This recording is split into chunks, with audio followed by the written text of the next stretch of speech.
Good morning. February 9th, Thursday. Got about 10 minutes to open. Get a little set up here. Morning Hurricane, morning Bruce, morning Don, morning Jeff, morning Jesse and Jason. It is a nice looking yacht, isn't it? Very cool. Very cool designed yacht.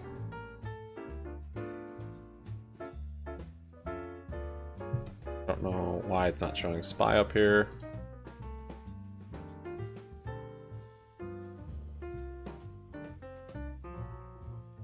Morning Yin Yang.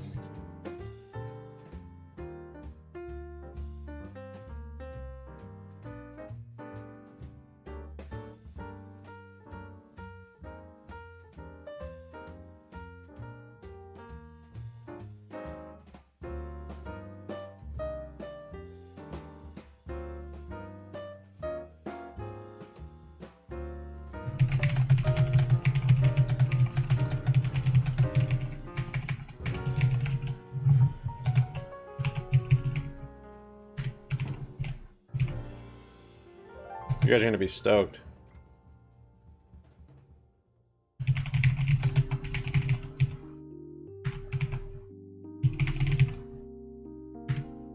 Or maybe not. Maybe the inverse of you won't be.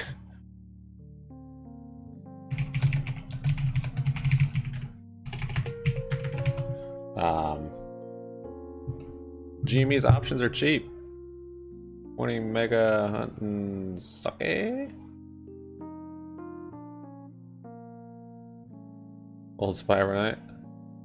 Done for the day. Market open. Nice. Yeah. If you get the gaps on SPY, I mean, depending on how you played it, close to 1% is a big move.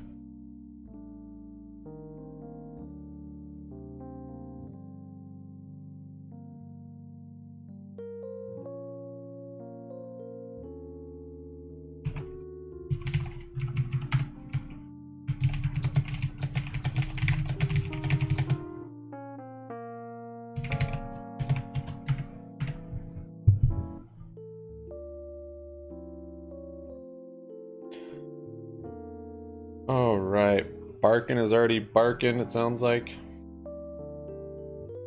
So we got a gap up this morning on SPY. I don't know of any catalysts. We had there was Brazil's CPI was lower than expected, but that wasn't until like 8. Jobless claims was here. That didn't have much motion. I'm thinking it's up because it was down yesterday, and that's just the market we're in right now. Yeah, I don't see anything specific for this big gap.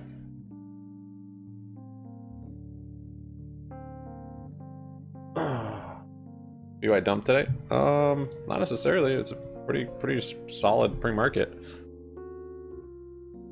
Making me think that 2.5 will hold.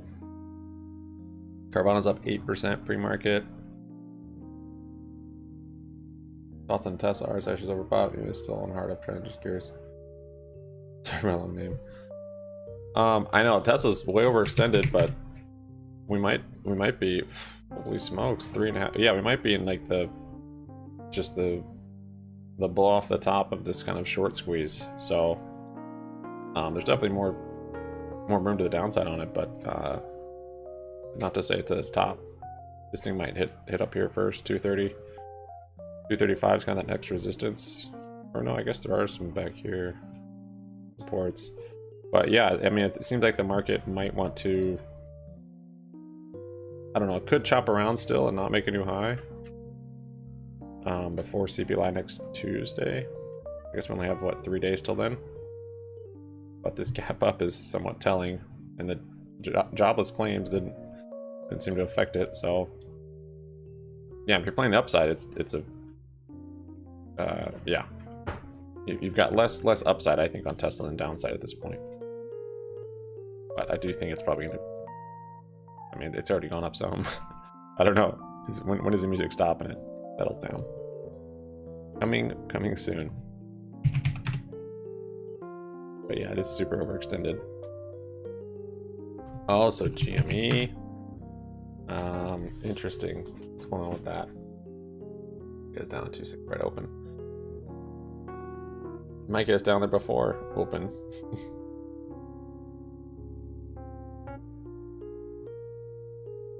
Few thousand more. You can squeeze plays. I'm not really hunting out for squeeze plays. Squeeze are very, very rare and hard to find, and then if you do find it, to time it is insane. So I never really just look for squeeze plays. Spy puts. Upside to gap fill from Feb 7th market close on Tesla? What are you talking about?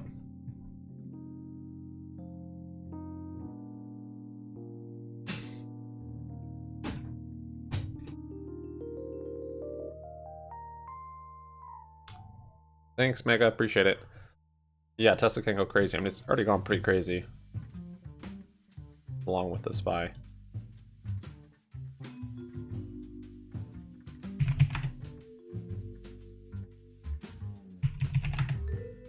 Okay, let me get logged into stuff. So, yeah, I was looking at the options, and I had those puts on GME that I closed yesterday. Just because that candle body stayed in the channel, and I was thinking it looks like it wants to stay up there, so might be making another leg up. And then as I laid in bed pondering my BBBY position, I wanted to get a look at GameStop's options chain. I thought it was getting pretty cheap, and sure enough, well, this isn't updated, but yeah, that's super cheap. If it's in the 80s, I think GameStop's gonna have a rip. So I think I'll probably be going long on it. Chart doesn't make any sense. I mean, it's in a bullish trend, but yeah, it doesn't.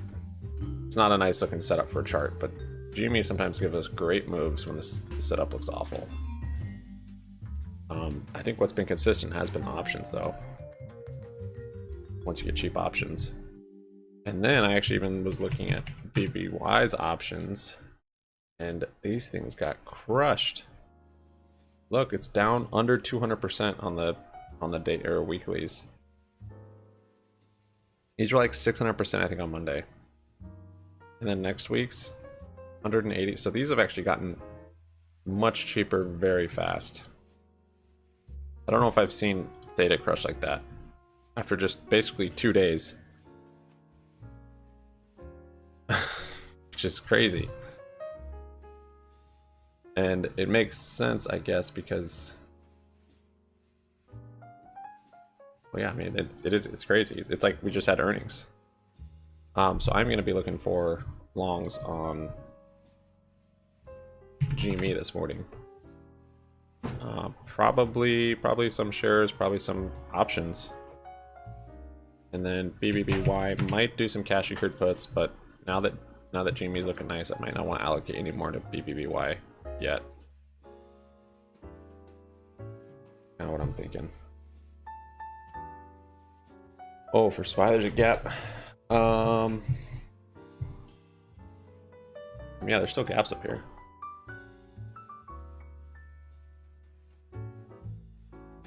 Wait, we filled all of them. Just that tiny one? Which that's within the margin of error for me on Webull. Yeah, I mean, yeah, SPY definitely could keep going. This isn't a very strong resistance point where it stopped at here.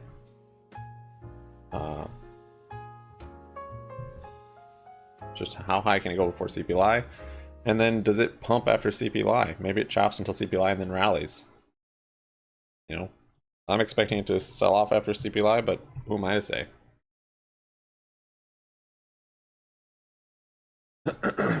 But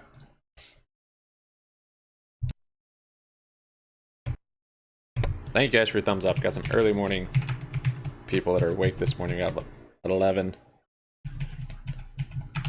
All right.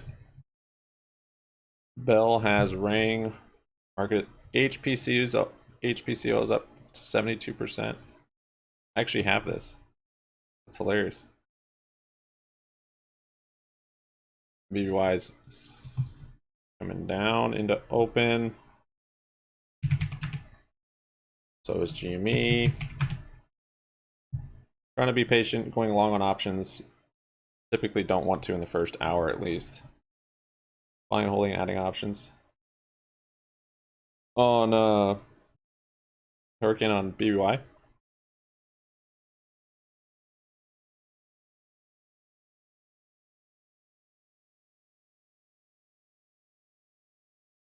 Yeah, I don't know what's going on with HBCO. It's on my it's the top on my watch list. I mean, I have a tiny position in it, but it still feels cool.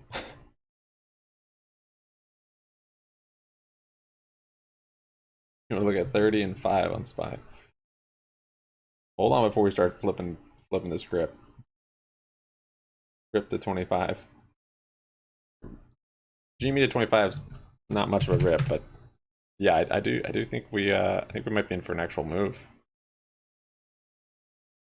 But yeah, at least to the top of this channel, it would be might be in play.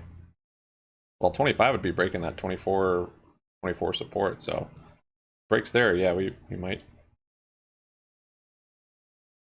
be doing all right.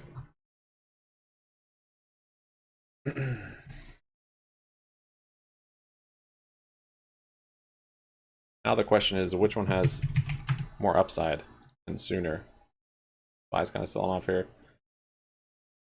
I think BBY has shorter term, more upside potential. But GME, it might happen sooner. Got some 412 puts. Get a little gap fill action going on with SPY. Let's say it might exist, right? Click on the ads and hear them all the way through. Nuh-uh. Well, thank you for your sacrifice, BX.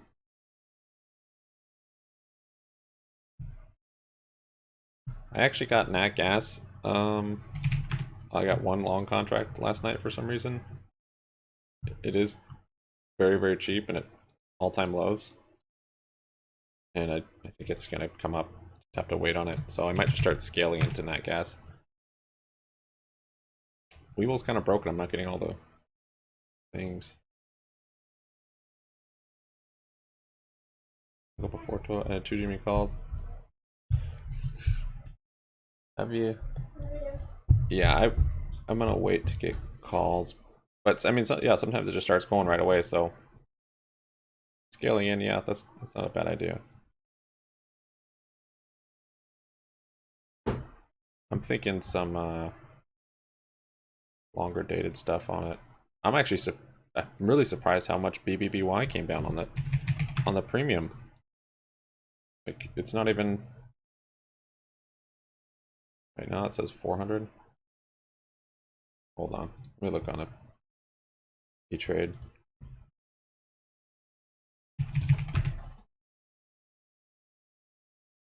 Okay, that makes sense. It hasn't come down that much. It's come down quite a bit, but it's still high 300s.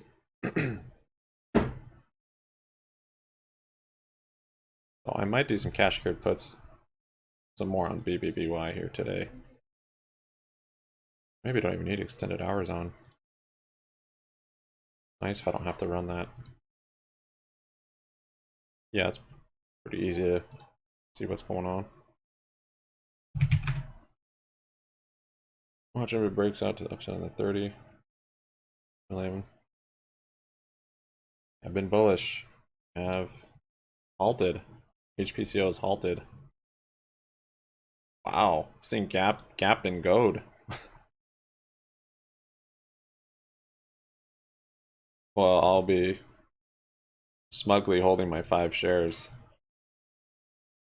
there any news on it? Earnings or something?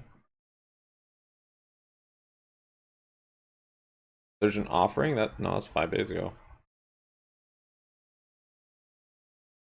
Cardiovascular news. Carvana looks nice. I think what was it? $20 was my top on Carvana. Yeah, I mean I think probably the retest at least to this high. Could be in order. Like 20, just about 20.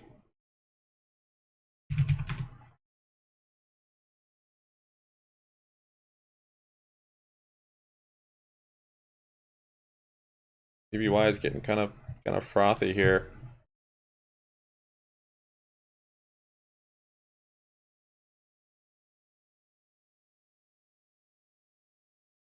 Why does Carvana move so fast?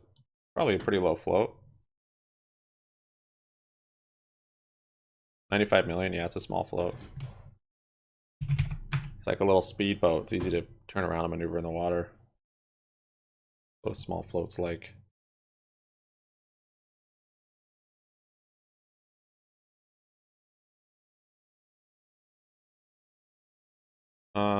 BBI buy price, wherever you're comfortable to buy it.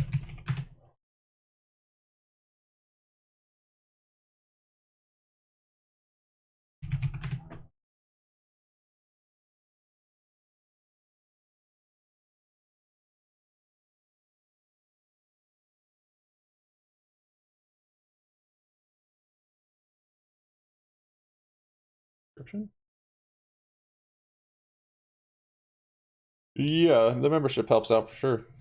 It's just funny how it can go up 10% without halts, and it's getting halted with 3% move. Yeah, I mean, the halts are supposed to be 10% in 5 minutes or whatever. There's actually a lot of criteria for halting like that, but they kind of just do it subjectively. It would appear, as we've seen.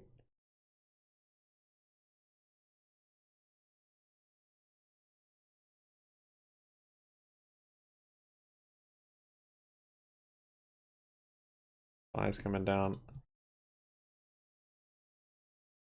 You delete all of them. Get rid of that one.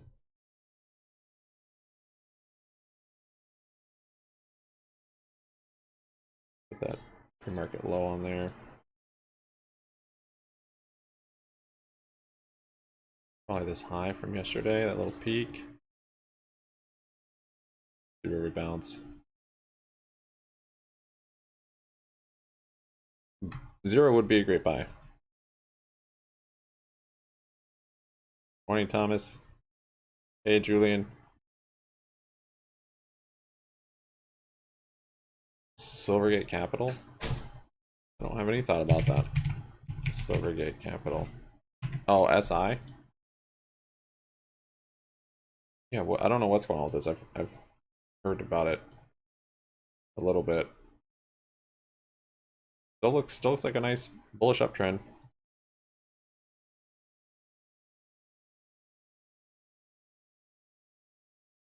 Like to see it find support somewhere.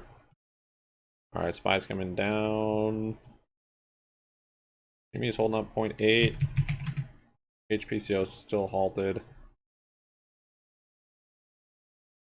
See, we've got Carvana's up 5, BBY's up 5, Ater's up 4, Open Door's up 8.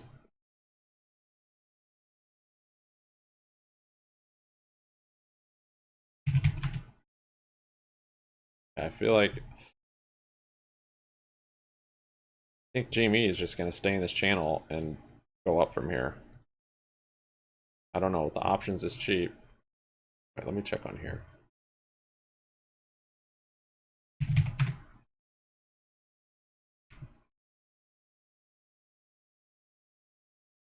Yeah, they're not quite as cheap, but it is a morning. Yeah, next week's are in the 80%. So, market makers pricing in earnings sometime in March. So you can kind of see that on the options. It looks like February 24th is still cheap. March 3rd is still pretty cheap. March 10 is still pretty cheap. And then you get to, oh, July. Wait, what? Hold on. Monthlies, I skipped them. Yeah, and then the March monthlies go up a little bit. I don't know if that's them going up in IV just because of its a monthly contract or because they're expecting earnings before then. Yeah, then March 24th are even more expensive. So yeah, that's probably because of earnings. They're already starting to price in or pay a premium basically to cover earnings. I think that's what we're seeing. So I want to get as far up as much time as I can before the premium starts going up though. SPY is coming down. BBY is settling down a bit.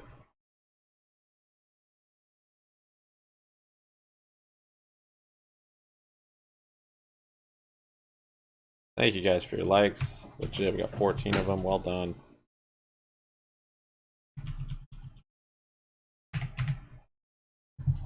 Very helpful.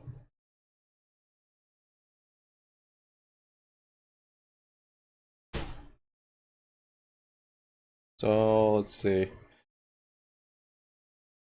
We got, if you guys aren't on Discord, I bought HKD shares, more HKD shares last night. All right, like everything's coming down here.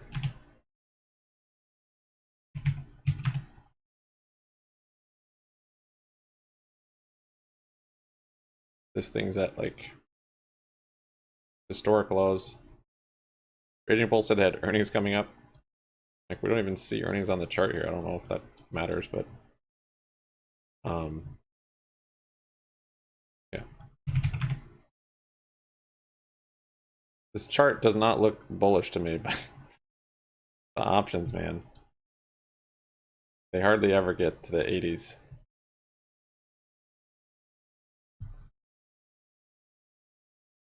Pin the ribbon upon his chest.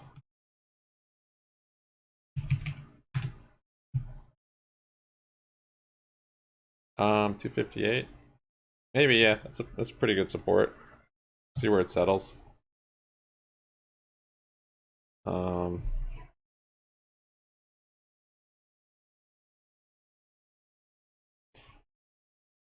might look at some cash secured puts on it.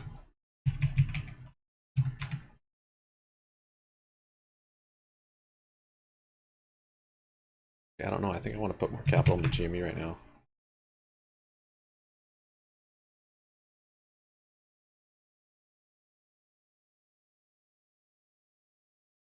Okay, SPY broke that pre-market low.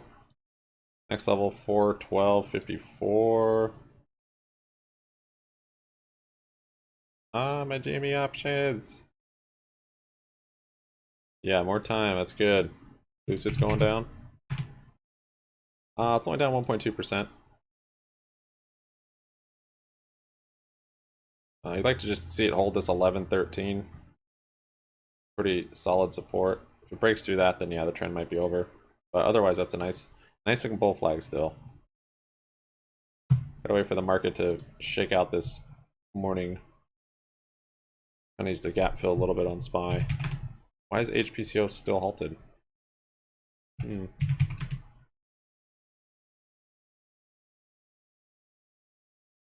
GME down a little bit now, little red, 0.38. BBBY 4% up still. How about WeWorks? Not familiar with this one.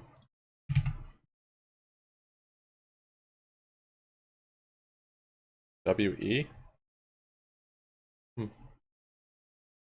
That looks real similar to that other chart we just looked at. Yeah, this one you just want to probably look for signs of strength.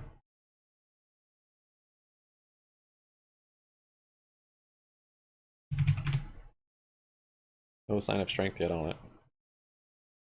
Getty's up 5%. All right, GME down 0.5%.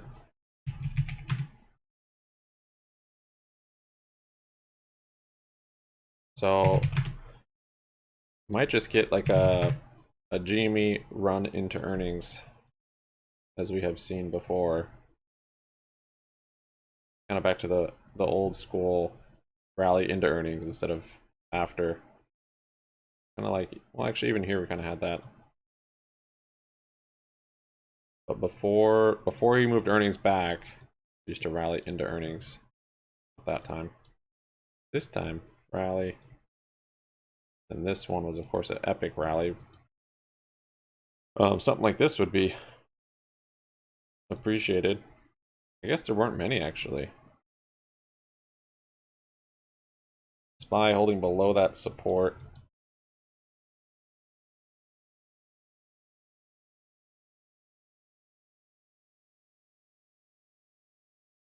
HPCO resumed. Up 230%. What was the catalyst on this?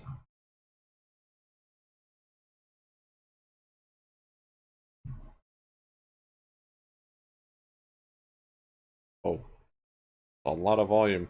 11 million? What? Where the heck? Violet green candle. Loop ring is up. GME bouncing off that line we have there at 2097. Right where SPY moved. BBBY also.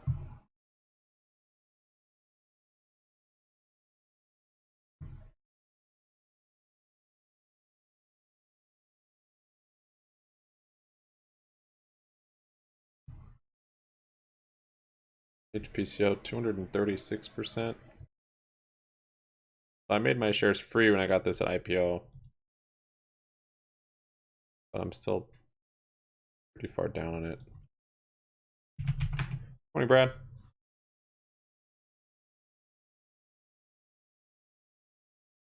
Sava? Does it make another move? Sava's moved sometimes with GME. Yeah. This one looks pretty good. Yeah, you've got a bullish RSI divergence down here. You've got kind of a little pennant thing going on. That's on the daily.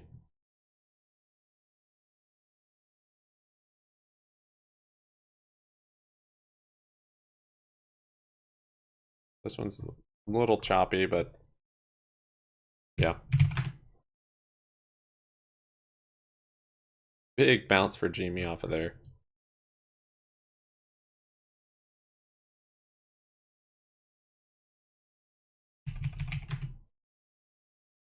UBY holding up a bit. Bounce for that one as well.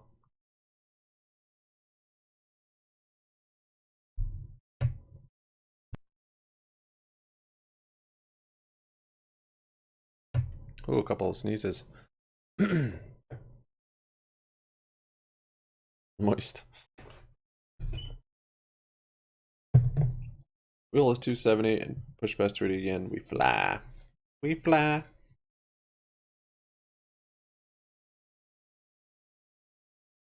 Be nice to kind of fill that gap.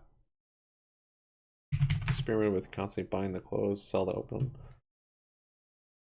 I've never tried it. Well, I guess I kind of have with options. Yeah, because the majority of the moves are overnight.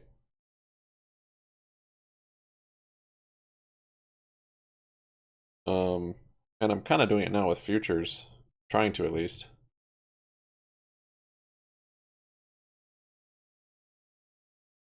Pretty big bounce there on everything. I'm not thinking SPY is done. Maybe coming down yet though. So Bed Bath and GME probably will move down with it some more if it does. BBIG is up 5. Chart does not look nice though. Disney's up. I think they have earnings.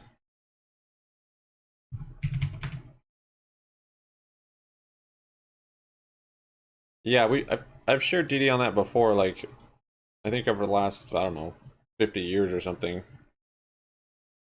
the daily gains on S&P were like up 1% or something silly, and then overnight gains were hundreds of percent. Yeah. Thanks guys for your likes. We got 20 of them. Hold on, I appreciate it. We're about 20 minutes into open here. I might not want to come down more yet.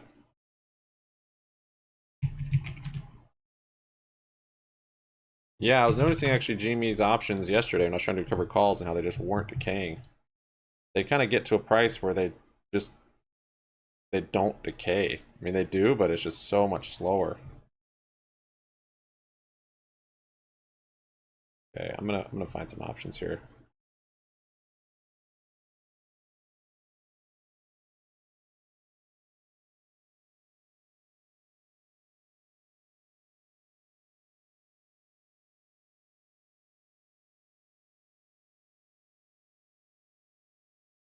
So it looks like either March 10th, maybe March 3rd. I like to buy options this early, but let me get something queued up.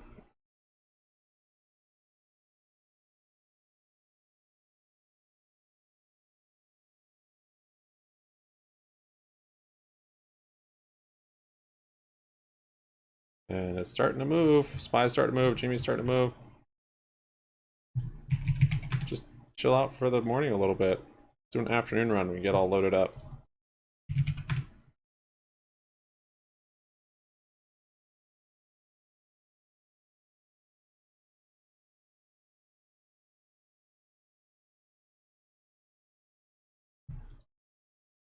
Easy now, easy.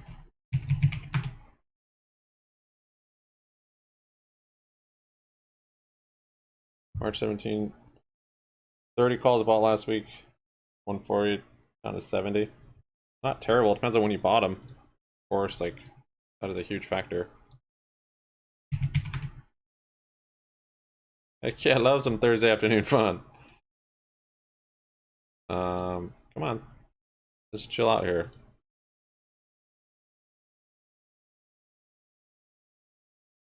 Okay, I have an order and it's low, so I'm gonna try and be patient, let it get filled. With a plan to scale into these calls for GME. And then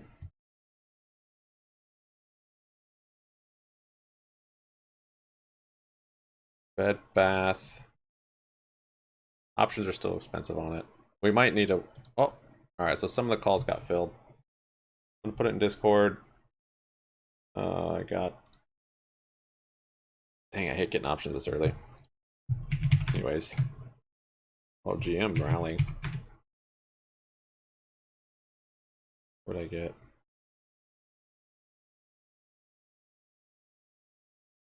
Okay.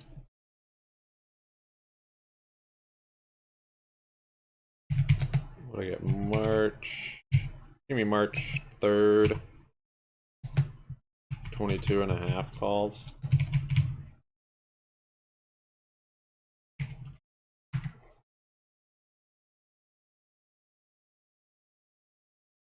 Now I have some exposure to the upside, which I like.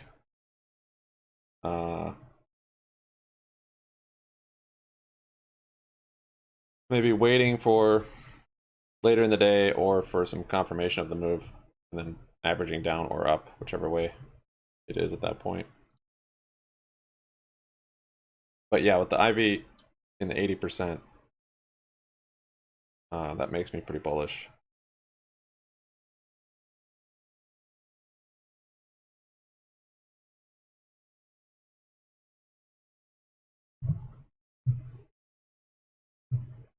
%.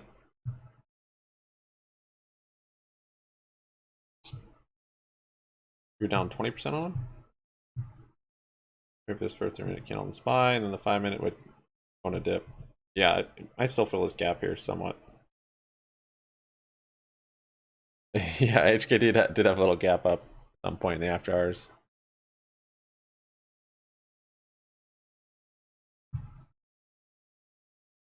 Alright, GME came down a little bit. SPY as well. BBY is not coming down with this. This is what's nice. This BBY just goes on its own. It's refreshing to see a chart that doesn't move with the SPY. It's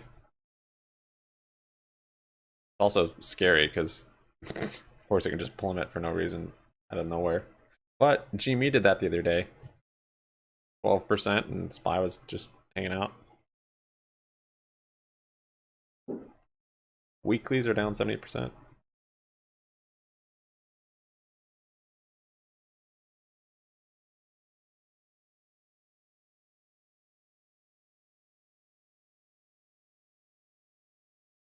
You got some HKD. I'm gonna have if it breaks that low on HKD, I'm gonna take losses on it, so that's my plan with it. Trade at your own risk. But yeah, I'm just so far it's not broken below here, and this thing is sporadic. The chart doesn't look nice at all, but that doesn't really matter. Not with this. So I have an order to sell 100 of my shares at 68, I think it is. So at the very least, if it just holds around here, that's fine. Find a park the capital there for now.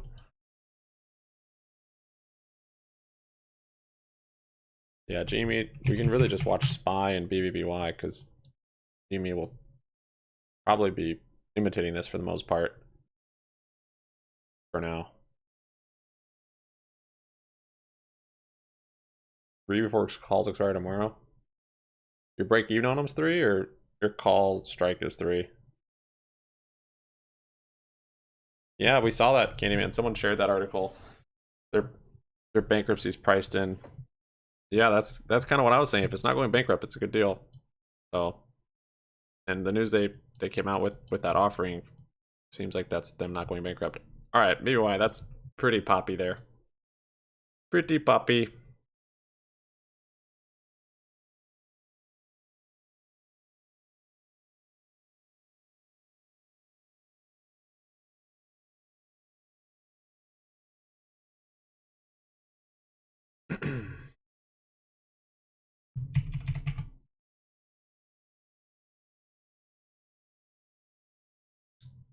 I'm gonna start nibbling here a little bit more. Yeah, it's starting to move. Broke 280 on BBBY.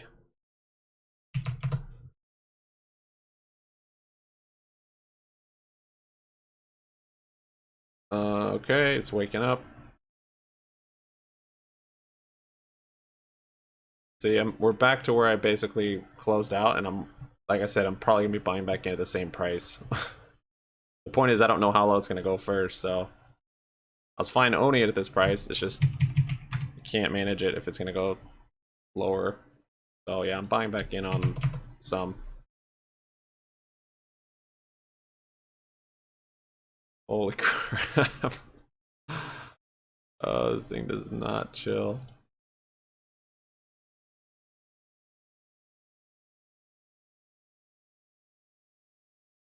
So I bought some yesterday on the Roth. I'm buying more. Trying to be patient. It's up 13%. My gosh.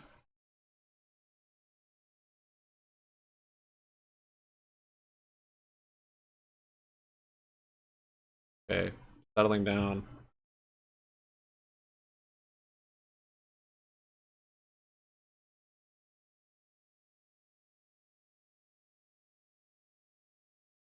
Settling down is why it's nice to scale in.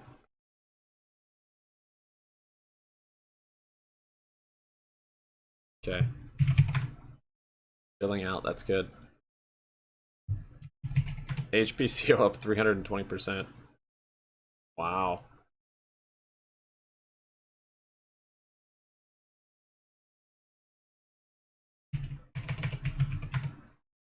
SPY's starting to fill that gap a little bit.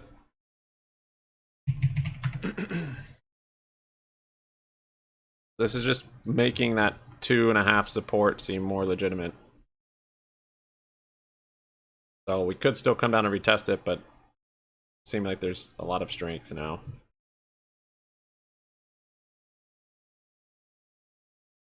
Plums are starting to tingle. No, that's bullish.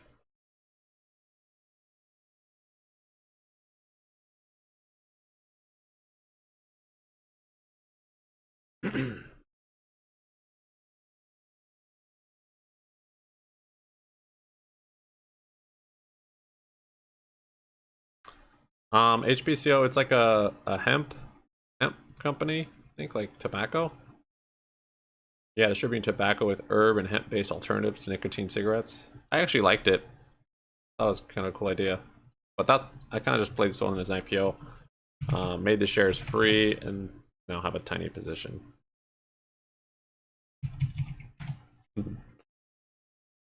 All right, BBBY is holding up here. Might get a couple more shares.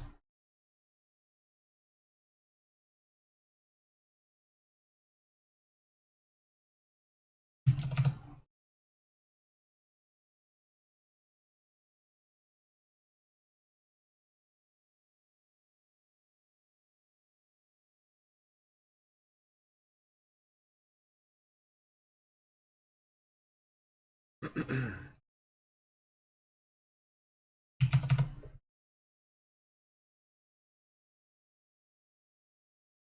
have to get a lot of shares. It's so cheap. Like, I feel like I'm getting so many shares, but notational value is very small.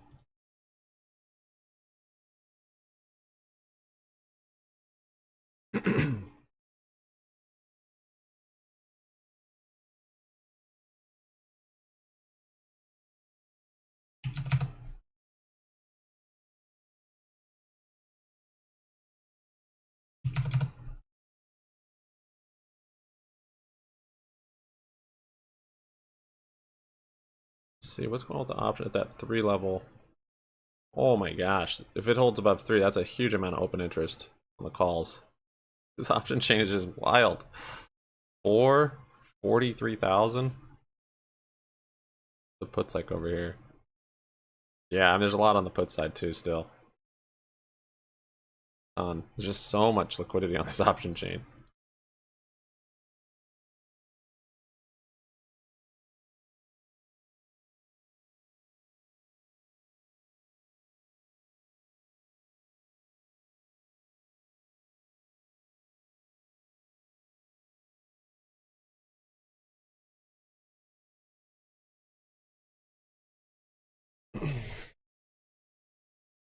You said BBI is bullish? I use 5-minute a lot, but I cycle between different time frames to get perspective. So 5-minute, hour, daily are the 3 I use the most.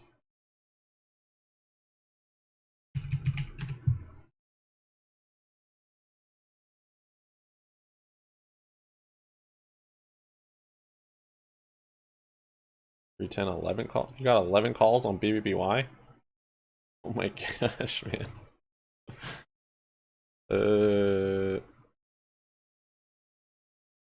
I mean, yeah, I guess you have a month. It's so far to the money. And the IV is still insane. That's true. That's true. Those puts, if those puts close, that is definitely part of the option chain game. Calls opening up, but also puts closing. Something I don't think about that much, but definitely the same effect.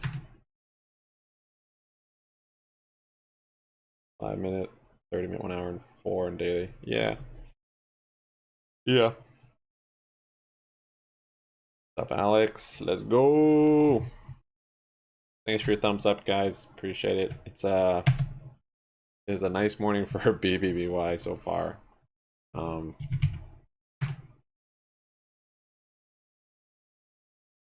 think I'm gonna leave some capital though for GME just because of the options being so cheap. No, this chart does not look good.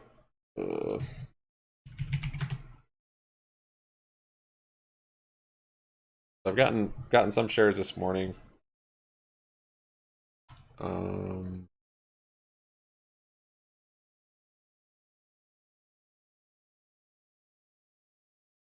I'm not gonna do my best not to over leverage too much on BBBY.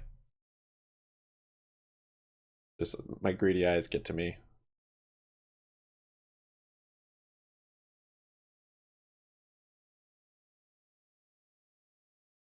Yeah, pretty good volume too. The Mullen chart. Yeah, that looked bullish for a while. All that now.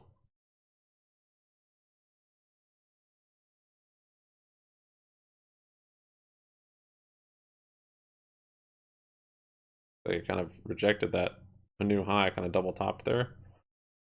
But it's still an upward trend. So I don't know. Might fill this gap, but then that trend would probably be over. Yeah, I mean, it still looks pretty bullish.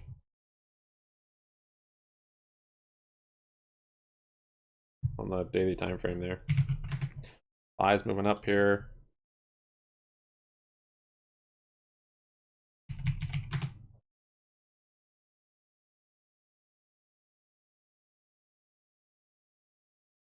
BBBY chilling out a little bit. Get a couple more shares on the other account.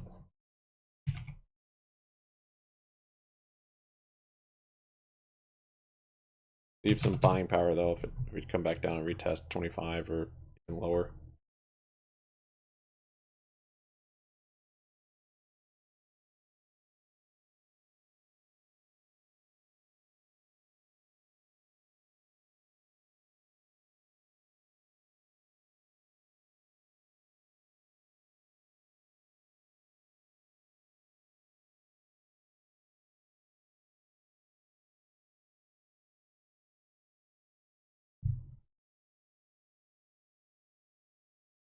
Yeah, GME has held up, holding up in that range. Chart still doesn't look very good, but at the same time it looks fine. If it wasn't GME, it would look fine.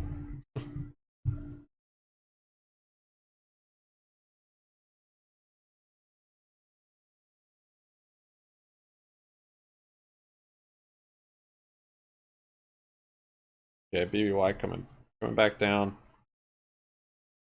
Not an engulfing candle, but red. See if it holds at VWAP.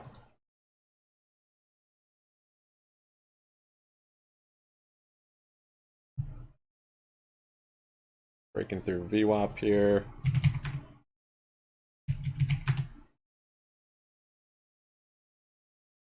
I'm gonna pick up some shares here at VWAP.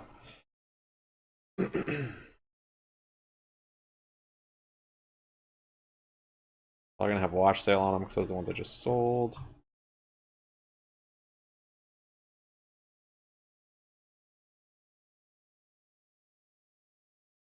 Roll back down to 28 cents would be nice.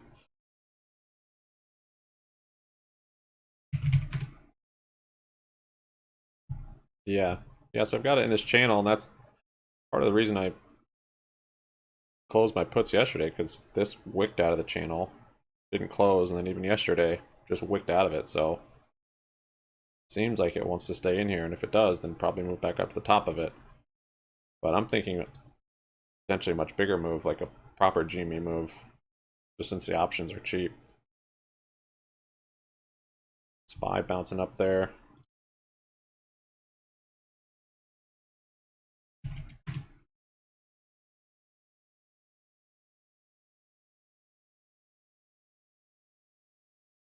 Divergence between first and third highs in your chart? No. On GME, yeah, there's divergences, which sucks. It looks like it's going to come down. So I'm saying the chart, like, I've got divergence from here to here. Got one from here to here. 4 hour, they're all over the place. This looks like a bear flag. There's a big wick up there at a prior resistance. So when GME's chart looks awful, though, sometimes that's when it's about to rally. But again, I'm basing it really just on the options, the IV. So not in the chart, strictly IV. Healthy stair step, absolutely. All about that. Just finding support at VWAP. That would be sick.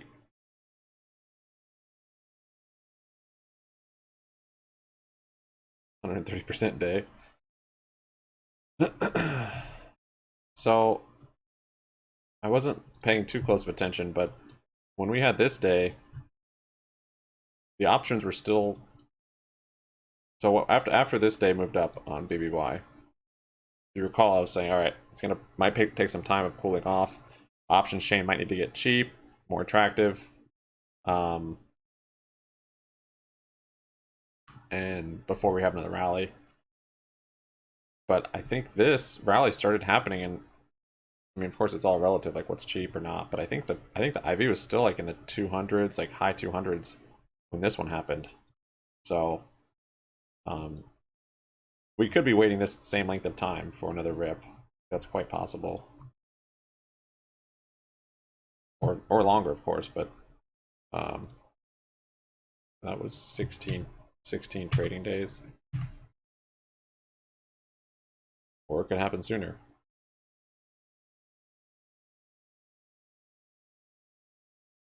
It's February 28th. It's just crazy if it does it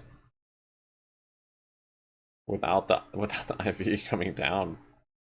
I mean, I guess there's already enough open interest. You don't need more people to get into options. Just sell off the puts.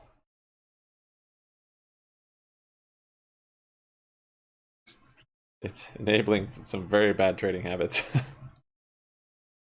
HBCO holding up very swell. GME just sitting with SPY for now. Yep. Bed Bath's holding right at that VWAP. Very nice.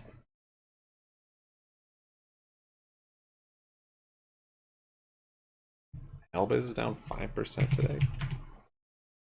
You better announce something about fighting crime. This is on a gap fill mission. HKD still above that low. That's all I want to see.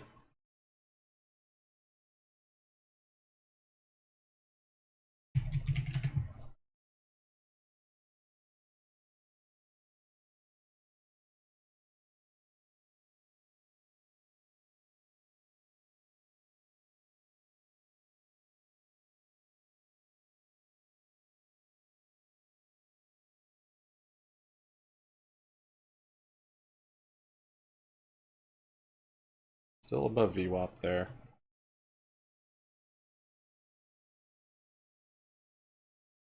B's for next week, 350s. Know what you're picking up?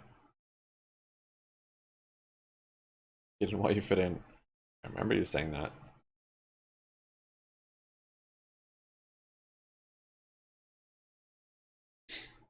That gas is moving up. I don't want to get another contract.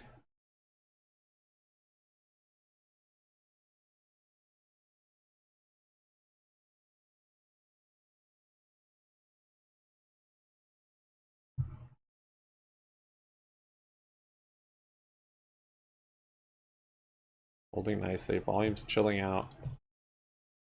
A little wick through VWAP there. See if we still could come down and fill this gap. Wouldn't be opposed.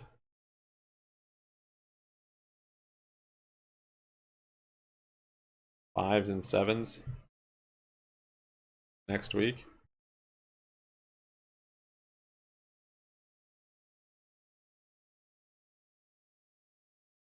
Yeah, this IV has come down quite a bit. It's still extremely high, but crazy what a couple days of just kind of flat trading will do. 1 past 3 today? Maybe. Definitely showing some strength. Looks like it might. There's a gap here that it might fill. But maybe not. Maybe it'll stay above VWAP. Over 12s and 10s. Play squeeze right in the dips. Rich, happy money.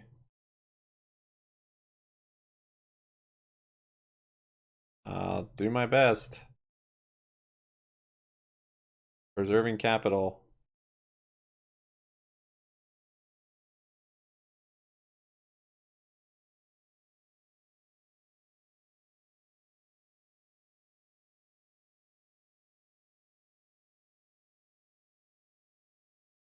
I want above that 278. Yeah, showing some support. Even Doji below VWAP. Let's go. I think it could. It's showing a lot of strength, but very early.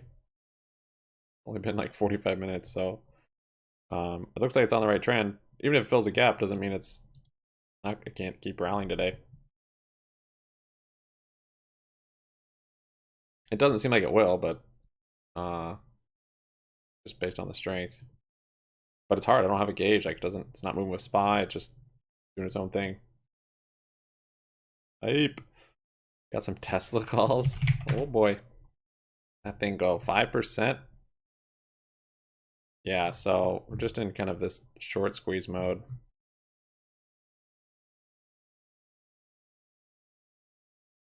Market's probably going to start ripping too here. I don't know if it's going to fill the gap to the downside.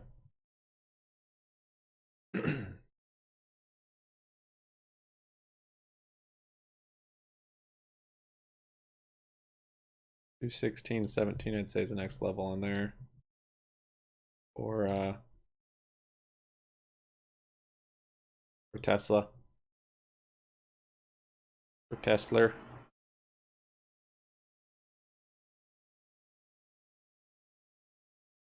This is a smart place to go long?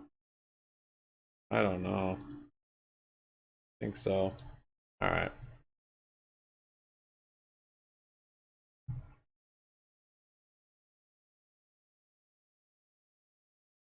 Feel awful early about that.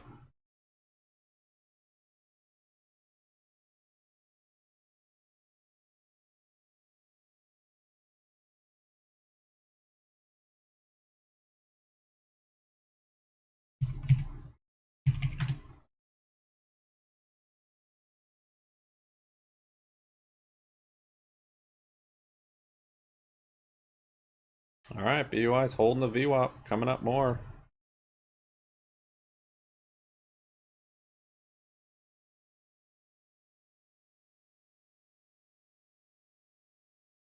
$258 might have been. 253.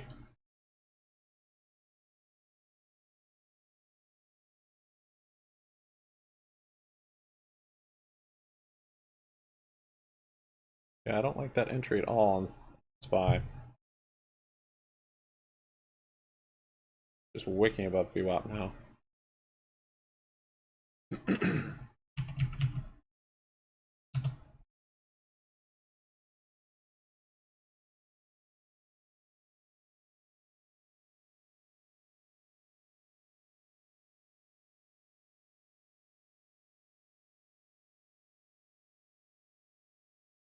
at that. Look at that wick up there. Holy smokes.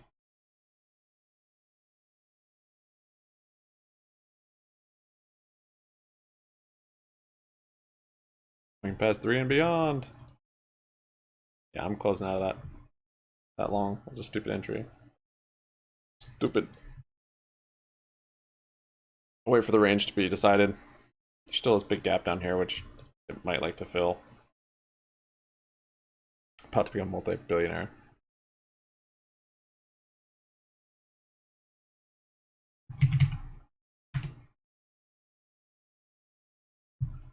GME kind of holding up here.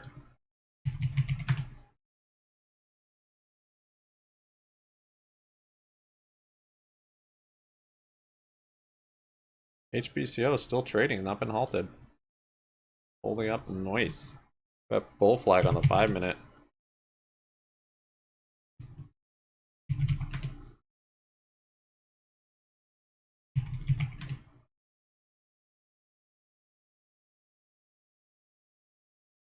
Cooking in the microwave. Kind of, yeah. I've got three strike cash accrued puts, which would be nice if this thing, if BY was above 3 by tomorrow. Close. They're actually up. Actually up 6%, which is crazy.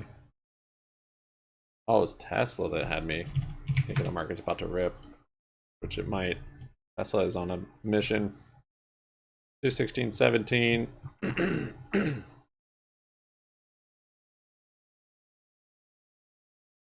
For that, I'd say probably this low. And then you've got that high there. Gonna be a lot of volume in this range though from all that trading.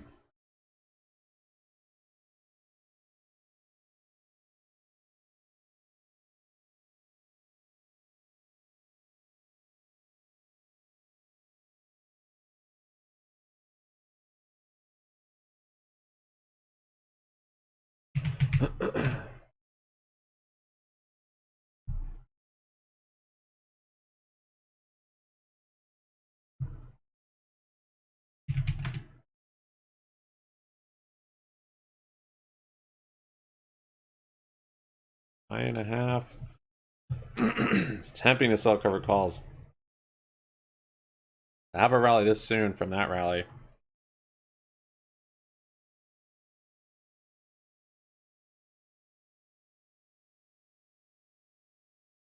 What do you think about BY and Reg Show? I don't have much opinion. I don't know. Maybe it does something, maybe it doesn't. Not too sure.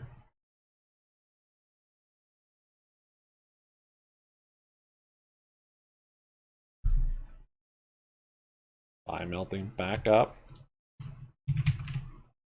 Oh, GME is looking strong. That's it's with the SPY, but if it's outpacing, that's a good sign.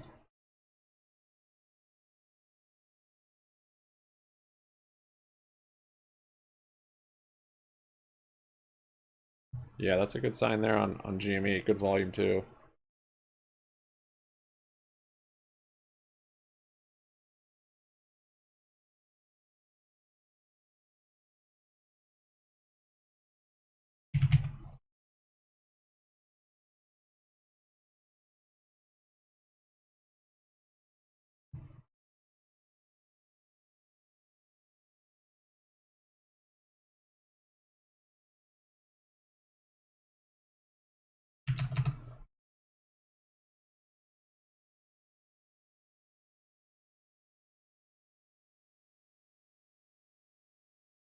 Okay, I got some shares of GME.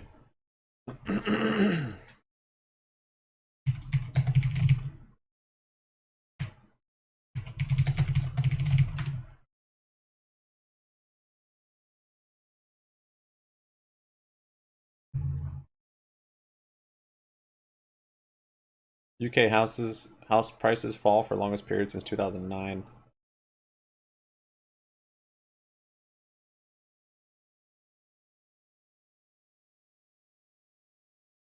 Yeah, I got some GME shares, just scaling in a little bit here. BBY is actually breaking through VWAP.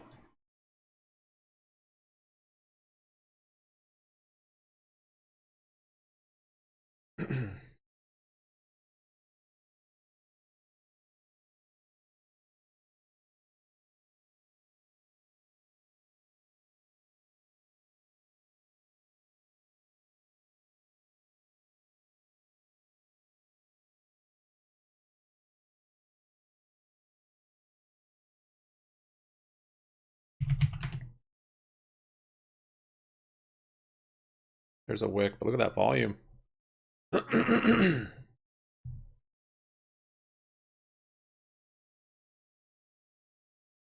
Buy rejecting VWAP there. All right, SPY's coming down now. Pretty big candle. Looking for the gap fill. GME probably follow it some, but if it outpaces to the upside, that's what we want to see. Just it start to diverge from the speed. Slow on the downs, fast on the ups.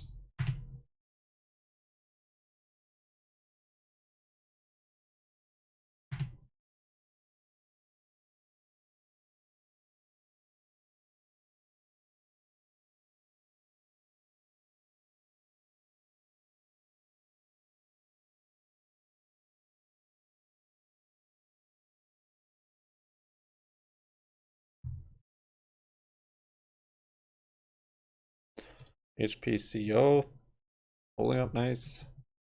SPY coming down, it looks like a little bit more. Yeah, SPY's starting to fill that gap. Coming down to this 412.54 support.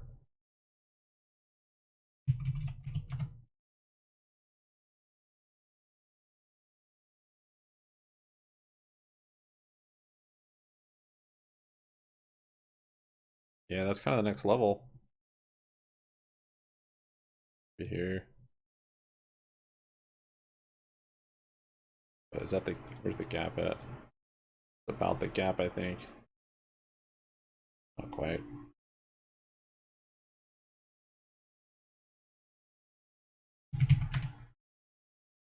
Ooh, all right, Jamie took a bigger move down with that now.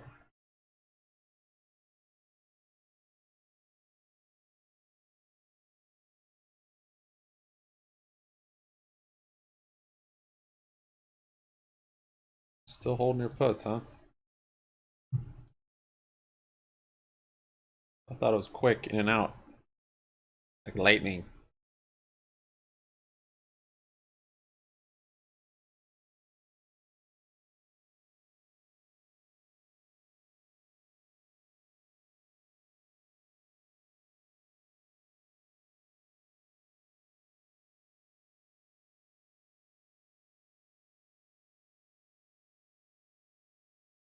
By continuing to fill this gap.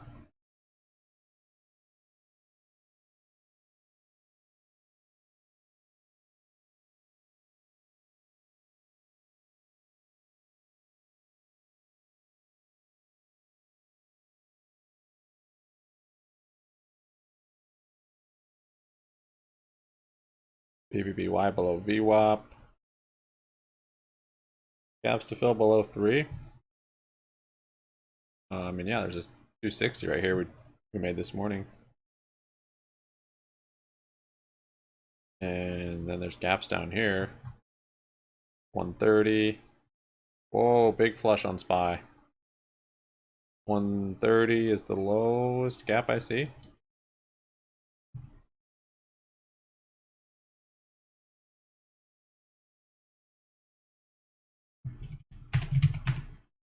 All right. GME's moving with SPY here, as you see. BBY is coming down a little bit. I don't think it's necessarily correlated, but it looks like it right now.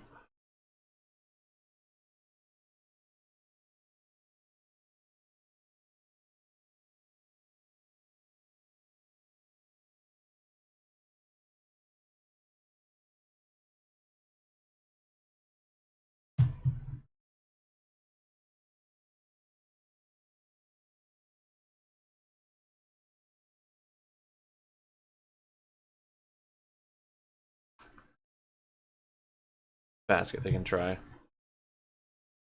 For trader.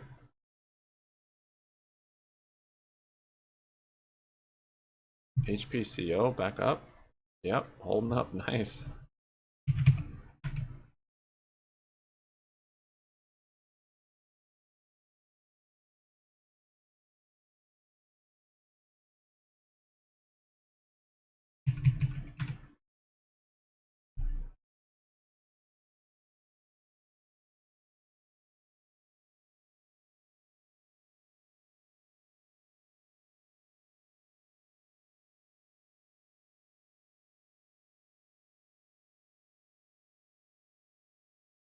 Now it seems like it could fill that gap, huh? AbbVie's up 5%. They have earnings?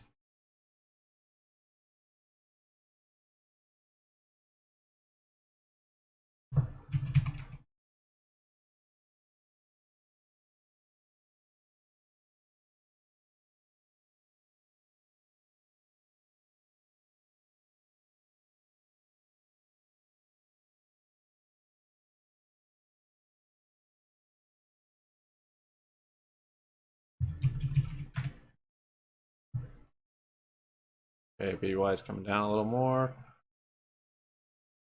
Still up 6% though.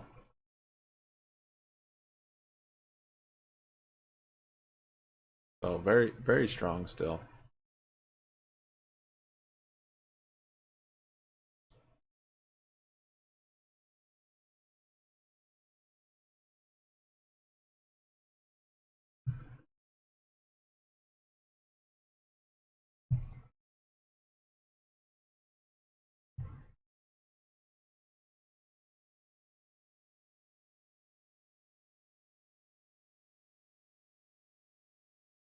Bye, making new lows almost.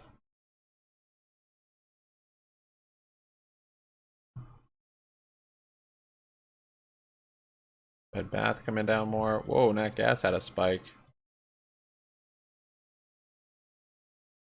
Should have gotten more.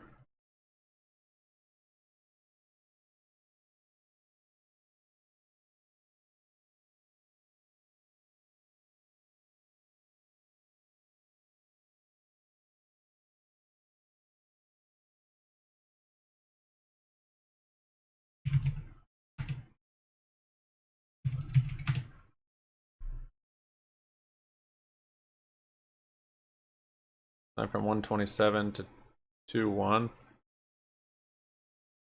The lines never lie. Yeah, could be a green day. I mean, still up 6.5%.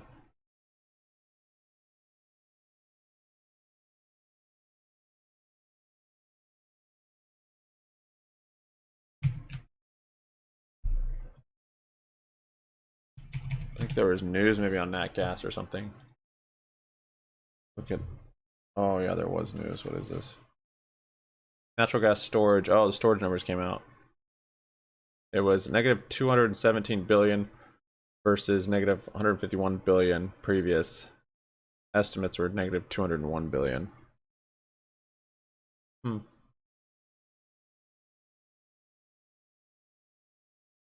first time ever there are more jobs in Florida than there are in New York.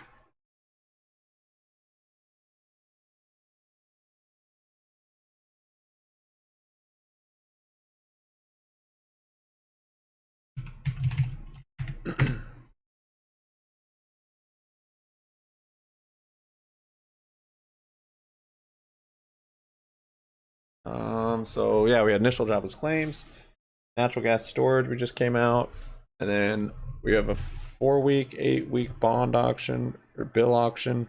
Those are at 11:30. 1 hour. That's at EU close also. And then a 30-year bond auction at 1.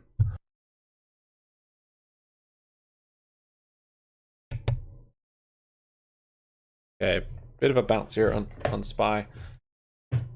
Bed Bath still coming down some. GME moving with the SPY. No big deal.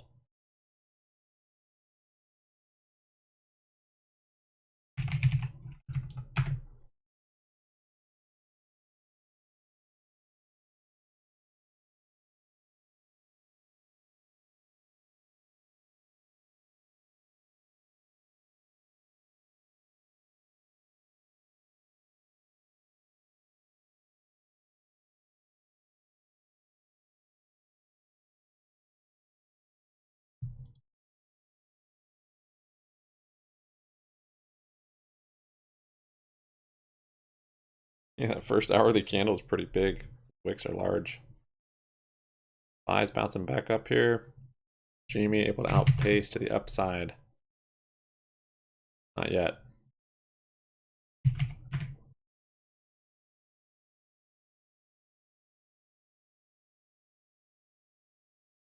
Vulcan's up 5%.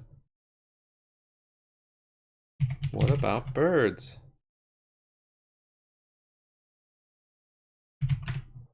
Now, big red candle on natural gas.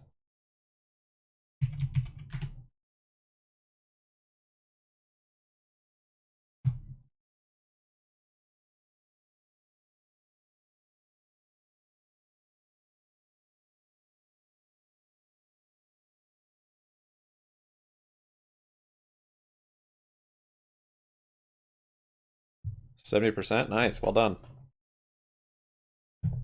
I got out from my bloodbath. Morning, Beta.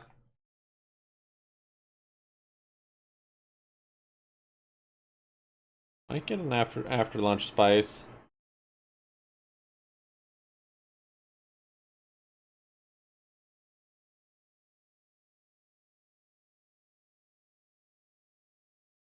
Yeah, if there's something else you want to look at, let me know. HPCO is holding up quite nice. Iron T's up 6%. Oh, nice trend still.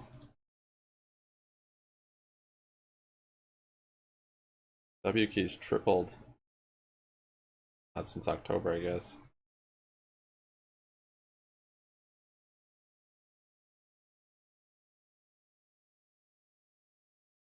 Tesla's still holding up good.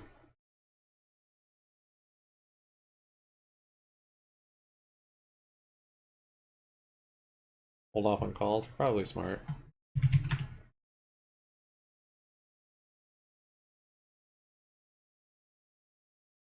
Back into crypto. CRV USD.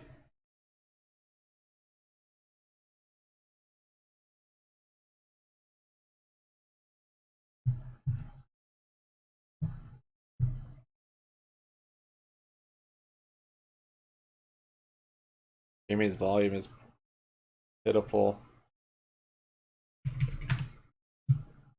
Fine, is moving back up a bit.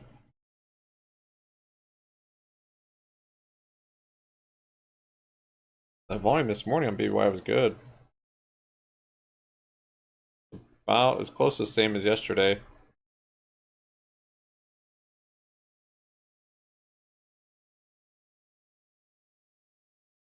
You're already 100% on those, Ruthless? Dang, dude, sell them. Just kidding. Maybe it'll keep going. I don't know. Give me low volume on downturn is a good sign.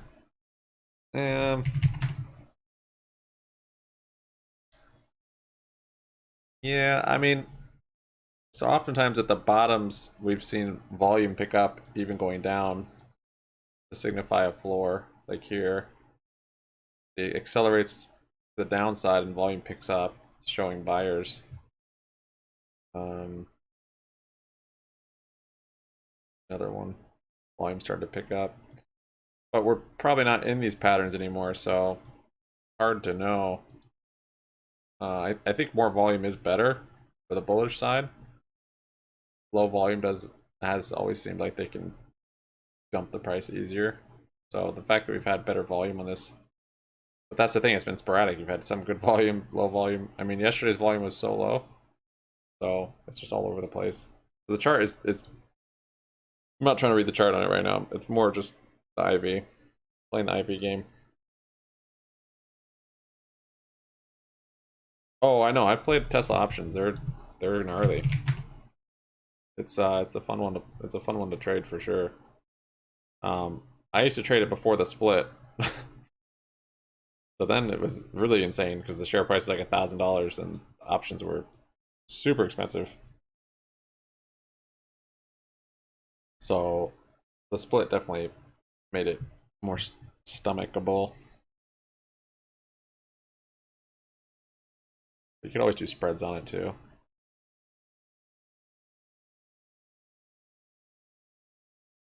I'm gonna go above level 3 as long as CV not filled yet. Not quite sure what you mean by that, trader. Can't go above 3 before this is filled. I think you can, but I think it might fill this still. The gaps down here, I'm not banking on it filling.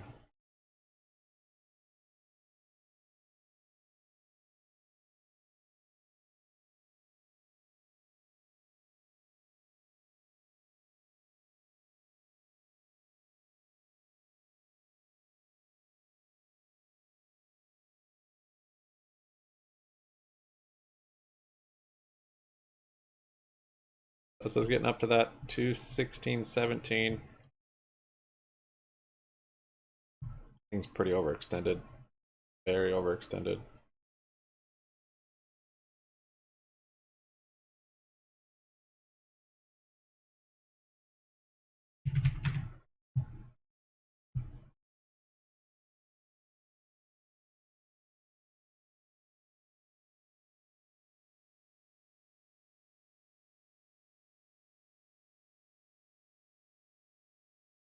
I kind of setting up a little bear flag here. Got bearish MACD, right under the 9. I might keep filling that gap actually.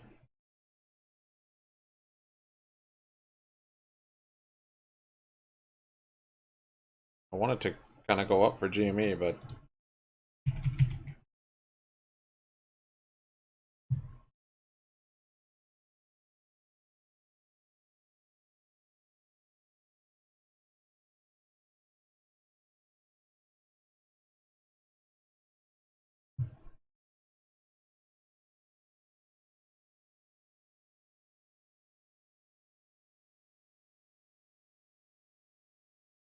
HPCO coming down here. Not really though. VWAP's so high on there.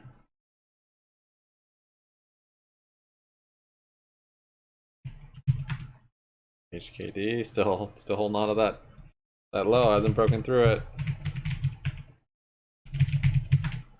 Be like the savings account that doesn't give you any returns, and then one day get 100 times your money. Just have to wait.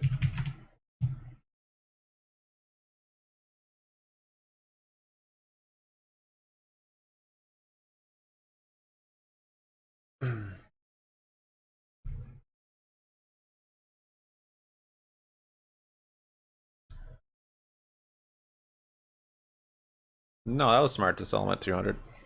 That made sense. That was a pretty significant resistance. For this week? I don't know. I think we could have a big green Friday. Or even today. I'm just basing on the IV. So this week's are, some of them are double digits, but next week's are all in the 80s. We rarely see the options get that cheap, so when we do, that's usually just before a run happens. So that's why I went long.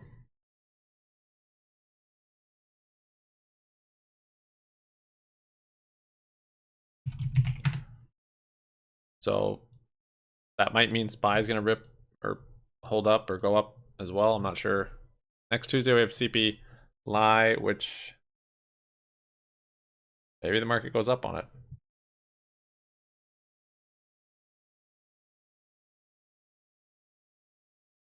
No, I don't have any weeklies. Oh, no.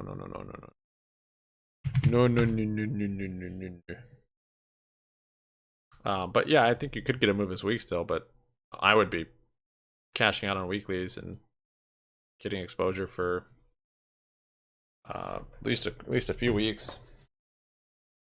I saw some stories about Icon. Big bear bet. I know, I'm thinking it's gonna come down on it, but I keep getting played. So I don't know which way it's gonna go. TA wise, it looks like we're definitely at the top, and be easy for a trigger like CPI to start a massive sell-off.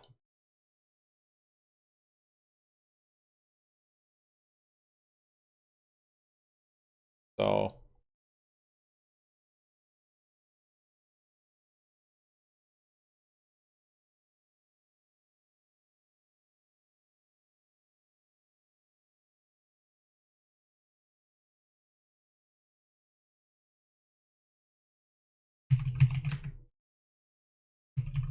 BlackBerry.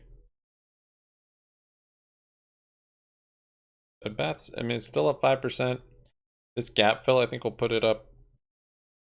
I don't know what. About break even. Yeah. Your strange uncle. Thank you guys for your likes. I appreciate it. For 32.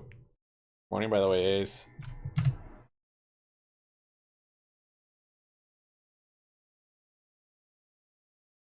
No has an earning call tomorrow.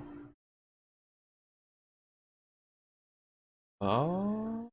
Wait, Newell has an earning call tomorrow. His retail brand. Tomorrow's the last day. BBY should be announcing who the buyer is. They have a timeline on when they announce who the buyer is?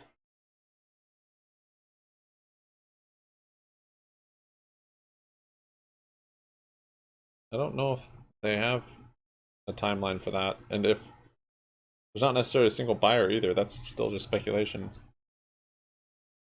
Okay, okay.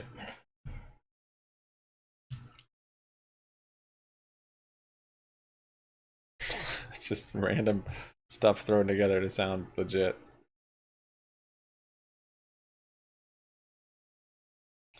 So Hudson Bay,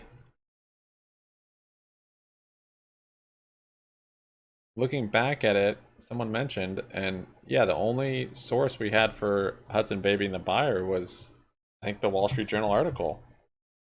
None of the Bed Bath Beyond filings had a specific buyer on it or investor. Well, Those one screenshots actually that were shared with me did have it.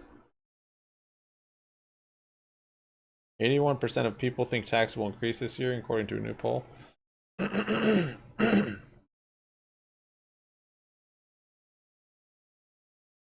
What was it? One of you guys on stream showing me all those charts. Yeah.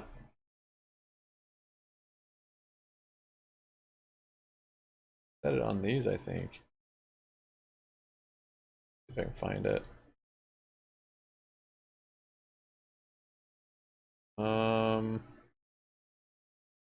Known owners. Yeah, it said it on here. So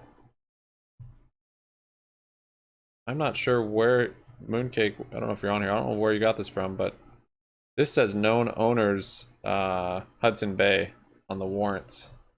Hudson Bay known owners on the warrants of the convertible preferred. So Hudson Bay says there. But besides these, the filings that I saw didn't have. I don't think they mentioned Hudson. I don't know. I looked at it briefly yesterday because someone's like, we don't know who the buyer is or the investors or whatever. And I was like, oh, it was we know who it is. And then I checked, and all I could find was a Wall Street Journal article saying it. But I just remembered that those said that, so not sure.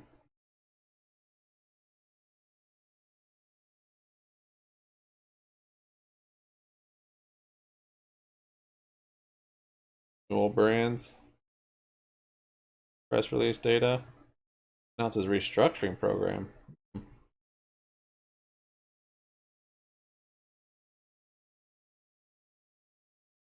All right.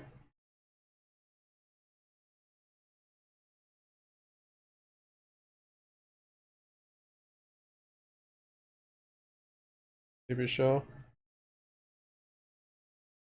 Hudson Bay link is not true. I don't know. I don't know where Moon got those, where those charts came from. Those say Hudson Bay, but I think the only other thing I've seen is that Wall Street Journal article.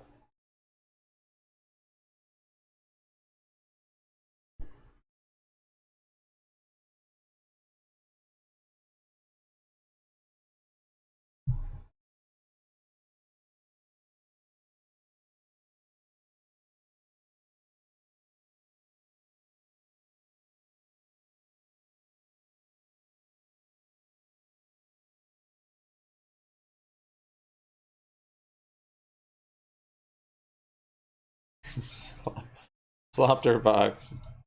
The Volkswagen chart is back, huh? It does look similar.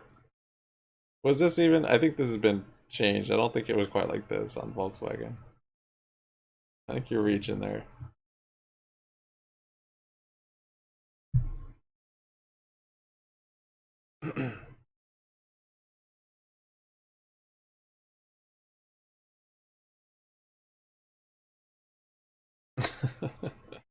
Alright, SPY's bouncing up here. GME is starting to go. See, yeah, it's outpacing the upside. Is what we want to see. Yeah, I like this on GME. I like it a lot.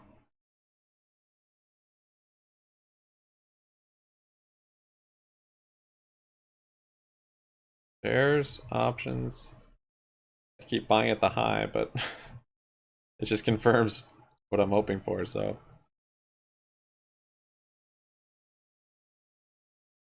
It's the closest looking it's been, not gonna lie. That is pretty close. But by the time we get down to that low on BBY, that would be like margin calls for me. But not fun. Maybe GME is the catalyst. Maybe it starts going first now. Because the timeline I see on GME is sooner just because of the options. But I don't have a timeline on BBY. I don't know what it's waiting for news catalysts. I mean, there's still no reason for the 120% run the other day. Like, so either waiting for news catalysts, or the other thing I would look at is just the options getting cheaper, which is going to take a week or two at least.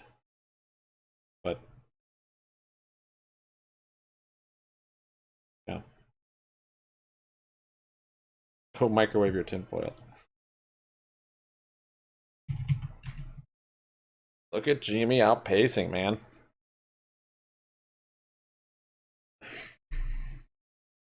The Ivy play might actually be legit.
Step 1, Jimmy rip. Step 2, dive into BBI face first. We haven't seen GME move Bed Bath. I can't even remember last time.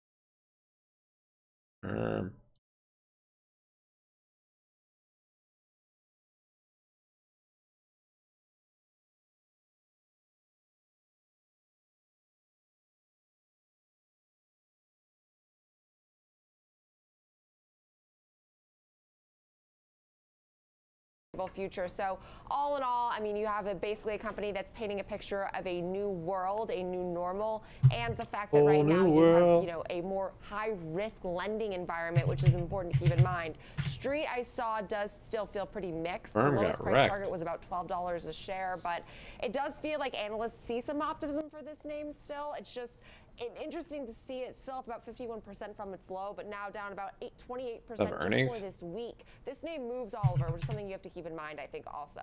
$176 stock at one point. It's like if you were a company that debuted during 2021 during the speculative boom. It's like analysts are required to have a price target higher than where you trade, but they just keep moving it down.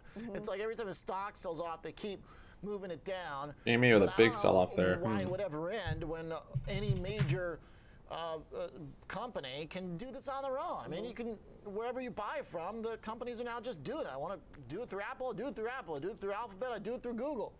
Or do it through your own card. Like my card also offers the same exact thing, which is another thing. I mean, why would you'd eliminate the middleman there, which is exactly what I think people are trying to do. And when you check out, you'll notice if you pay attention, there's so many options now. It's not just a firm. There are at least 5 in every checkout option I see. So I don't know their competitive edge when there's so many out there. Yeah, true. Okay.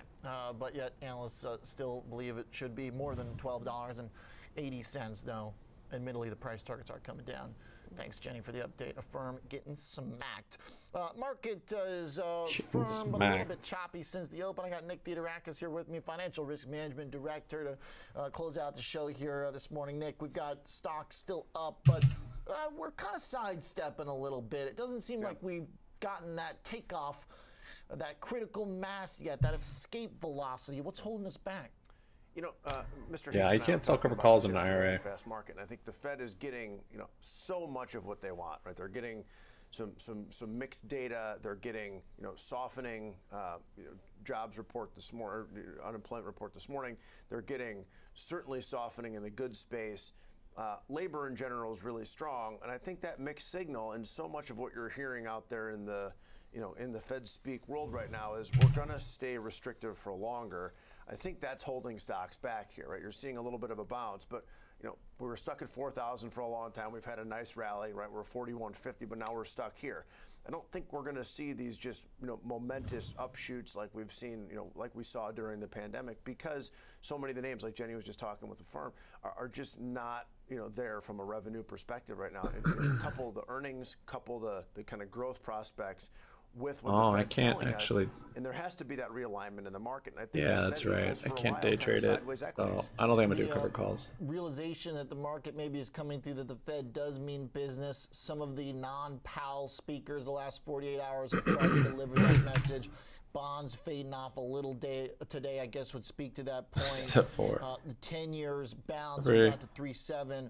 Seems like if that thing is really making a push, that could be the problem. Well, there's always, there's the old saying of there's three versions of the truth, right? Yours, mine, and the truth. And the Fed and the market are pretty far apart, right? You see the inversion of the yield curve. You see all these earnings. You see the outlooks. Disney's report was amazing, right? But they're cutting 7,000 jobs. Like there's not showing strength here. These really big companies for the future, and you're hearing this from a lot of CEOs. And then you look at where the Fed's telling us they're going, where the markets say we're going. We're probably going to meet in the middle somewhere, right? There isn't.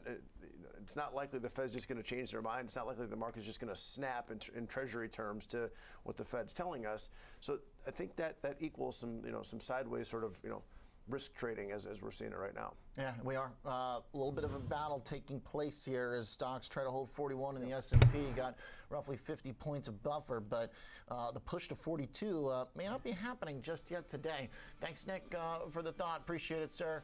Financial Risk Management Director here at TD Ameritrade.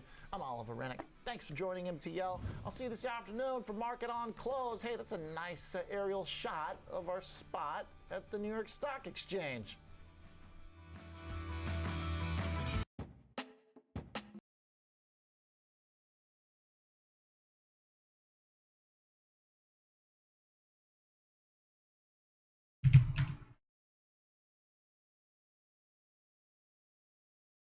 So I was freaking out about HKD's price because I was looking at it on my phone, and I forgot that on my phone, on the shorter time frames, it defaults to extended hours, or I have that on at least. So I was like, oh, the highs are different. But anyways, good lesson for HKD shareholders. The high of the run very likely could be in extended hours. Like last time here, it more than doubled extended hours. By the time it opened, it was back down. So if it does start to go, just keep that in mind. I actually put a limit order for 100 of my shares to close at $68. Yep, right here. I'm not being greedy. The top was $68.99, so 68 I'm fine with. And it's a good till canceled, so it won't expire for like 60 days or 90 days. And then have extended hours on it also. So I think the big thing though will be, if it does go, potentially closing out in extended hours. Here's another spike. Extended hours was the high. So I probably will be closing it out sometime in extended hours. This time it wasn't. 382. So if the extended hours is looking like this, then you don't have to, but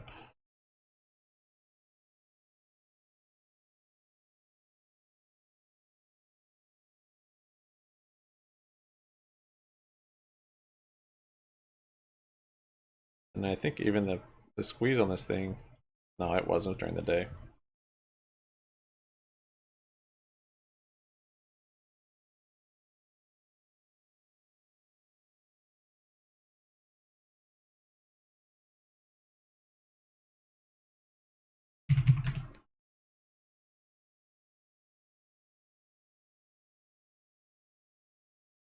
GME is so broken. Or it's fixed, rather. I don't know. One or the other. I'm gonna say it's fixed, because I think it's been broken.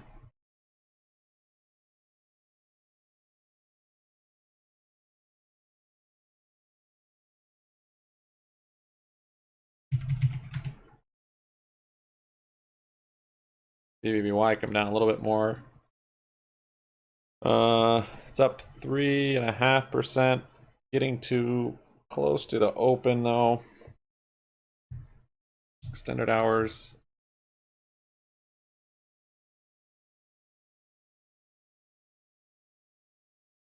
Or no, I guess we're lower than the open. Getting close to the low of the day. There it is.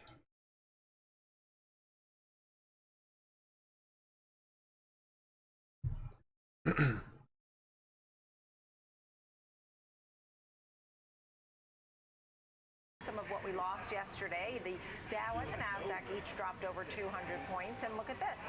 The Dow is now up 200. I might sell some cash secured puts if we get back down here to 25. 6% at 34,162. The S&P up 21, 41.39. The Nasdaq getting back half of its losses of yesterday. It's up 104, 12,600, and the Russell up 1/3 of 1%. Here's a look at the futures products today, as oil and gold are low. Oh, big flush there on BBY. Still in the gap. Troy ounce down $5.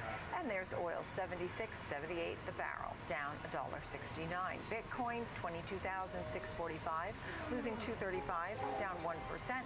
And the dollar pulling back some, down about 0.5% at 102.80. Such a big gap now on the options though for BBBY. Because you go from 250 to $2. That's percentage-wise, that's a huge amount.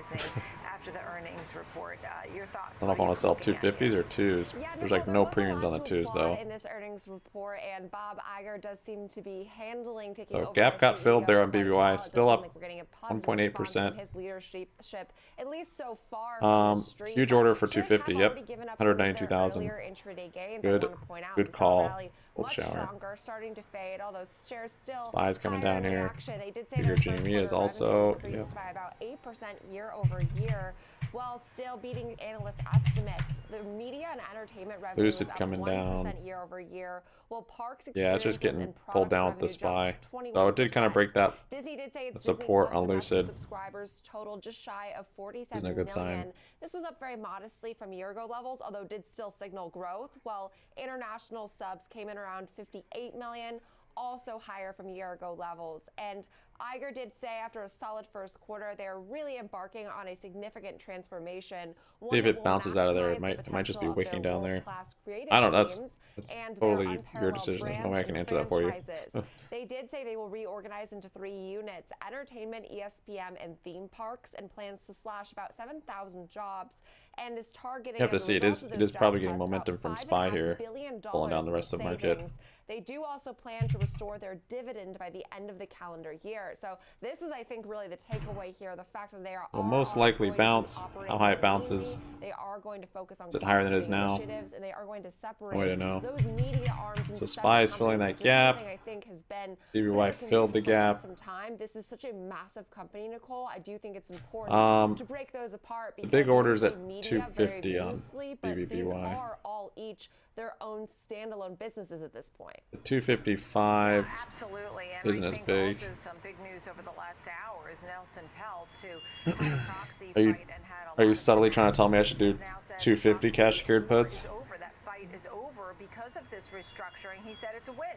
Everybody's getting exactly Maybe I'll scale into these. what he had hoped for. He likes the restructuring, and he said he's even going to send Bob Iger a birthday present tomorrow. So I thought it was sort of cute and tongue-in-cheek, but it looks like Nelson Peltz is going to back out and give to Disney the room they need now, because he likes what he sees. Let's move to the casinos. I've seen some of them with up arrows. I didn't take a look at Wynn yet. Tell us all about Wynn.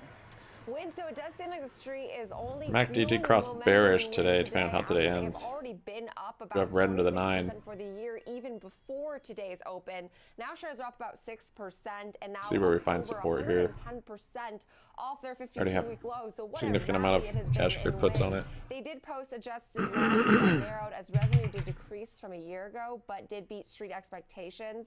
And they said that more people are gambling. No, you wanted to add a couple steps. On slots and tables like games like blackjack. The company's CFO said slot handle, the amount wagered in the fourth quarter, was 21% higher from a year ago and 69% higher from 2019 levels. Table drop was also higher than the year prior and up about 43% from the same period back in 2019, despite suppressed levels from international play. So this company is really highlighting how strong domestic traffic has been, which is something I think that's been coming down celebrated more. given the fact that they have less exposure to Macau. GME is now red than some of 0.5%. their peers. They did also highlight how demand has really returned to these casino hubs like the Las Vegas Strip in recent quarters, even as inflation continues to weigh on consumers. So perhaps signaling that the effect of consumers' discretionary spend is not necessarily being seen while gambling. I'm not sure if that's a good or bad thing, honestly, Nicole, but it doesn't seem like it's a bad thing for Wynn, who is benefiting and also offering about $600 million in senior notes that are due in 2031. So all in all, a report the street really liked, and the fact that they are able to still grow their Las Vegas revenue seems to be a huge positive. Yeah, thank you for that. And we're going to be talking about MGM later in the show, which is also a winner today. Jenny Horn, thank you. Markets correspondent taking a look at two key names today. Thank you. Let's get some insights in the news shaping the markets. And for that, we welcome in Hugh Roberts, head of analytics at IQ at Quant Insights. Thank you for being here. So what are you thinking about the market? I mean, we're now into February. We've had a pretty good run in 2023. What's on your mind? So if you remember, Nicole, we look at things exclusively from a macro perspective and exclusively from a quantitative perspective. No opinions, no humans, just a smart machine. And the machine turned more constructive on US equities at the end of last year. Macro model value for S&P, NASDAQ, Russell all sort of started to turn higher. And what changed was that 2022 was all about the Fed and financial conditions. And the driver of our model now is more about real economy stuff. It's about tracking GDP growth. It's about industrial metals, proxy for China demand. And I think that maybe squares the circle in terms of people scratching their head about price action in the last week, in the aftermath of the Fed, in the aftermath of that strong payrolls number. The simple version is that economic growth has been decent, that the potential for a soft landing has increased, and that is good for equity markets. Glad I got out of that net gas and dropped. Model value for us has been kind of ticking gently higher. Right, understood. So at this point now, we have a united front from Fed speakers. You had Williams, Waller, Kashkari, Cook, all sort of echoing what we've heard from Jay Powell, that they have more work to do to tame inflation. You noted GDP growth. We saw inflation actually in China come down a little bit. How does this all fit into the macro environment? As you said, the 2620, what level is that? A better environment, more constructive at this point, right? Yeah, exactly. So I think your question is bang on, because if we'd had this barrage of Fed speak last year, then our model value would have been going lower, because it was measures of financial conditions, it was real yields, it was the strength of the dollar. Yeah, he's kind of saying, I don't know if I was saying that yesterday, but yeah, I think he's right. I think the market's now, sometimes good news is good news and bad news is bad news, because the market's more concerned with the recession now, necessarily than inflation, because inflation has come down some. Back end of this year, we're now even flirting with a slightly higher terminal rate, north of 5%. So the market's kind of repriced more in line with the Fed. But at the moment, offsetting that is the fact that the economic data has been decent. Those two forces are kind of moving against each other, and that's what the smart machine does. It kind of like weighs up the headwinds coming from the Fed and the tailwinds coming from the real economy. The one point I would make is that at the moment, the battle between those two conflicting forces is small upside. So the model is showing improved, higher model value for the S&P. But the actual move in the S&P has moved slightly ahead of that. So we actually have S&P, NASDAQ, all these things are slightly rich. So we've just got that conflict going on at the moment. Does it give you any look at earnings or yep, that's true. Earnings? Potential Bears for companies, how well close, they may you or get may not do, the beginning of a rise. On whatever metrics you look at? Yeah, we're actually going to add that. We're constantly looking to update our models, do more work, to add new variables. And the next one looks like it wants to is 1 year forward EPS for the S&P 500, which will capture broad corporate profitability, if you like. We don't have that yet. So the only way I could answer that question right here, right now, would be that the state of the US economy will ultimately reflect whether earnings are improving or deteriorating. So really it's about economic growth that underpins corporate profitability. And obviously the numbers, especially the payrolls number last week, jobless claims today, suggest that for now the labour market is holding in there. So the recession call that was kind of consensus at the beginning of the year may ultimately be proved to be correct, but it looks like it's not going to be imminent. It's maybe delayed a bit. Right, and so with that, you mentioned the tight labor market that we've seen and all the jobs being created, and jobless claims only rose a little bit for this past week, to your point, Hugh. At this point, I wonder how the consumer will continue to react. We've seen them shopping. I mean, they've maybe downgraded where they shop, or maybe they spend a little less at a restaurant or things like that, but for the most part they're still spending, and as you well know, consumer spending is basically 2/3 of GDP. Where do you see the consumer and how they're feeling?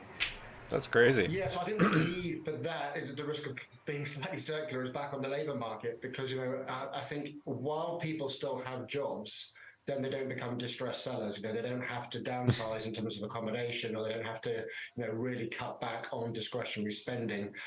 So if the labour market can hold in, then I think your point is bang on. You'll just see tweaks to consumer behaviour.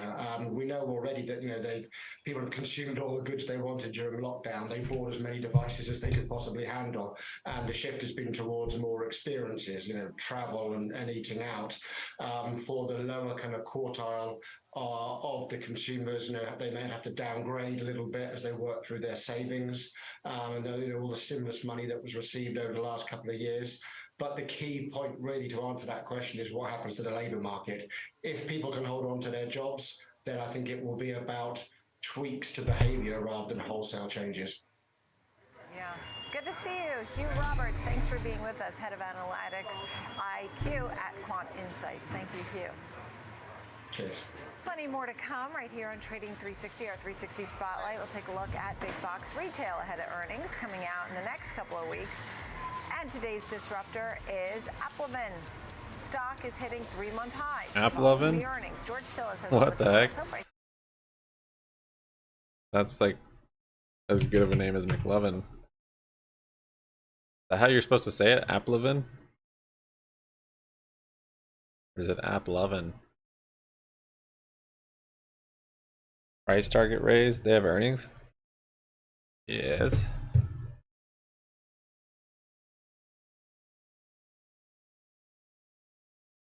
Tools for mobile application developers, automating and optimizing the marketing and monetization of their apps.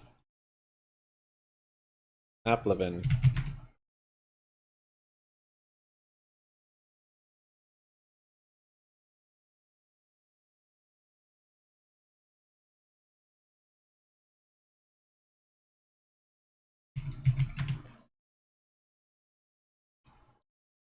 BBY bouncing on that line we have there.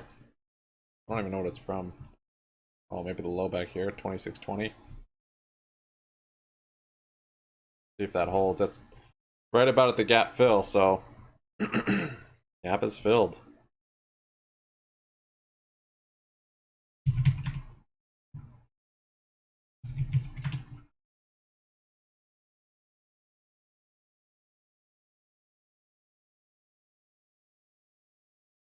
Our cash secured puts on here. We're up on the day, but only down 21%. Isn't that crazy? When I open these, I'm pretty sure BBBY was over $3. But the IV has come down so much. Even though they're still in the money, they're not down that much. And HKD, I don't want to see it drop below like 935.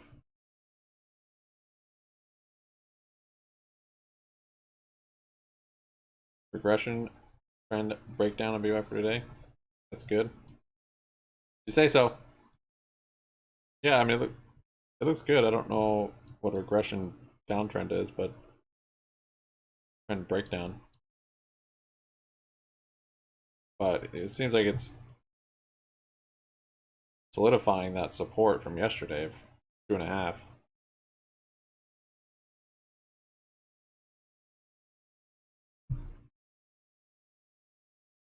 500 more, 265. I like that.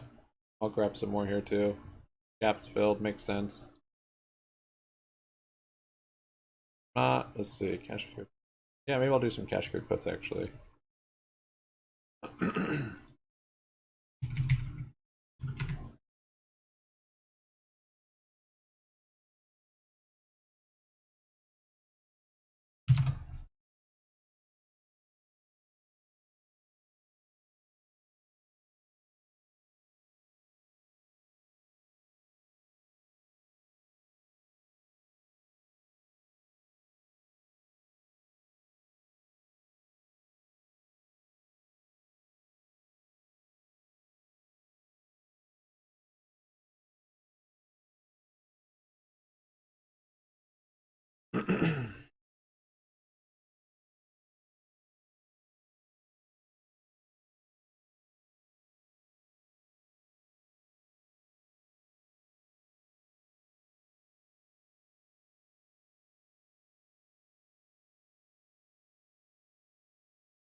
Oh man, don't look at it. Oh, don't look at my count being down? No, that's no problem. That's no problem.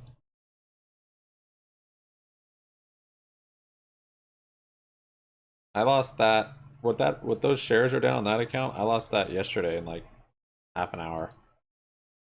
Oh, HKD. No, I've got to look at it. I've got to look at it. Because this one, I'm not going to just let it... Oh, it did make a new low. That's why you're saying don't look at it.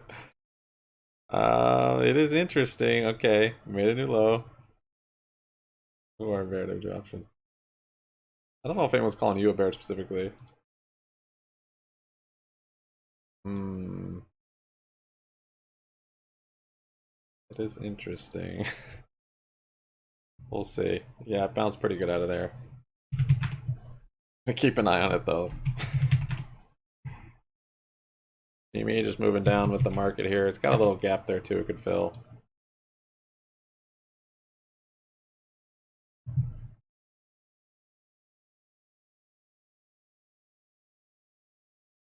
Okay, my order got filled. I just got some weeklies, so it expires tomorrow.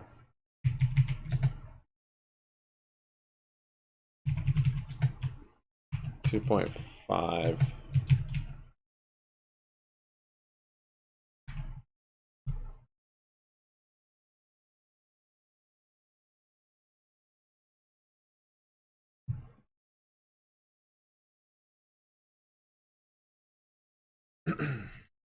If we dip below this, might get more at 25. Would like to see it hold that 25. If it doesn't hold up 25, I'll definitely be waiting.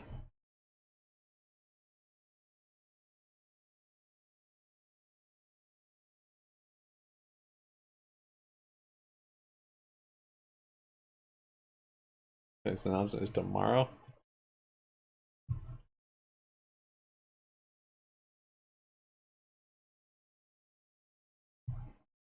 Ever been in this name before? What did you? Don't say what. I know you're watching HKD. Yes, I'll trade anything, anytime, any direction, as long as it's a liquid market. There's BBI dropping your filing? Sellers. I use limited risk options, so yes, I've done very well in this, and I am certainly not a trading bro. I use in-the-money options that have a high delta, whereas the bros use out-of-the-money options that have very little time. So I'm putting probability on my side, but I'm still going to trade something that I see as an opportunity. And if we just get back to the top end of this range, why do they call them options bros? I've never heard of that. Limited risk option that gives me the right to be long from 15, which is a low, gives me that would produce a 100% gain in the option, and it's June, so it's got plenty of time for some bullish development. Interesting. Any quick thought on that, Ben?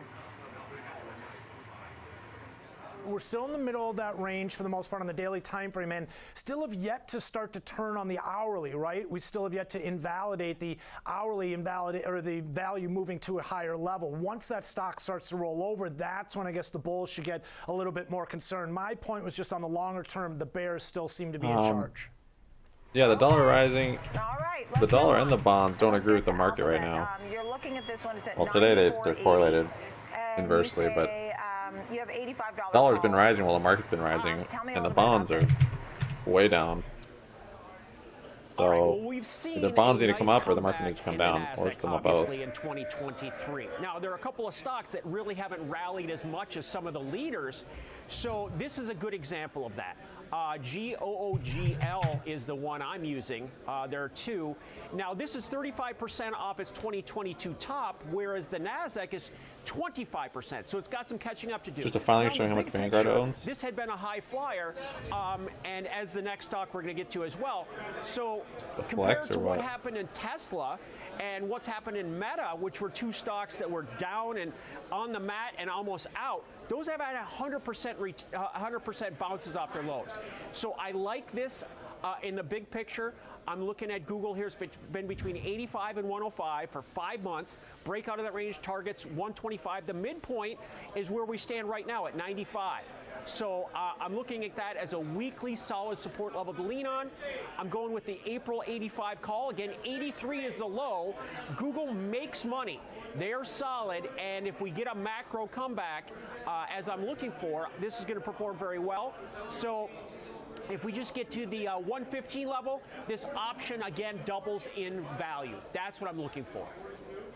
Right, and even with this recent dip, Ben, what are you thinking?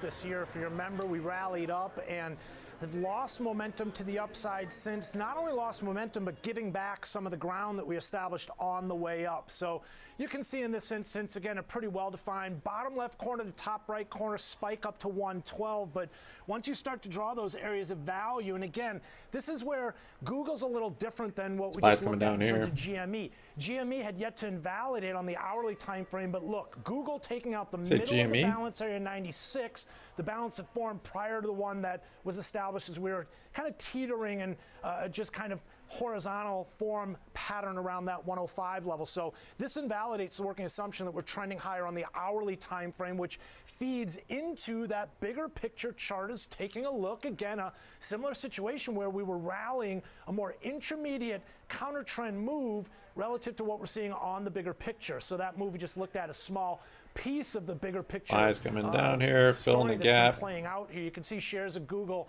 topping out around 155 at the end of 2021, beginning of 2022. Look at how they've been coming off, and look at where we just failed. It's interesting because, again, right at a key level, an upper extreme of the range that we've been in since September, October of last year.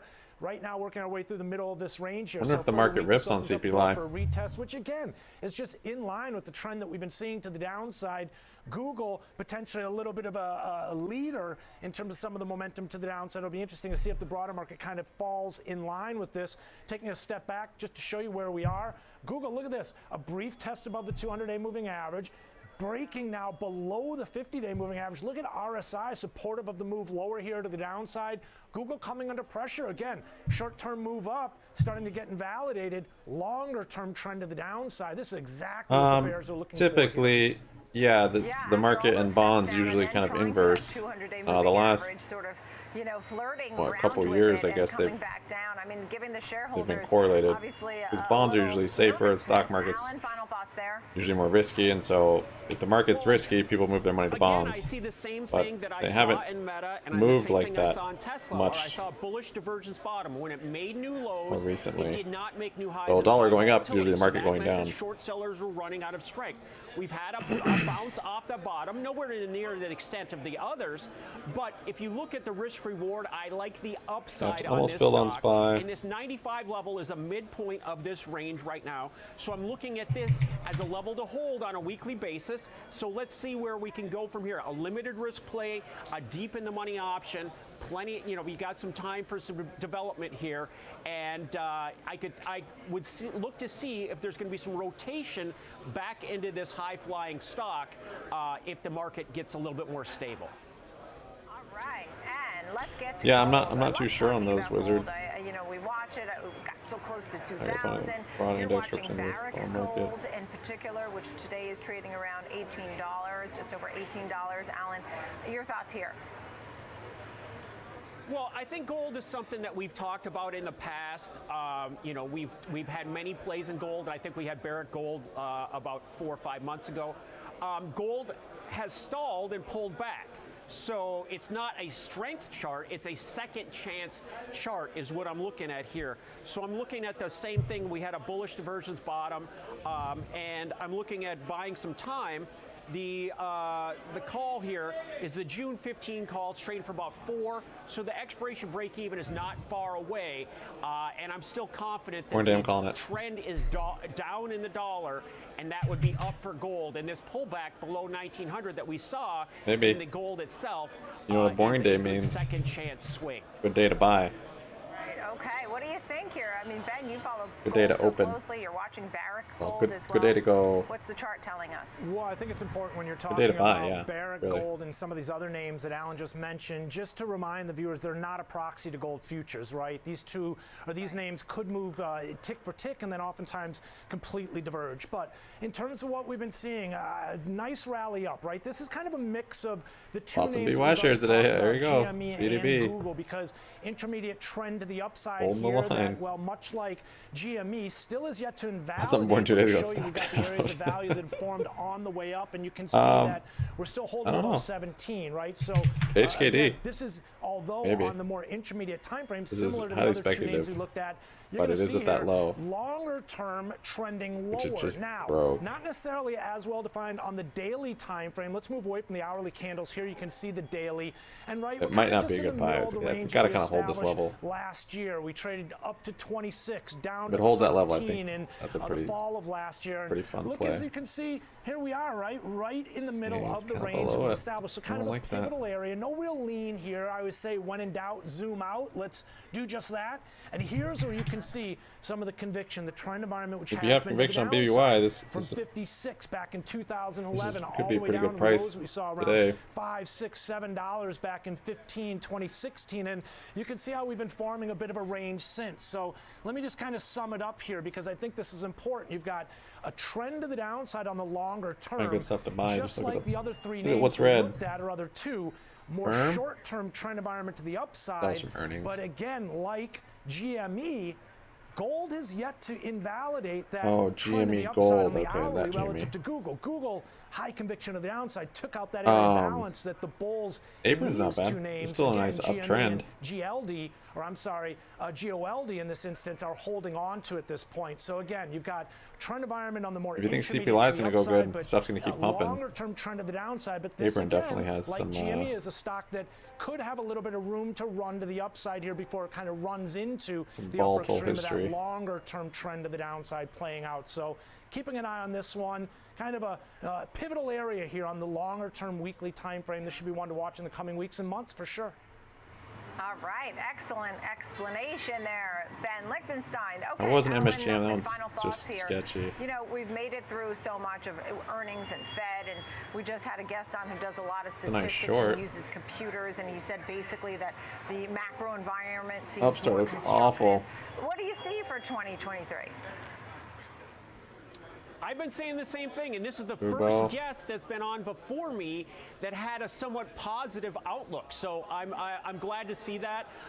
And we've talked about the futures markets have been telling us for a long time that rates top out now and they decline in the future. So, you know, I think that's very constructive that we've it's holding up though. It's only down 0.5%. At the end of our journey, we're almost reached our destination. You know, the other day can look forward. It came down 12%. Has been positive. Obviously in 2023. Let's see if we can get above 4,200 in the S&P. If we can do that, then this won't be a BBBY testing this low here.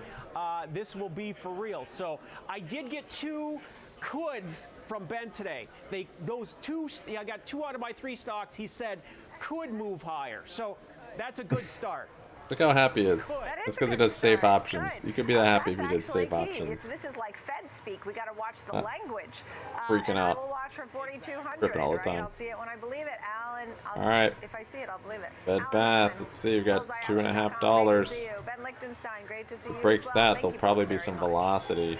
Next up, we're going to spotlight big box retail. We'll talk about Costco, Walmart, Target, some of the trends that we've been seeing in the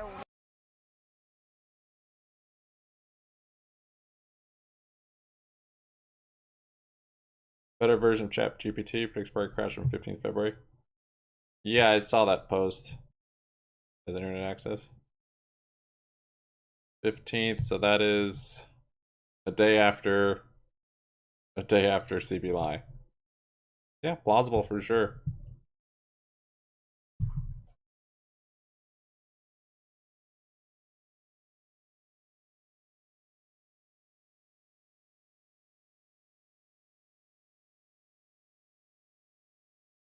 Google has said that for the first time ever that it will begin disclosing investments in AI. Global Foundries and GM announced long-term direct supply agreement for U.S. production of semiconductor chips. Amazon earnings showed the largest annual loss ever as a public company.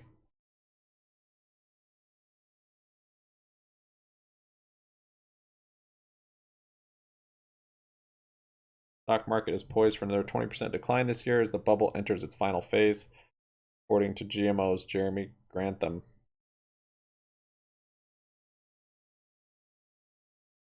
79% of Americans think 2023 will be full of economic difficulty. Yield curve is, I think, more inverted. The 2 and 10, let's see, US 2 and 10 Treasury yield curve inversion reaches minus 86 basis points, most inverted since December 2013. Or no, is that December 13? December 13. Okay. It's extremely inverted though.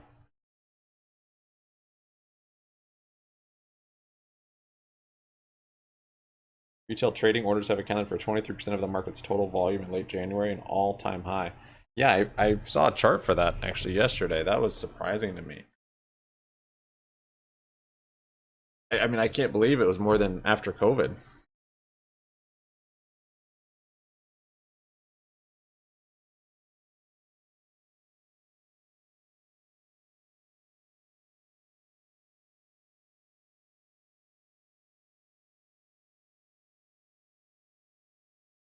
I'll try, Wizard. I don't know a whole lot about bond market, honestly, but take a look.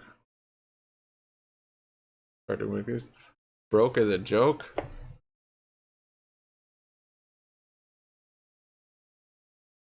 Weeklies are fine if you're like in the money. It's low IB.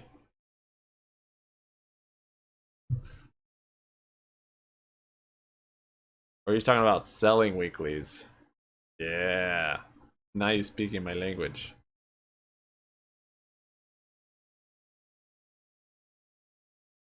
Watching for. Definitely, there's actually a lot of hype when it comes to this earnings announcement. There's already an implied move of about $6.70 to either the upside or downside, so that's pretty significant. Thank you guys for your likes. We've got 37 of them. Well done. The street's looking at revenue coming in at $7.4 billion, adjusted earnings per share at $1.20. Probably the biggest metric that we're going to be focusing on is going to be total payment volume. This is really just showing the amount of business the company is doing or their customers are doing. And that counts right back up. The estimate rate is being pegged at around 359.2 billion for that number. That would be about a 5.8% increase year. We put on our tinfoil hats for BYS stream. As high as you possibly can. And certainly. That also provided or helped by the Venmo product, where they continue to try to monetize that business and trying to grow that business through obviously. What sort of tin would you like to discuss? Providing some decent incentives. Thanks, Ryan. And the amount of products that you can actually transact on the platform as well. Heard weeklies are What's risky. Going to be really interesting here, Nicole, is going to be. Oh, that's right, Ace. I forgot you don't know about options.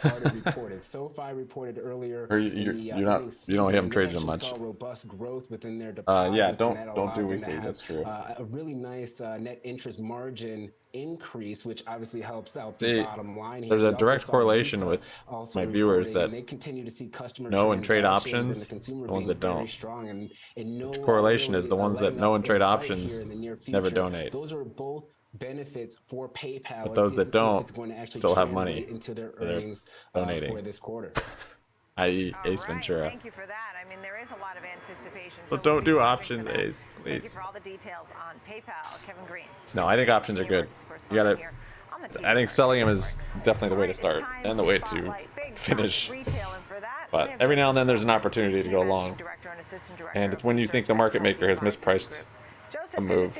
So if you think you can beat the market maker, which is basically what you're saying when you go along, if it's a risky one at least, then go for it. But it's like beating the casino, but much more difficult, really. What are they changing? If I want to be as a Super Bowl ad this Sunday. Is still spending, and we've seen some resilience in the consumer. However, I would probably we are sell seeing all my more BBY if they borrowing to had an ad.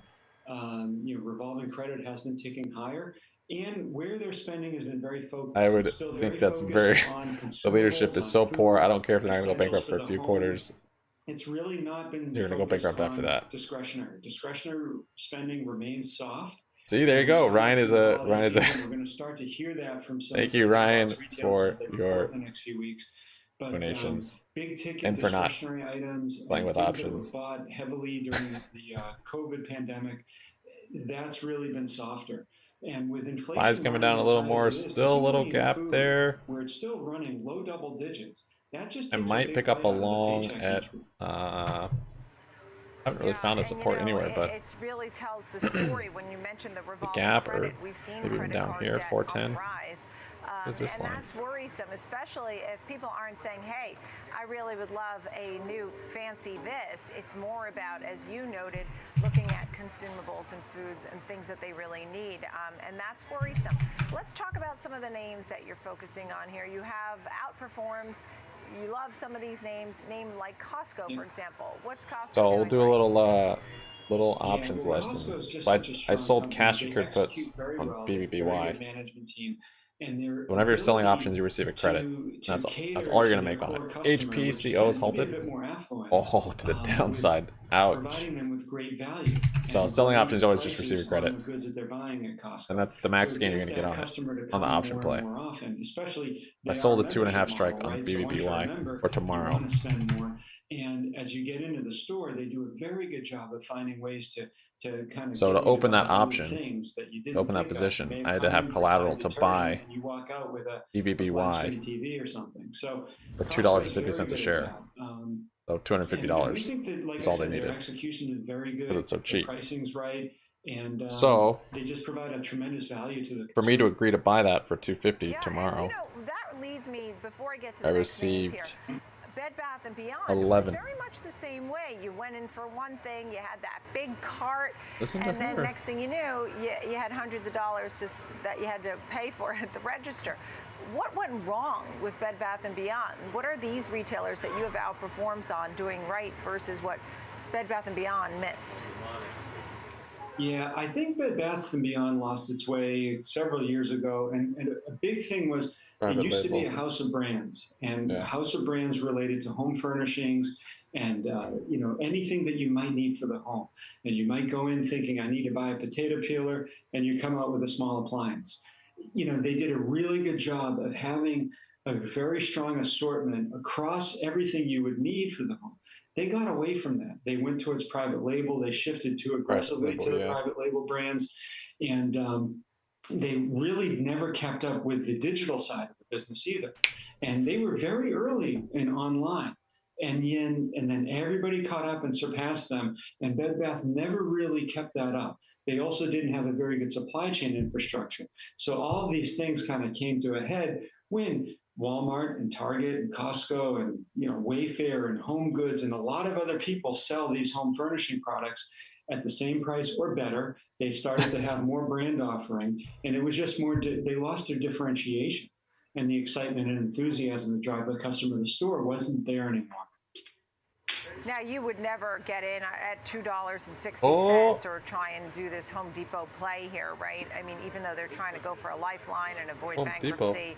I know you have Outperforms on Target and Walmart, and I want to focus on that. But for folks who are looking and saying, hey, I want to play this, what do you tell them?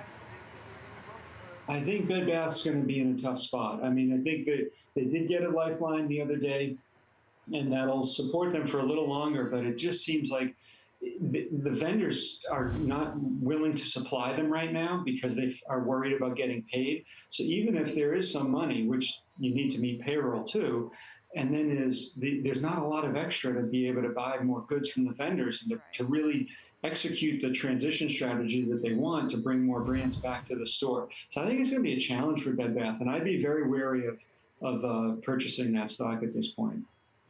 Yeah, but what you do have Outperforms Target, Outperform Walmart. Tell me a little bit about where you think these stocks are headed and why. Yeah, that's a good point. I've heard that before about the private labeling. That's kind of the thing that started BBY's downtrend, just I think Walmart, pushing so much private labeling. I haven't heard that about their supply chain being problems in the past. To America, and they provide great value to America, especially what I think it was my wife. Someone I was talking to was like, they described Bed Bath & Beyond perfectly. The store.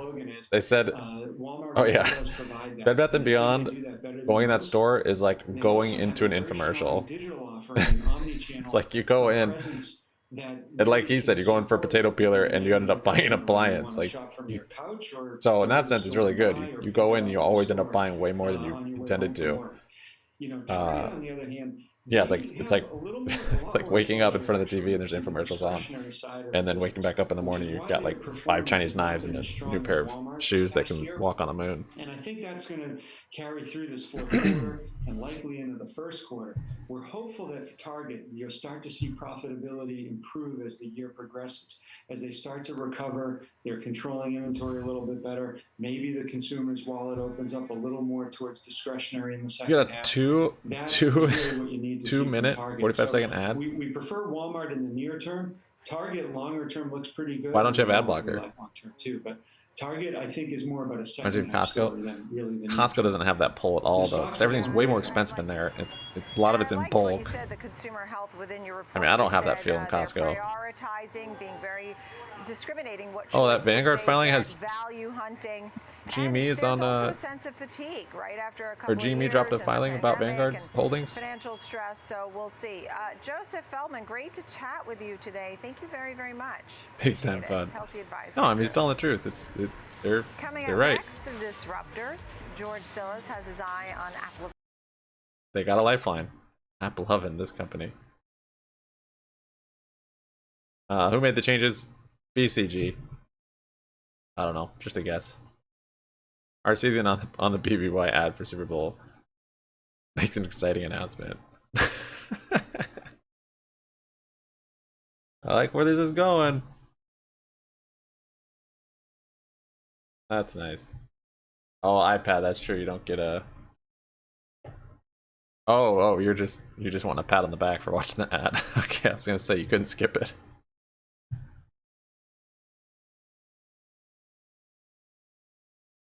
Yeah, you went to spend $275 but ended up paying $625.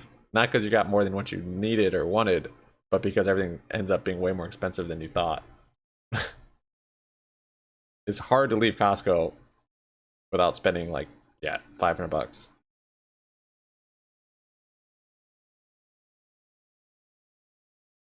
House votes 419 to 0 to pass resolution condemning China for spy balloon.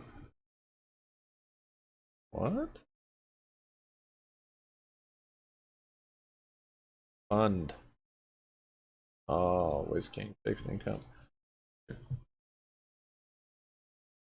100% since inception.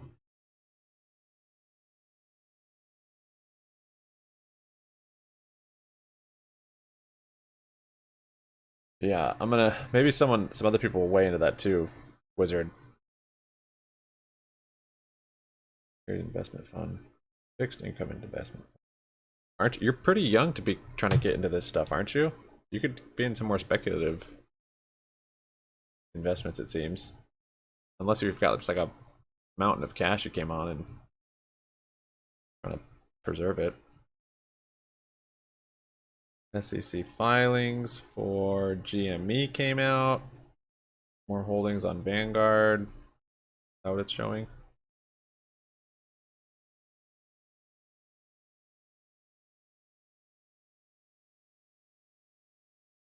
I mean, I don't need to look at this. Just tell me what it says. I believe you.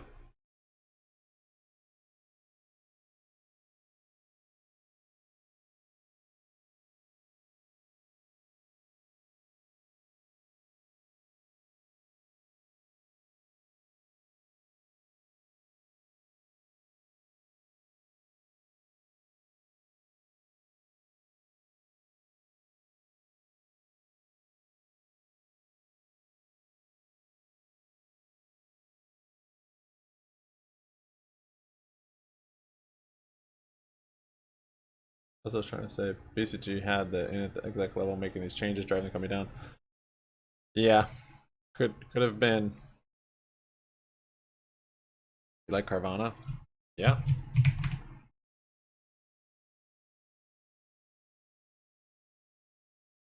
Still on a nice trend there.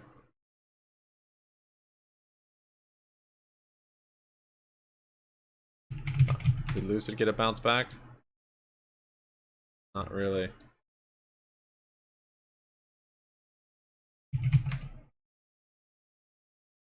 GME just holding down at the lows, but not flushing it. It really is just moving with SPY. BBBY with a little uptick. Maybe time to sell some more cash secured puts.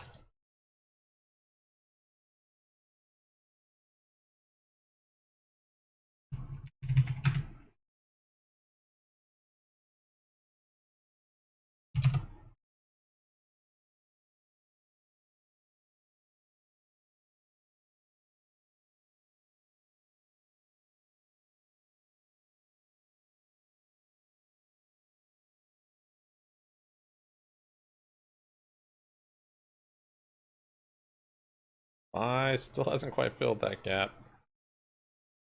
Yeah, let's get the likes up, guys.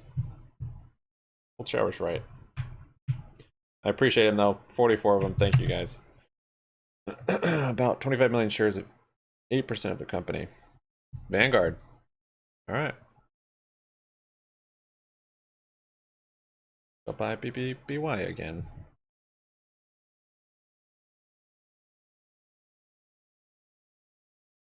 Meaning they lent out the rest? Wait, what? 25 million shares, 8% of the company. Are you just joking?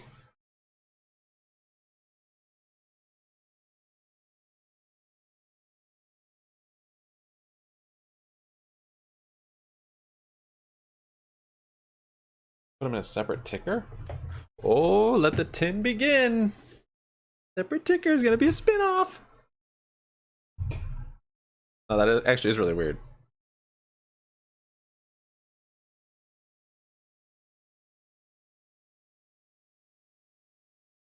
Did you refresh and everything? Is the ticker still BBBY? It just didn't group them together?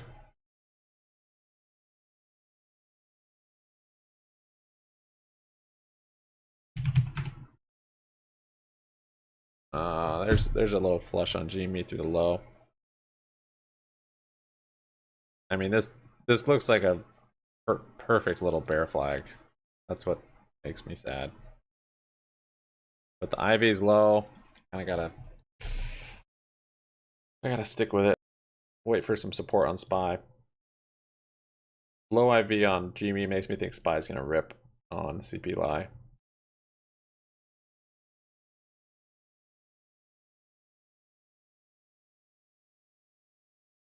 Still BBY. That's weird.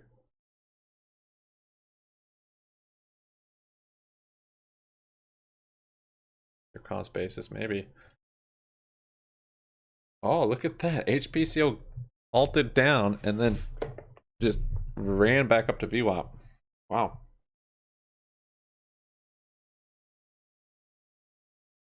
It's gonna be a new ticker. Does it say BBBB? Wait, I guess this would be BBB. Just BBB.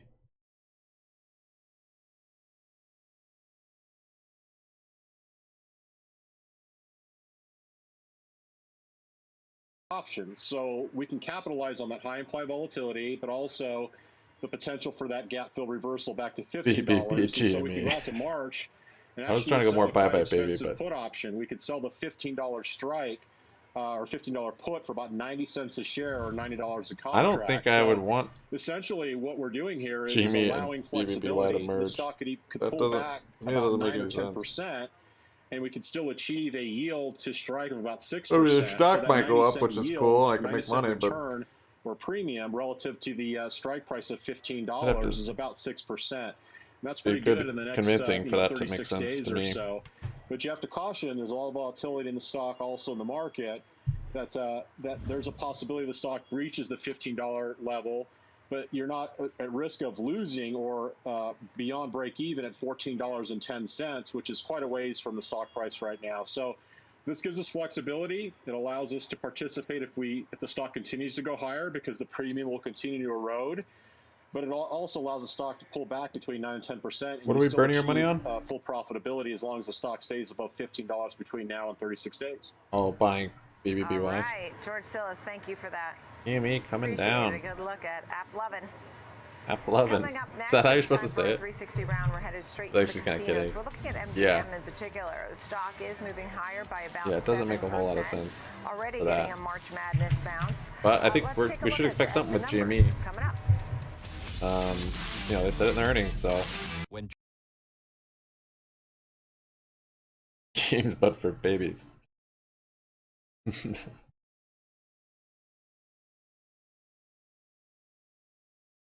You're going the wrong way.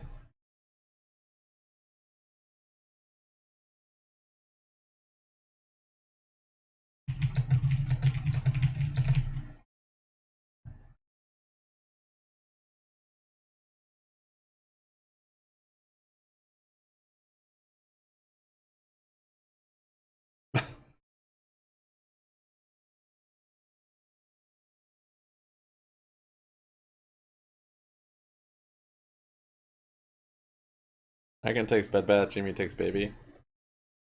Hey.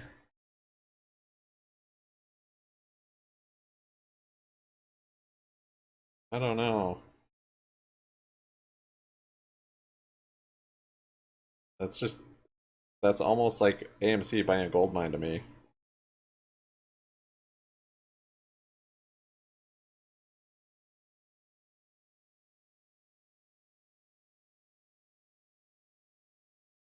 Baby splits and takes Teddy. You guys are talking about like a family tree now. I'm pretty confused. Worse. I don't know if it's worse than a gold mine.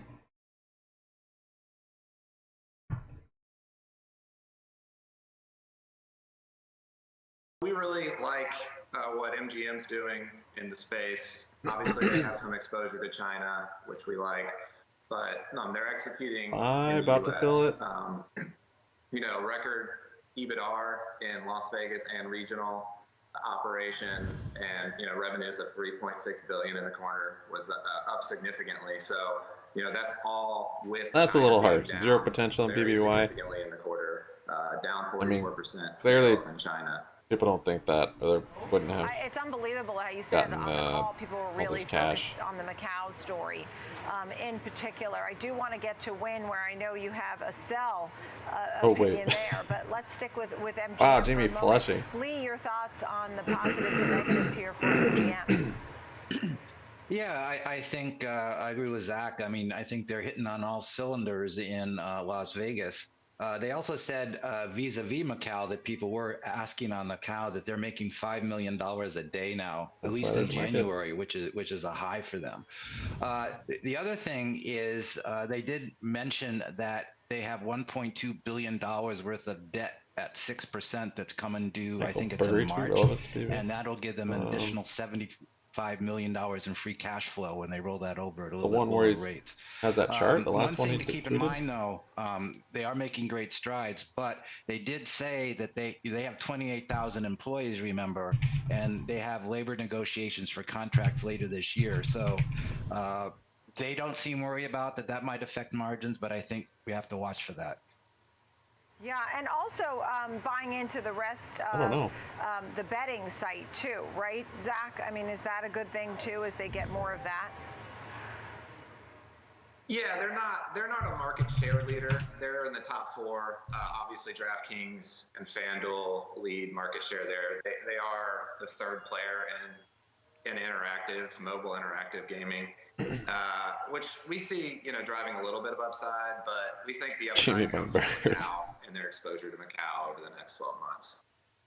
You said tailwinds coming from Macau. What about, just quickly, in Vegas? I think he's got mostly cash, as we've seen, and then he's invested in the prisons. They're spending more on restaurants and shopping and all that. And Las Vegas Sands no longer in Vegas. Isn't that a good thing for MGM? Yes. MGM is obviously, they've had some shifting around of properties in recent years. You know, they've added the Cosmopolitan, Aria, and some of these other properties. And then they've also gotten rid of, all right, SPY filled the gap. Got rid of the Mirage and Q4 in Las Vegas. So I really like their portfolio in Las Vegas. I think they're primed for success in Vegas with their new portfolio. Giving up all the pre-market gains almost. They're record EBITDA in Las Vegas, and they think that's going to keep going higher over the next year. Yeah, a quick thought on the CFRA sell here, Zach, on Wynn.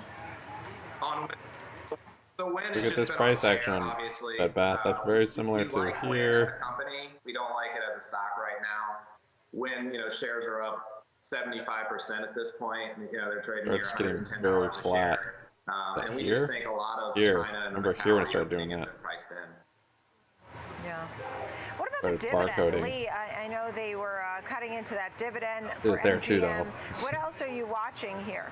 You mentioned the debt. Don't love that part of it. Right, but one interesting thing, and I've heard this floated out there.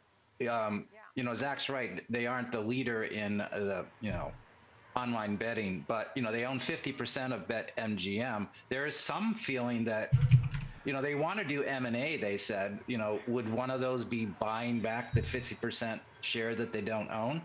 And if they did and became profitable, would they spin that off as an IPO?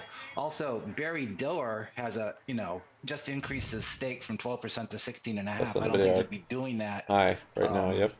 If he's negative on the company. So I think those are a couple of things to keep in mind too. Operations. Yeah, additional good detailed points, Lee. Thank you for that. Zach, you mentioned could be something, could be nothing. And FanDuel. I mean, do you like DraftKings? Someone would that be, shared that with what me. do you have that rated as? I'm not. Yes, I have DraftKings as a buy. I don't get my hopes up for really anything. $18 now, and it's near my price. No way, don't get let down. But we just think, they're the leader in the U.S. or one of the leaders in the U.S. Obviously, FanDuel has, the majority. They want it down to 260. But well, they got what they wanted. We're 260. Technology and what they're doing with their technology, and obviously they're spending a lot to obtain these customers and marketing costs. But we think over the long term, it's a good buy down here. Oh, my cash card put's probably filled. Okay, so you have a buy and it's at 16.85 today, and I'm sure probably we will. talked about the Chinese New Year. Might flush a little bit here down to the March 25s. Madness, so a lot to be betting on as well. Good to see you both. Lee Bold, Charles Schwab, Zach Warren, CFRA. Thank you both very, very much. That's going to do it for us here on Trading 360. I'm Nicole Petalides. Keep it right here. I'll see you at 2 p.m. The Fast Market. Selling huge on Bobby. I don't know if I'd say it's selling huge. But yeah, still a big wallet. $2.50. 114,000 shares. On the upside, there's a big wallet 3.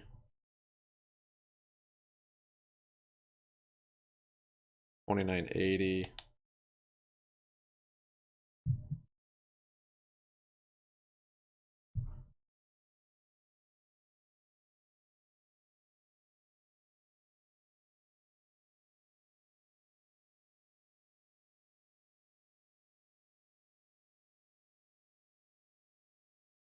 I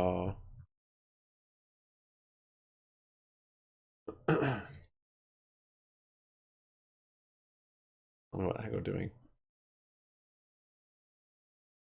Moon, it was you that was sharing that stuff on Discord. Those screenshots from BBBY yesterday, wasn't it?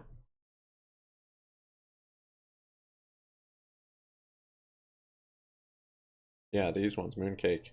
Where did you get these from? Because I didn't see any filings where they mentioned the owners of these warrants. And here it says known owners is Hudson Bay. The only other place we see that they mention someone specifically is the Wall Street Journal article. But I didn't see it on any of the filings. Maybe I didn't look close enough, but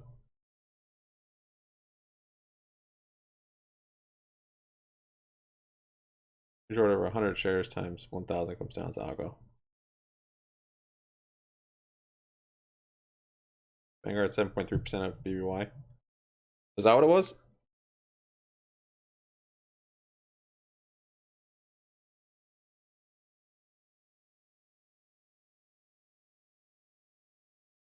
Not spammy.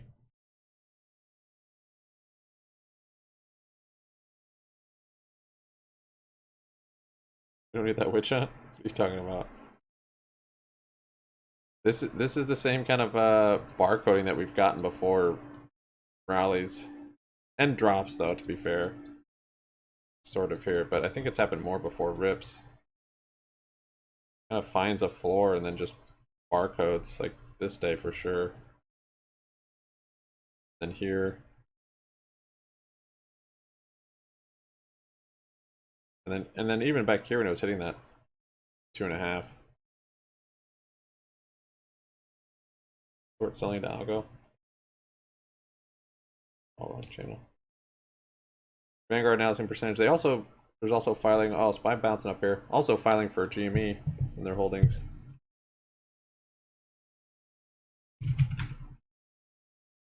Me not moving yet. SPY bouncing up here. BBY looking a little frothy. Did it ever fill?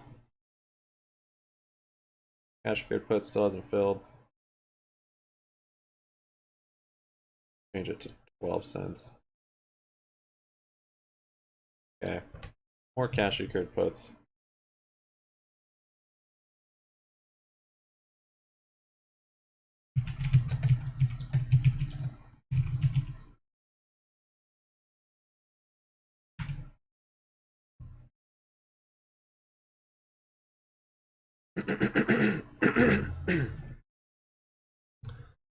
MACD is looking nice right now.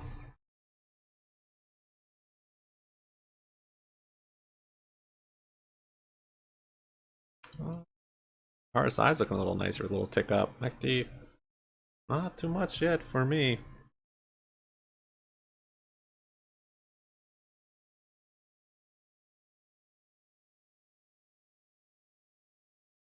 Number 3, then 4 before rip. Yeah, but it starts somewhere. And it could be starting here.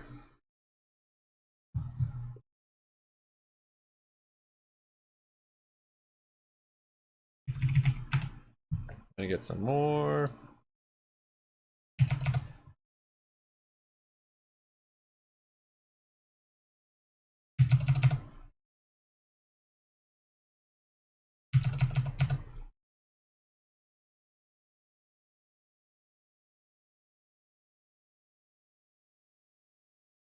Okay, got some more. Quite a bit more on that order. Let's see. Probably enough for now. Yeah, that's enough for now. I'm good.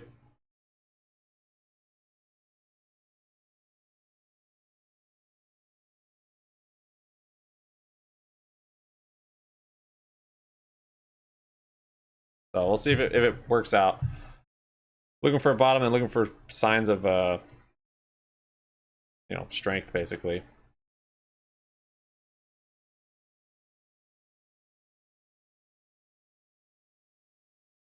Instead of putting so much into shares this time, I'm doing spreading it with cash secured puts too, which are safer. And then also have some GME, of course, too. But percentage wise on GME, I mean, if we have a big move, it'll probably be like 100%, right? Should be to 40. BBBY, it seems like 100% would be much more attainable from here to get to, you know, $5 or so. And if it's getting that high, it gets to $5. I mean, it might reject there. Honestly, that could be it. But with the amount of momentum this thing carries once it starts going, if it gets to 5, it seems like it would probably make new highs. So, a simple logic.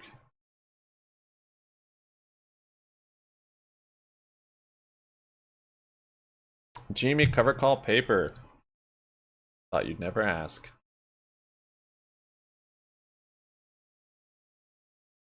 So, let's see there. Paper trade, cover calls up 50%. So you could even close it today. Especially if you thought it was going to go up, you could say, I'll just close it. We're about to rip.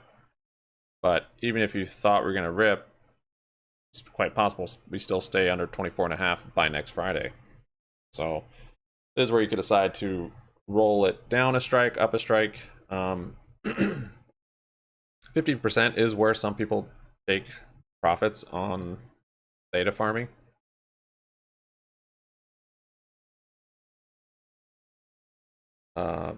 Other people wait till like 70% or 80%.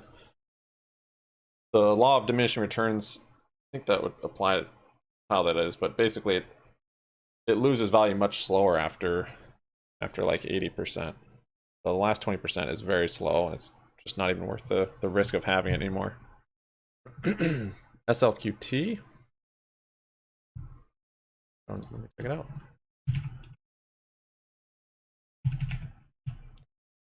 Select quote. 43%.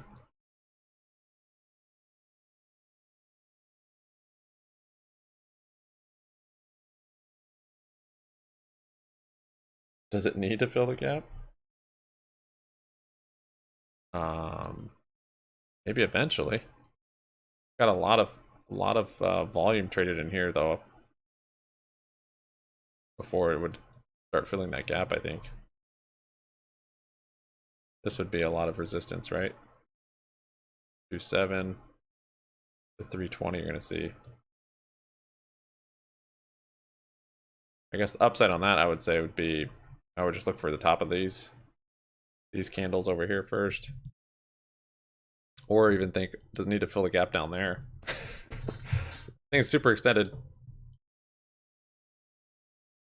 And it has options. BBBY plus 2.5%. Very strong that it's holding that.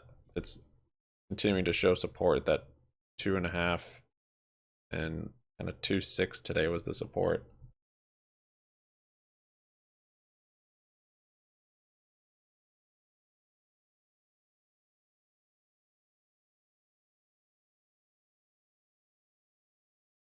Wish I had a few more options. Options are still extremely expensive. That's why I'm selling them. That in mind.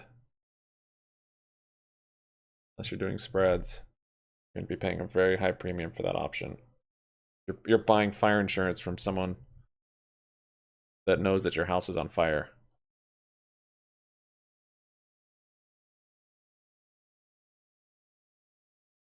Next in the BBI 511, or are you thinking 20?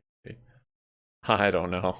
I mean 20 to 80. I think that would take some time for sure.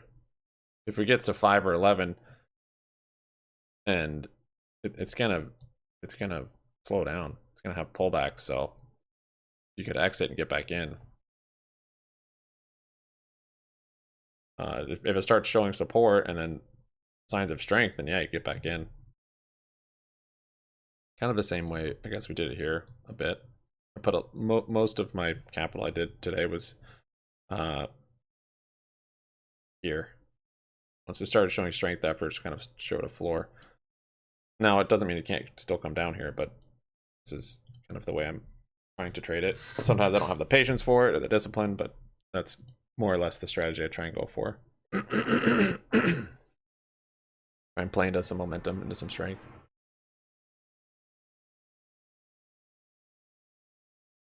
All right, 50%.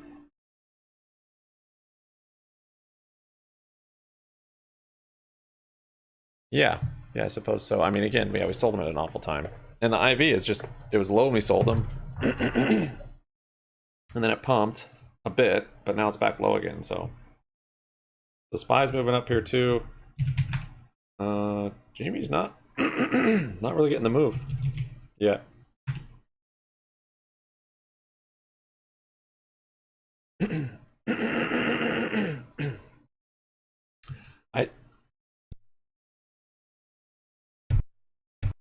Whoa, I don't feel like BBBY is very connected to the market. I know today it kind of looks like it, just looking at it after it's happened, but while it's going on, It's weird. It's weird. It like kind of does seem like it, but I just don't think it is.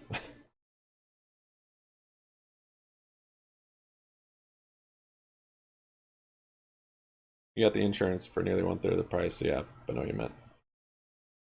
Yeah, the insurance is cheaper now than it was a couple days ago, but it's still highly inflated.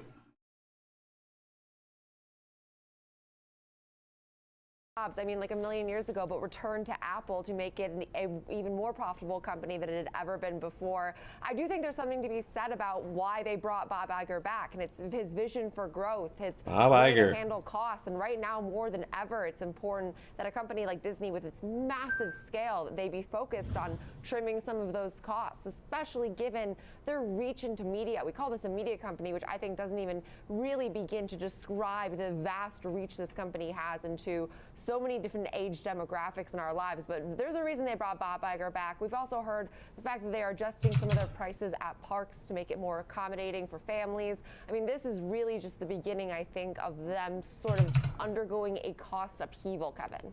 Jenny Horn, appreciate you coming on as always and updating us on Disney on earnings day. Have a great day, Jen. All right, let's bring back in Nathan Peterson. Nathan, when you see Disney's earnings and the wholesale changes that Bob Iger is trying to make to this company, yet, you know, the stock was 118, now it's 113.70. This is a company that probably needs to put a good print on the board today, Nathan. Yeah, you know, so Kevin, we got a stock here that's basically up from 85 as it closed out last year, and it ran up. Yeah, maybe it does get correlated at times. Definitely seems like it. Order. If you looked at the RSI on Disney, it's very loose to me. Not like GME at all. It's 72 on the RSI. That's with this big red candle. Pretty clear skies until 2980 and really 3. The streaming business, I think, 2980 is a previous high. There, I think the cost-cutting measures, as we'll you see what happens mentioned, at VWAP up here. A good move, generally speaking. So, you know, it's a double-edged sword, you know, right, Kevin? Because, you know, it's nice to see. But look at that, yeah. Now, costs. On the other hand, that's super weird. About demand, I will say that now with GME their is theme inversing. Park revenue, when we talk about discretionary maybe they take turns being correlated with SPY. It's impressive to see how much consumers GME dumped like 12% the able other day, and SPY did nothing. on these types of expenses at Disney, or whether we're talking Carnival Cruise. If you look at what the CEOs have been saying about being 100%. That's really strange. If you look at the airlines, you look at United in terms of their guidance and what they're seeing in terms of their bookings, there's been no falter there. So at least that's really nice to see from the side of, you know, how it's impacting discretionary spend. You know, Kevin, at what point do we actually see the consumer concede? We've seen the credit card debt metrics go up, but when do they actually behaviorally pull back on this type of spending? I don't know. We haven't seen it yet. Yeah, when does that elasticity of demand kick in? Because prices are high, but we've been talking about this on this network for a while, Nathan, that the stickiest part of the economy was that travel and leisure and hotels and cruise lines 1%. And planes and resorts. It's a big reversal. That was from Powell, though. 2 years How about off, this? There's that was all demand, Powell, and that demand has stuck Bard around. That's been one of the stronger parts spoke. of the economy. So there's been a lot to say there. So don't expect that again. I mean, we might rally here, but it's nothing the same. Prices on airline is still high. You mentioned the demand for cruise ships and their bookings higher than 2019. I mean, it's relative to cost of living, though, right? And they're bringing on what you would think with the standard of life, horrific balance sheets that some of these cruise ships have. They're bringing on new boats. Here, I don't contest that. Royal Caribbean came out and said they've got 3 new boats coming online. One of them, the biggest cruise ship in the world. So there's a lot going on, and that travel, leisure, and hospitality, those jobs are still growing. This is an interesting part of the U.S. economy, Nathan. Yeah, it absolutely is. You know, and that's funny, Kevin, that you mentioned that. If you go back to 2020, I believe it was in late 2020 or maybe slowing early down 2021, here a little bit.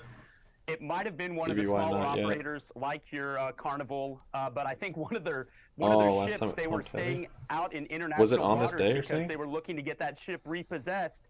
Now they're looking to buy more of the ships. It just kind of speaks to some of that demand that came from, you know, a lot of the fiscal support. Hey, you drop a $5.2 trillion cash bomb on the economy, you know, maybe this is what we get as a result. Oh, SPY was flat. Exactly Oh, right. you're talking about this dip and their rip. cruises. All right, Nathan, let's this take happened our in the morning, first though. break of the day. This is a Come totally back with different time George frame than Tillis. BBY. And our first trade of the day, BBY is still really didn't start going which crazy is till lift. So we'll 1 look o'clock. at the mini Uber and see how You already it had sets that- up for an that earnings dip and play. rip on Take a SPY. quick break. Come back in 2 minutes with more Fast Market. See you then, everybody.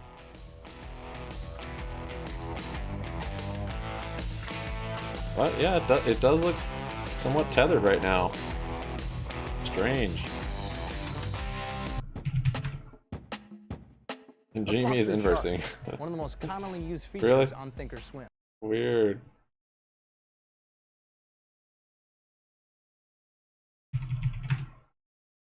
I was hoping BBBY was not correlated right now. Seems as such. Pretty big rejection there on SPY.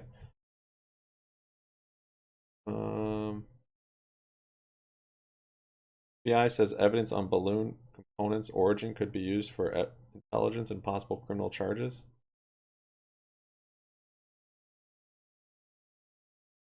Who are you going to convict? US 30-year fixed rate mortgages 6.12%, February 9 week versus 6.09% prior week. Yeah, it's moving with SPY now. How crazy. Didn't see that coming.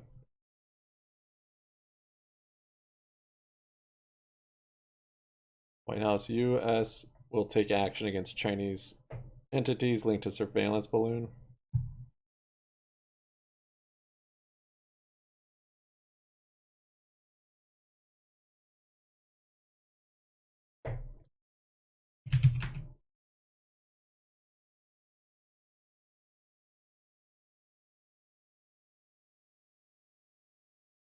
I'll give HKD a little time.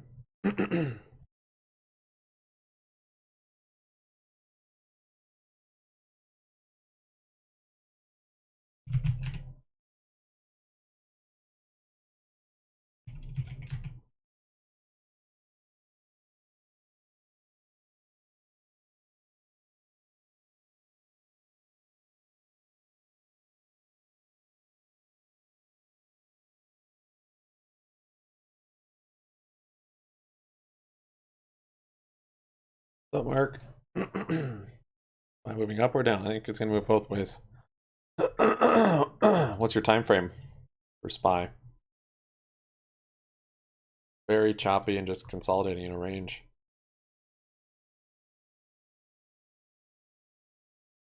Oh, pumped yesterday, then it dumped. We had a gap up. We sold off. Seems to be waiting on CPI next Tuesday. And then we'll get a direction if we're going to break out. Come to these highs, 426, 427 maybe. Or if this is the top of this rally. And come down here or 300.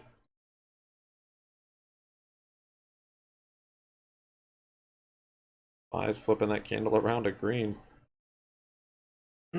My traders lost $5.7 million after it bought containers with no nickel in them. What?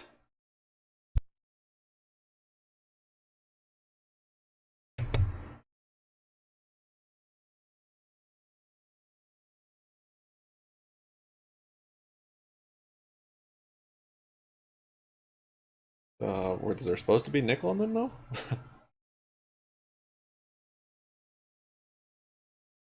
Okay, now it's not moving up for the with same it. quarter last year at 10 cents. The other thing is their sales for the quarter are expecting nearly 20% at 18% at $1.15 billion. The thing about I mean, that's a nice textbook bear flag, but operating what do I know? margin profile that Holding Uber that support. does, despite the fact that both Options of these IV is low. companies have been aggressively trying to scale up their Even the daily business. has a If you bear flag. consider also Uber, I think this is something we mentioned prior to the earnings announcement. Would like to is see a the wick short out of here interest though by in end of stock was day. very low. It was around Don't know if 1.8% we'll get it. of the free float, but lifted a little bit different. There's about 16% grinding up. of the shares that are shorted as a percent of the free float because the expectations have been quite lower We've taken for a long Lyft here. versus Uber. But nonetheless, if you consider what happens, especially when there's an improvement expectation you can see a pretty magnified move in either direction, of course, for companies like Lyft, which are, again, growing, but still down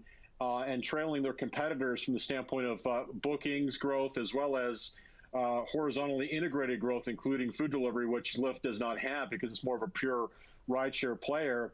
Its rideshare active users are actually down still since 2019. It was around 23 million, SPY but now moving it's about up, 20.5 million. So not tethered all of a it could sudden. show incremental improvements and play catch up to Uber. But you have to consider some of the volatility, considering that it doesn't necessarily have the financial profile on a comparative basis to Uber, and that has been one of its primary challenges as a competitor to that company. You're right, George. I mean, these companies are often compared to each other, but they're really not very similar, are they? I mean, Lyft is U.S. and Canada. Right. All they do is mobility. They deliver humans from one place to another. Uber has several businesses, right? They're much bigger. They're international. They have all these different aspects of their business. Flushing now. But deliveries were soft for Uber. Feeling the momentum on SPY to the downside. Was strong for Uber. So maybe that could favor a company like Lyft, George. Maybe not flushing, but that's that was exactly, Kevin, because if you think about the concentration of mobility for got Lyft, some orders at that was a really $2.60 huge growth area for Uber got in their some last volume conference there too. call. So, that could, again, create a situation where we see an outsized move in Lyft just because of the pure mobility elements of their business. They're not necessarily aggressively expanding internationally, and that also might be a good thing, considering they're concentrated more in North America versus elsewhere. And lastly, if you look at the earnings profile on a forward basis, they're expected to earn 92 cents a share between this quarter that they're about to announce plus the remaining three quarters for fiscal year 2023. So this will be interesting to see because the earnings improvement is moving in the right direction for the company. And the stock has certainly as well, but based on the earnings profile, it's held up really so strong. Basis, you could see big market pretty outsized move in a company like this again, because they don't necessarily see that element. And then when it did go down, it was going down when the market wasn't, which was kind of strange. In terms of growth for Uber, and pure rideshare might move the needle for this company. George, thanks for coming on and telling us what's the same with Uber and Lyft. Crazy. SPY getting a little red candle here. GME. All right, let's bring back in Nathan Peterson. Now, Nathan, these did companies, I fix GME? like George and I, you heard us talking, they're similar, but they're not similar, George. And the joke used to be that Uber had all these companies, but none of them were making money, so it was worse. Now it might be the opposite, where Uber's actually better, Nathan. Now it's been it's a good point. You're right. Yeah, Lyft is a lot more, slimmed down in terms of a rideshare stock, that's out there in terms of the market they serve, in terms of their, revenue streams. And, if we go into a recession in terms of an economic contraction, let's just say that, then, you might want to be in something like a Lyft over an Uber. Because of the extra costs that are going to be associated with, going out for international expansion, food delivery, etc. And hey, Kevin, if they're going to earn 92 cents, I was looking at that estimate too. That's not that bad to have a 17 PE on a stock like this. And I feel like Lyft is one of those companies. Testing that low again, $2.60. But I always have both apps on there, and the reason being is I want to check the price between the two, and then also there might be better availability on one versus the other. So it's almost like one of those Pepsi Coke things I feel like that you got to have on your phone there in order to make sure that you're testing out the market and getting a good price for your ride. I found that most people that ride share on a regular basis, and I don't do it on a regular basis, maybe just to airports and back when I'm traveling, but they have both up, and it's they look at the price on both and they choose whichever one's cheaper, and that's the one they use. So in terms of competition, one's not offering a different experience, they're just offering, it's really significant on price, Nathan, and you're right. I think that this is what, but that being said, Lyft is a fraction of the size of Uber. Lyft has no European or foreign exposure. It's just U.S. and Canada. They only move people, but that might be a strength this quarter because mobility is what's been strong. The delivery unit in Uber is actually what was their weakest part. So, you know, this could get interesting. I'm just fascinated that on a day though where Uber gave their earnings and was up big, Lyft was actually down that day, Nathan. Yeah, I know, and that's there seems Thank to you be guys some for your of likes. that We got kind of negative 48. sentiment. Well I mean, you done. just look at the stock charts of the two, and you can see kind of investor sentiment seems to be, you know, more sour on Lyft. And yeah, you look at the chart there; it has had a nice run since the end of December. But you know, to your point, Kevin, that's a nice bearish More likes engulfing and candle BBBY goes up. yesterday, which is not what you want to see. Everybody and then knows we're that. also down a little bit today, heading up Everybody. into the report. But maybe some of that has SPY's to do moving with, up here. hey, we ran Got up VWAP 80% at 412, in about 6 54. weeks. Yeah, I mean, this stock, both these stocks at one point looked like they were heading for out of business. Now, for the first time, at least in Uber's case, it looks like they may have a chance to become profitable. And I don't know if Lyft is going to be quicker to be profitable or that'll slow them down. It's an interesting discussion to have for sure. But in terms of a trade for Lyft, this is a trade that we kept relatively simple. Why? Because if you look at the front expiration, Nathan, 260. It was today. 331 so far. implied volatility versus 154. It looks like it wants to break so it, but that puts an alarm in my head where check the calendar spreads to see if they're trading cheaper based on that divergence between the implied volatilities, Nathan. And sure enough, if you look at if you line up the expected move, a little over, right now it's coming about 240, and that lines you up right around $19, Nathan. So if you did the 1 week, February 17th, February 10th, 19 calendar spread, it's trading 19 cents, a relatively inexpensive way to play Lyft on the upside. And as you can see right there, 18, 19 cents it's trading, Nathan. This is a relatively low capital way to play a move. Now, I'm using the 19, but make no mistake, got a big buy order you still could at easily $2.50. do it on the downside because, like you said, this stock has moved a long way. You could use the support is around a 14 or 14 and a half put calendar on the same way. But for us on this show right now, Nathan, all I did was the 19 call calendar, trading about 18 cents, Nathan. Yeah, Kevin, that's the biggest thing for, you know, for those that are out there and looking at the various option strategies you can employ either on the bullish or bearish side. You know, the great thing about a calendar spread like this is that low capital outlay, like Kevin mentioned, taking advantage of implied volatility because of the earnings event, taking advantage of theta here. You have a wide range in terms of your break even, so it's a very forgiving strategy to do.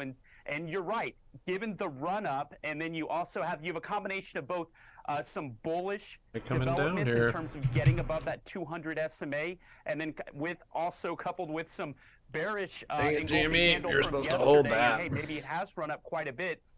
If you want to have, we saw the bullish reaction to Uber.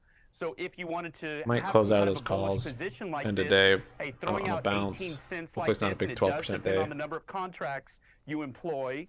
But this type of a strategy could give you a way to take a bullish chance without, you know, putting too much on the table.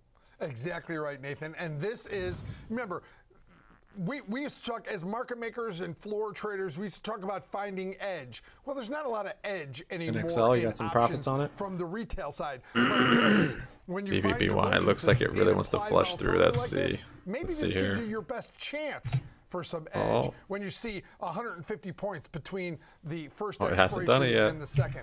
All right, now let's take our second break. We're at the bottom of the hour. We're halfway home, Nathan. Let's take our second break. Smooth chart, smooth operator. Hashtag segment. SPY just flushing now. Folio is going to do a presentation on PayPal. Come back in 2 minutes with more Fast Markets. BBBY just not letting go yet. Oh. It's fighting hard. I feel like if it does drop, it's going to be pretty violent.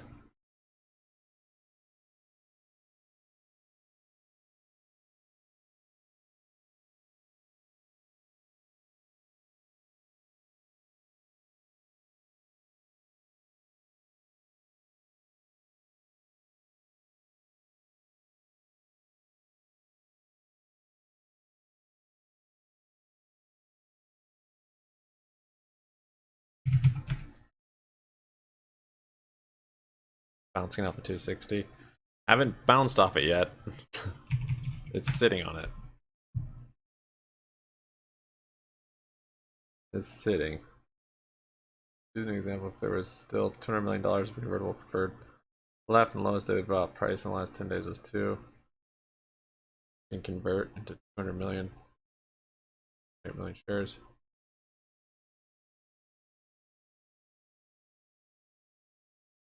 Oh, then they get 200 million. Lower the price, the more shares they get until it gets to the minimum. Look, it's the minimum 0.716 conversion price, which is the floor.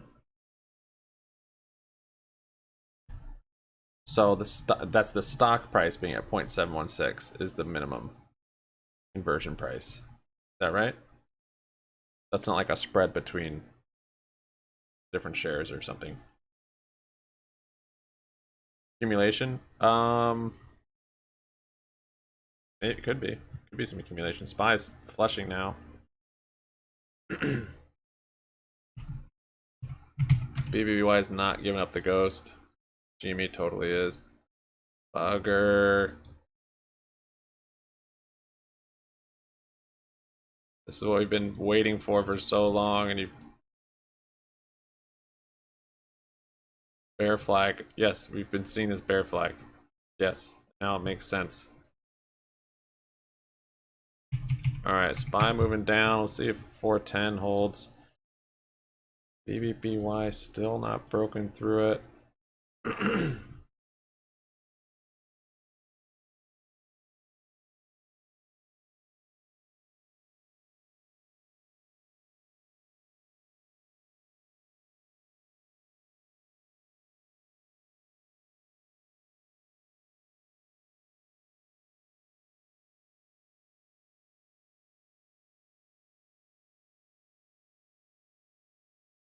Jeez, man. Whew.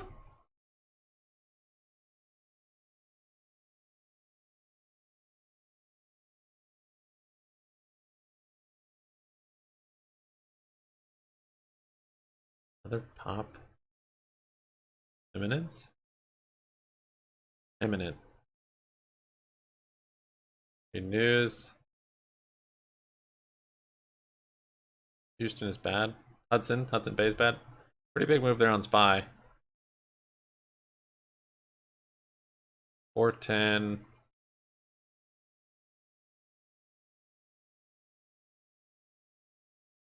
Bed Bath still holding. They're still separated. That is weird. Message him. Sure, yeah. Yeah, I was asking yesterday. Back up 3 or 4 close. Maybe. I mean, it's holding up extremely well for this move on SPY. That's a big flush on SPY. But it might be about to do it. Let's see.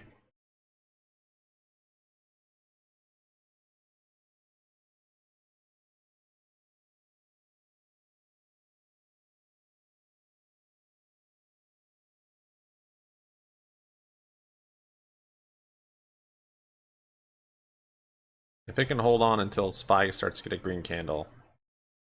Oh, SPY going through that low. Might take a long on the futures somewhere around here.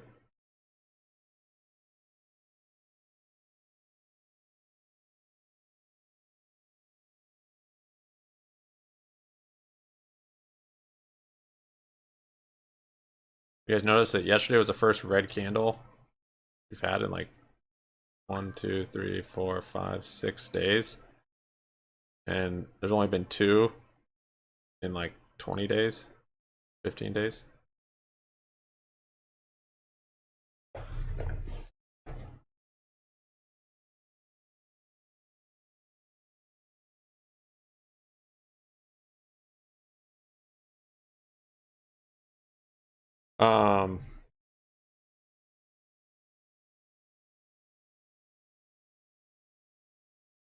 Yeah, I think I got that, Moon. So that this 71 cents is the share price. it's talking about. That's not some kind of spread.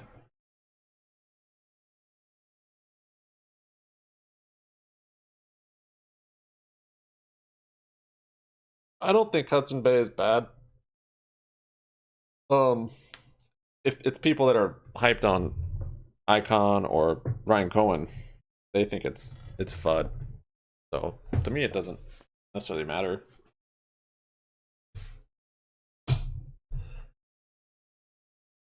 $2.6 level, yep. Holding. I mean, I think I even have a Hudson Bay ceiling fan, so it can't be that bad.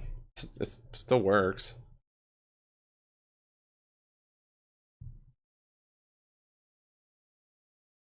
Unlike a normal credit card, I think people sometimes just have a balance on their PayPal account. They're holding a balance and they want to spend it. Maybe they've collected some money via Venmo and they want to get rid of that without withdrawing it to their bank. And so it's nice to have a card or a connection via SPY Apple flushing Pay that more. allows them to spend that. But overall, I'm with you. It does seem like a little bit of a solution looking for a problem. But overall, I think BBY's still PayPal just has been holding it. really good at executing Maybe getting on the the payment full side of things, force both of the in market. stores and peer-to-peer. We expect that to continue. Andy, I have one last question to ask you, and maybe Nathan can join I might in hold on these this contracts too. at least till Tuesday. But here's my question: is there a regional factor to, let's say, Venmo or Cash App? Because I don't know anyone that uses Cash App. I know everyone in my world, in my universe, uses Venmo, and it's even old people. I'm 100 and I use Venmo, and so even that we're using Venmo. I don't know anyone, Andy, that uses Cash App. There. Is it just this whole maybe move a BBY Midwest hasn't versus other parts felt of the well. I country? guess the beginning of it. Tell me what I'm missing here. Yeah, I think that's part of it. I think Coastal's probably more likely to be on Cash App, and I'm with you. Like, I could play against my contract any percentage age profit? range of golfers, and when I lose, I Venmo them the bet, or when I pay the babysitter, I Venmo her the bet. So demographically, I'm talking about like GME contracts. I'm down on them. I have calls. I also think Cash App may have a little better penetration internationally.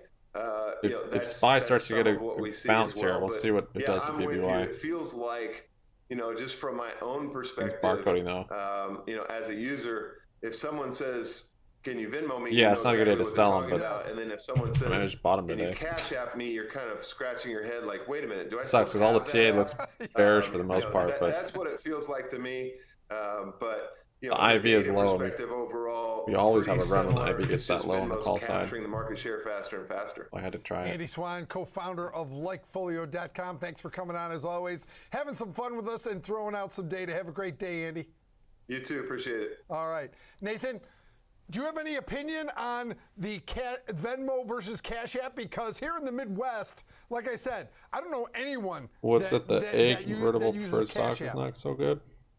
Yeah, Kevin, I'm here in Austin, Texas. I had one person, basically, I think it was in like November, that said he didn't have Venmo and he needed me to use Cash App, and I think I had to do a password recovery. I had to first make sure that I still had the app, and then I like Cash App better than Venmo. There's no way I was going to remember that password. So it's one person, and it's before that, maybe five over the past, 3 years, something like that. So very light as well. Again, Venmo is just, it's already gotten to our nomenclature here, I think, in terms of, at least down here in the South. Okay. Because they can convert their we've got earnings shares into common shares, right? The stock, it's not expensive. It's got a PE of about basically 19. It hasn't been doing SPY, a new lot, low. for a while. In terms of, a lot of those fintech stocks. You can look at Block as well.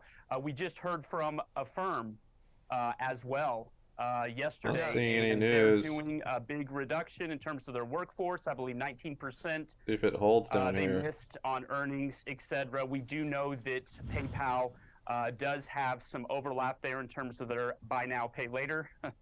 Hopefully it's still pay later. I think the consumer is doing okay. I'm not quite sure exactly what. I think a lot of the interest rate adjustments is what is hitting a company like Affirm, meaning they're having to deal with those higher interest rates. But you know, that is one of those components within PayPal. And you know, you look at the analysts; they haven't been super bullish. We got a price target cut from Mizuho yesterday. We got one from Jefferies back on January, and then we also got a downgrade from Raymond James. They were doing their kind of channel checks in terms of on Amazon and what that traffic looked like. So it doesn't look in terms of right now that there is a lot. The company's a great company. It has some great assets. It's not cheap, but then average price for common stock during the 10 consecutive trading day period, ending and including the trading day conversion notice it delivered. You know, again, we're also technically below that 200 SMA. We tried to get above it, and then we pulled back once again. If they're converting, though, so if they're converting their shares to common shares, right? Near term for a great company. That's where that and you've got that one guy's right up. Went from green to red as we've been. If they want more shares and more voting power, they want the price to go down. You presented a bullish. If they want to just profit on it, they want the price to go up for the warrants, right? A diagonal put spread.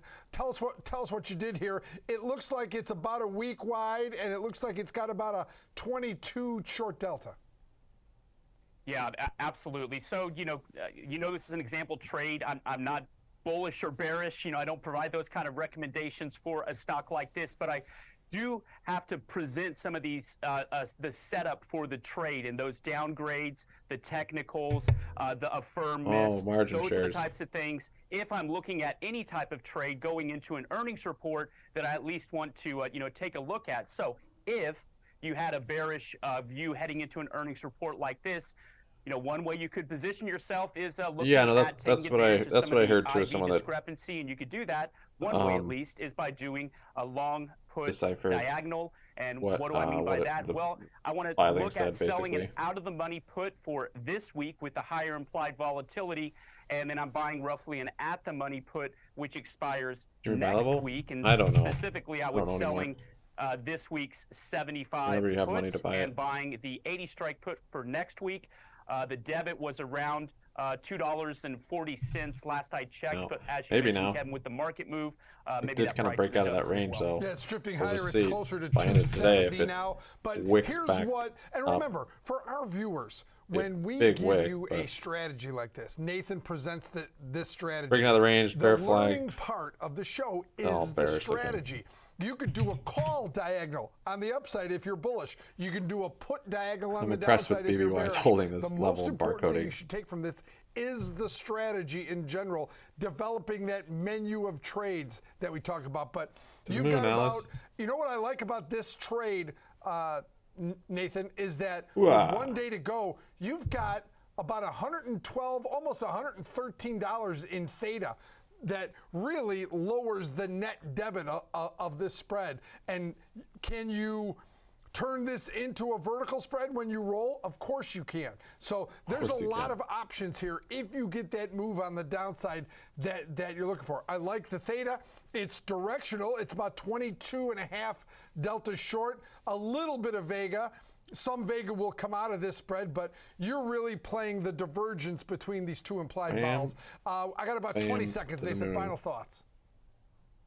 Yeah, final thoughts. I think the important thing is that you, tomorrow on a strategy like this, because of that high implied volatility, excuse me, if the stock does go down, it could do anything. It could go up, whatever. Or but let some of that IB come out of it. If it's around that 75 level, it's going to likely decelerate pretty quickly throughout the day. And then to Kevin's point, next week, if the trade works out in your favor, you could sell that week's 75 put if the dynamics work, or if they look favorable to you. Turn it into a vertical. All right, Nathan, great job. Great idea as always. We're going to take our final break of the day, and then Nathan and I will come back. We'll trade Expedia, the travel company. Take a quick break. Come back with more Fast Market. See you in 2 minutes. Hanging out down here at the low. Yikes.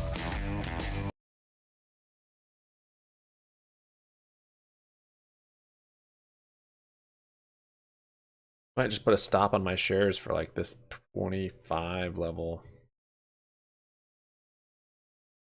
My new low there.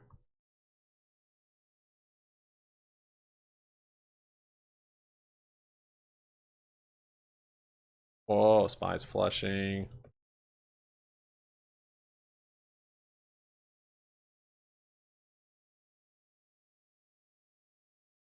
You got some Helbiz?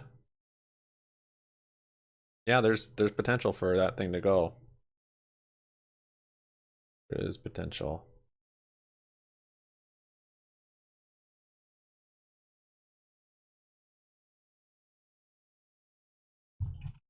Trading knowledge? Internet? People?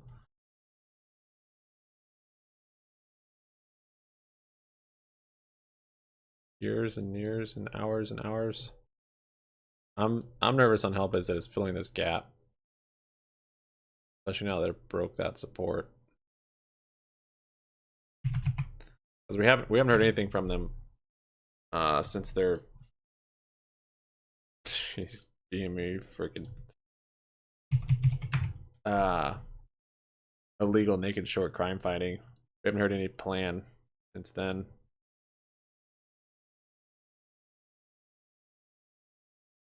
GME is heading out. Yeah, TA looks like that, but the low IV has me kind of bullish on it.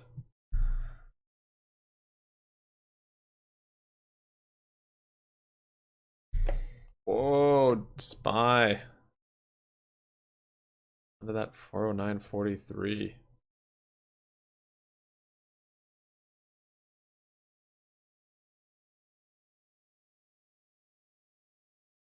Up for a pretty big daily candle here.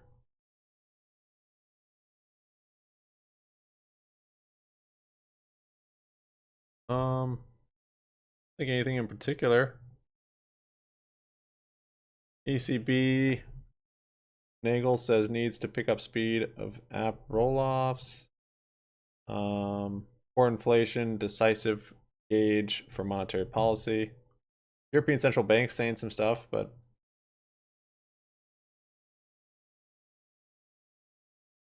at 12, White House said the US will take action against Chinese entities linked to surveillance balloon. Maybe.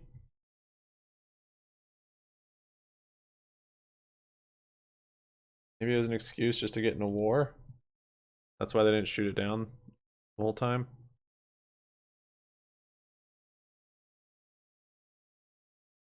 I know, this is pretty cool. BBBY doing this.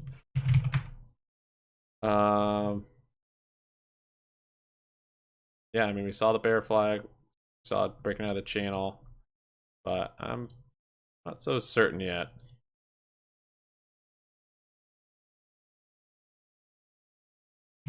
I guess if GME is truly fixed, then low IV on the options doesn't indicate a run is coming. Yeah, Credit Suisse is all messed up. Surprised they're not bankrupt yet.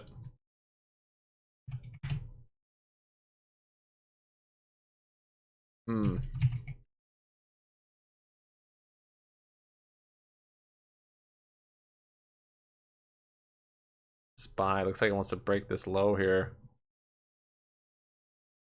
Yep, just did.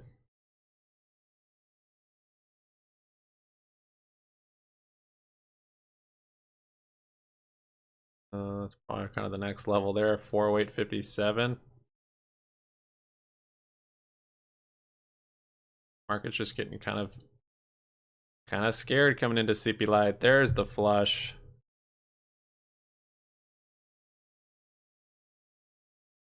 There is the flush. It hit. Finally, it broke that low. Wow. All right, see if some of these levels hold. Still have that buy order. 130,000 at 25.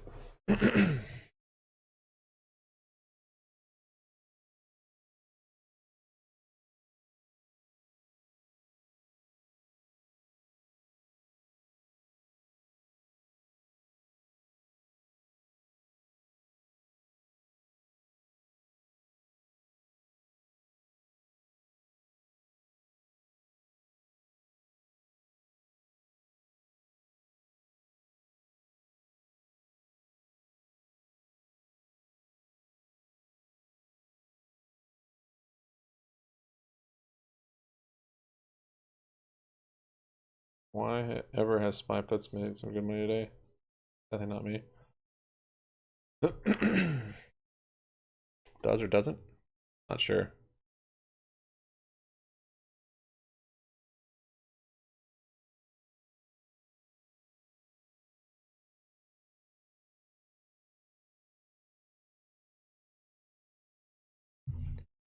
So a little bounce there on everything.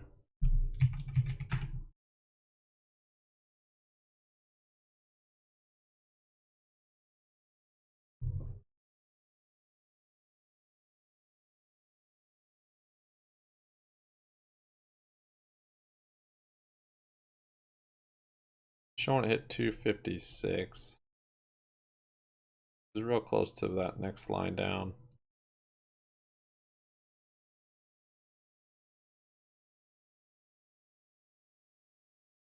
I don't know where this is from.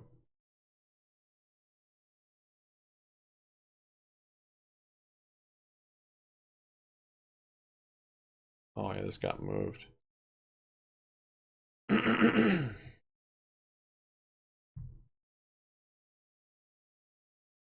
Hourly, that does look like a bear flag also. They did cross bearish, but it has so far held up pretty well.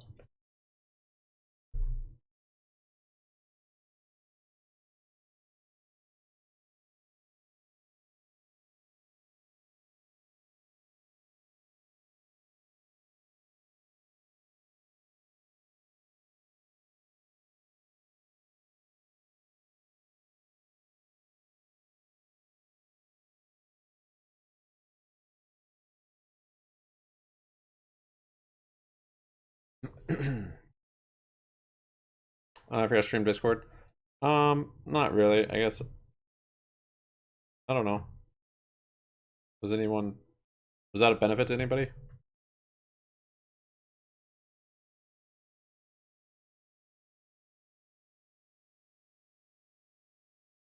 $25.8. We already passed it. That's, the low here is 25.6.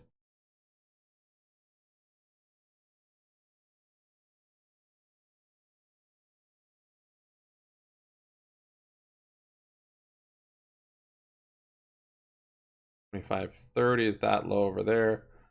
That buy order is still there. 131,000 at $2.50.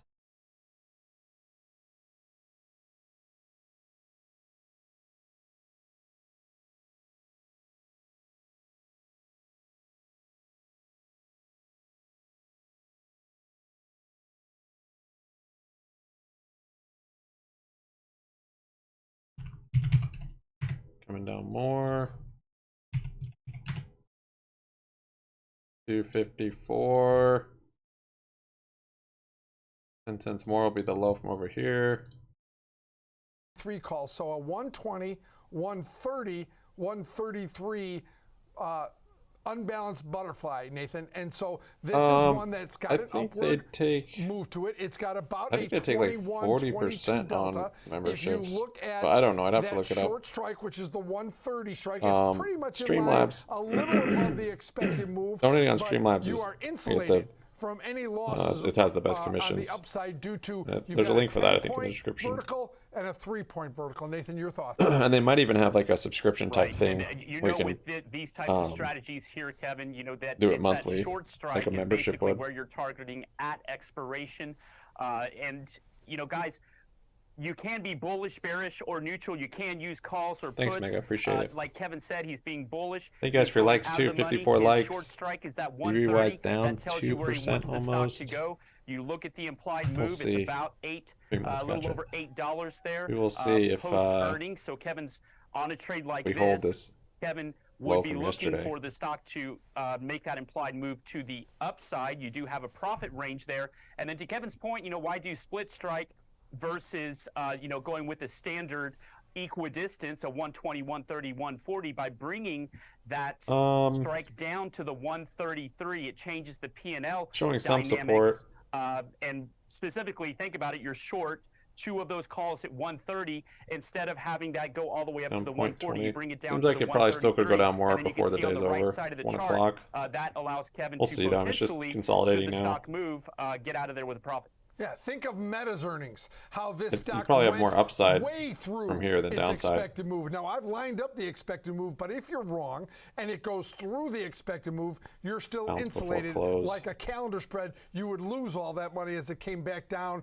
And so this one insulates you from any losses on the upside, only slightly off the highs in P&L. But Nathan, great job as always. Thanks for spending the last hour with us. You know we always appreciate it. That's Nathan Peterson, Director of Derivatives Analysis at the Schwab Center for Financial Research. That's our show for today, everyone. Have a great day and a great afternoon from all of us. Maybe a little Yaz will help out stresses of the stock market. The SPY's getting a little bounce here. BBY kind of moving on its own still. That order at $2.50 has shrunk. It was like 130,000. Now down to 100,000. See if that gets triggered. SPY's moving up here a bit.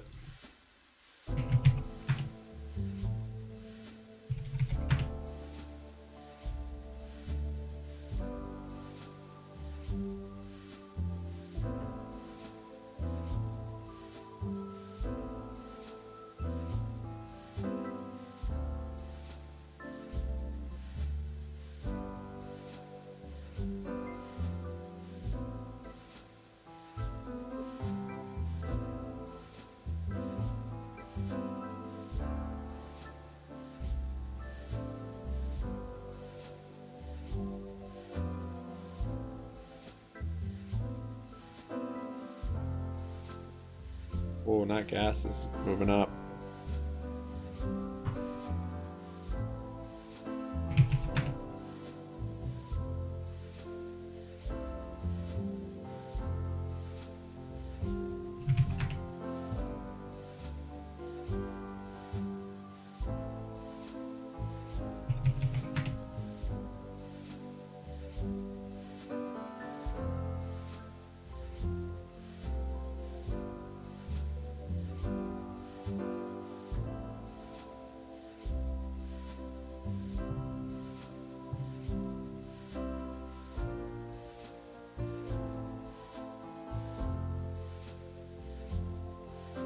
Streamline's link to the description.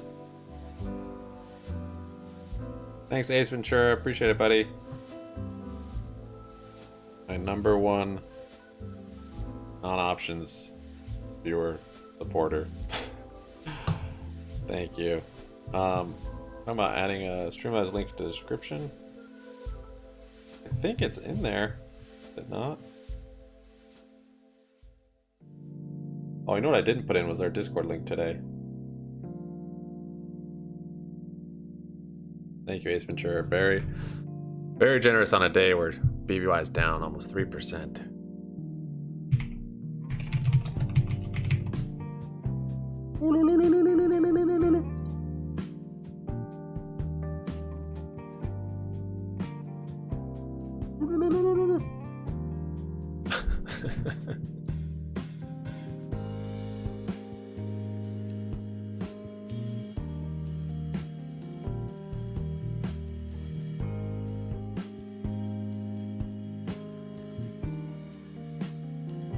Yeah, it is down there, right? I know, it's a lot of stuff in the description. Too much stuff.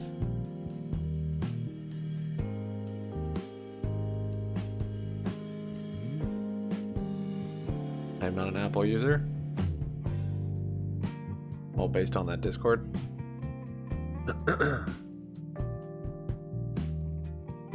Here's our Discord link. I forgot to put it in. Here's Ace. Thanks, buddy. I'll have to see if my big yacht can fit up the Rio.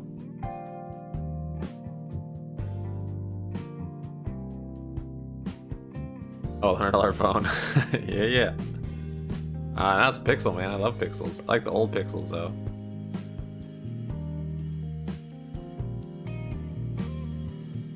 By bouncing a little bit. Yeah.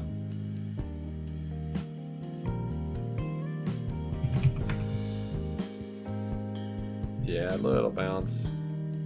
Give me a little bounce. BBBY. Little bounce. Sort of. No, looks like it wants to flush some more. Pixel 3, that's what I have too, man. These things are great.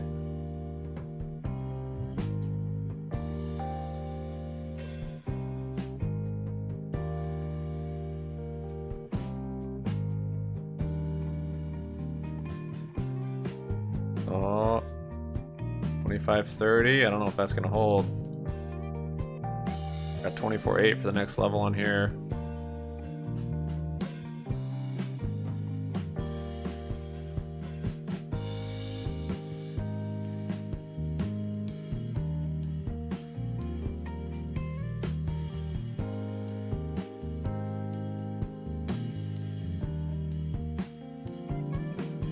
Yeah, I like the camera on it.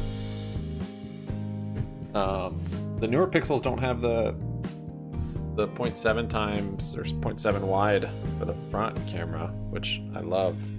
Use that thing a lot.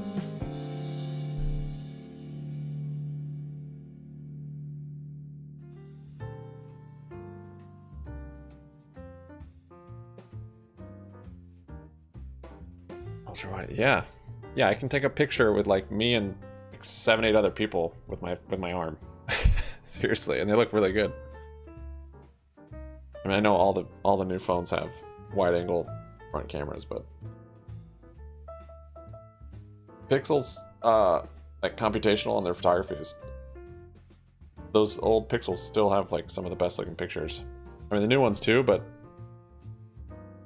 they changed, I think, the last model or two. That gas is still running, man.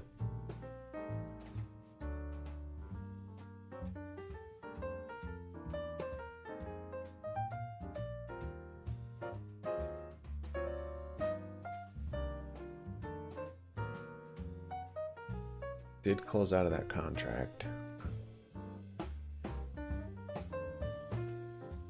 Bummer.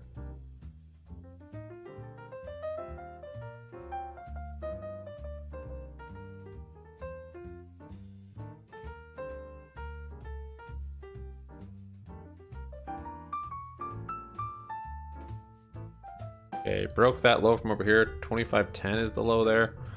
24.80 or thereabouts is what I have from back here. The low from that day is 20. Wait, no, over here. Whoops. Yeah, right here. Roughly somewhere in this range. 24. The low candles on that day, I guess, is $2.01 or $2.10 rather. Buys coming down a little bit more here.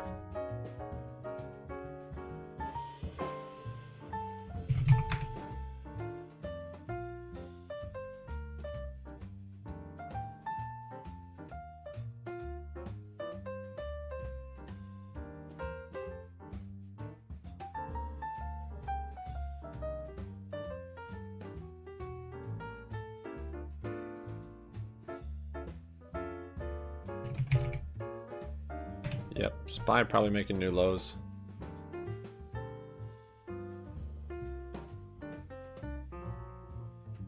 I don't like this head and shoulders that I talked about in the video yesterday.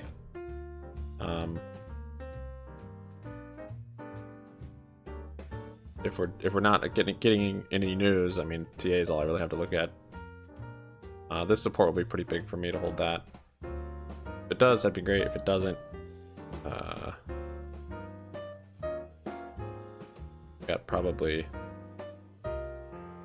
got some room to the downside then, I would say, just with the volume. Volume traded. So that's kind of like the last level.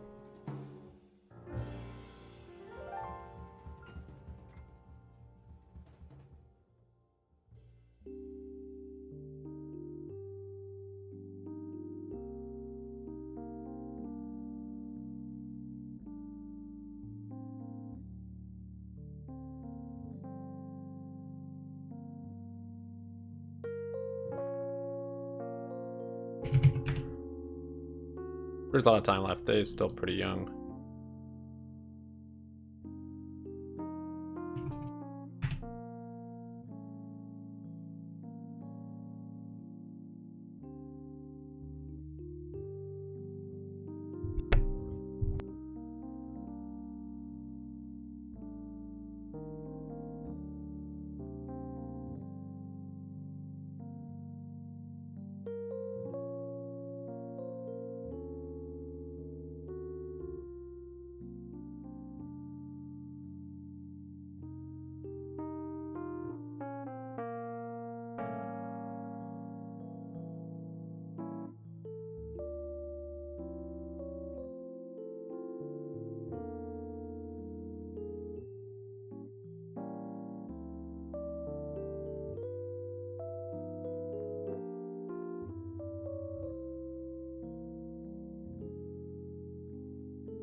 Am I gonna flush? Probably. 2480.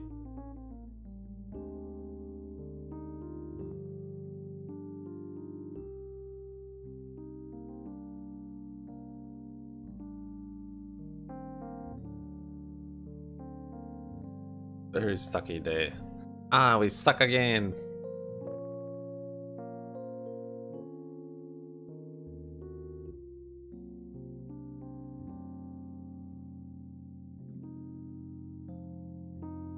Market cap is now under 300 million. So there was some speculation that whoever was getting all the warrants and preferred shares could also be shorting it. And I think I'm understanding that more now, because they were shorting it to get the price down so that when they exercise or convert, I don't know if it'd be exercising or converting, I guess probably converting, they would be able to have a lot more of the company, therefore more voting rights. I think that's right.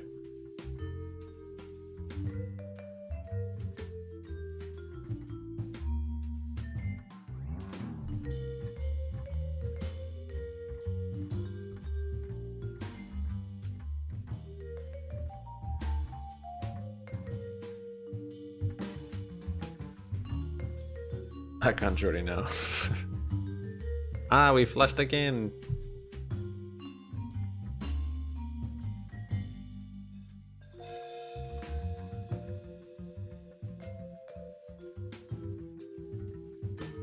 I mean, we got good news, so that's what often happens after good news.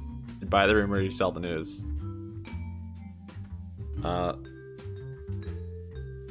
So even though we got good news, you know, it doesn't mean that the stock's gonna go up. That being said, yeah, I do think this has already been priced for bankruptcy. Anything really under like $4, I would say. So the fact that it's probably not gonna go bankrupt anytime soon, it's a good deal.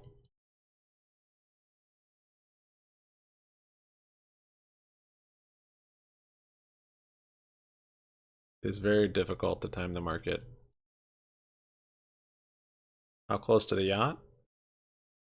Long ways away.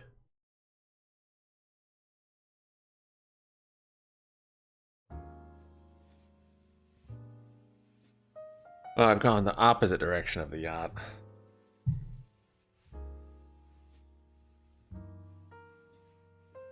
There's still 100,000 bid at $2.50. Still sitting there. Dark pools work like this, but you should put in a huge. Weeks ago, I just started a dark pool.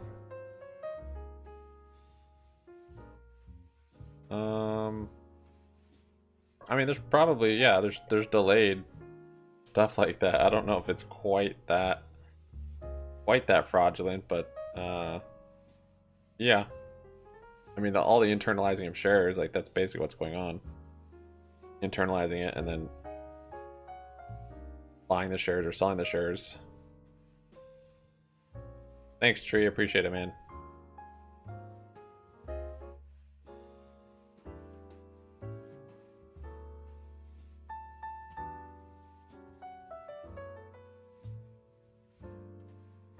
So new low there. Almost? No.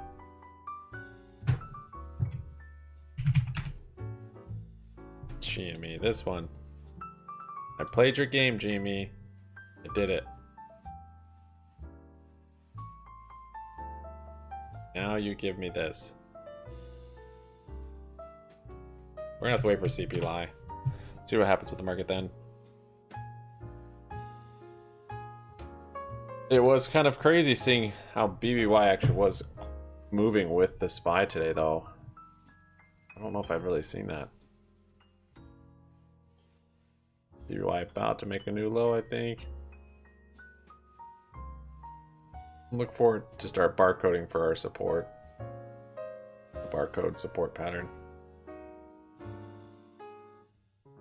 By a dinghy. A small fishing vessel will suffice.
We hit it.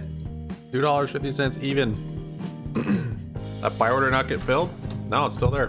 109,000.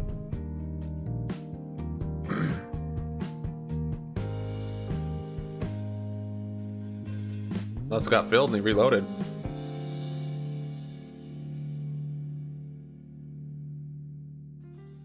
Technical barcode, yep.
The order is still there.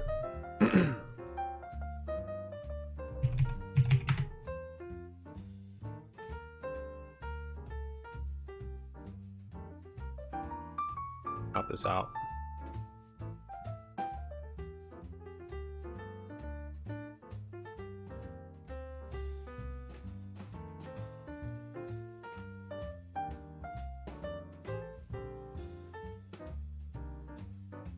Nat gas is up 5%. Never seems to surprise me anymore. Good.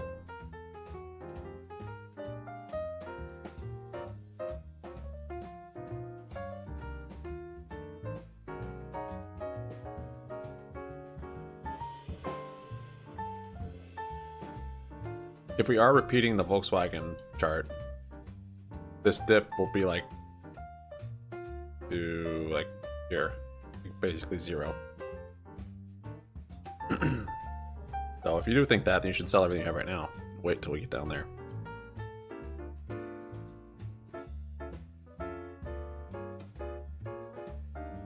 Why the big order hasn't filled? Maybe some of it filled. Did it stay there? I wasn't watching. Did it stay there while it hit 250?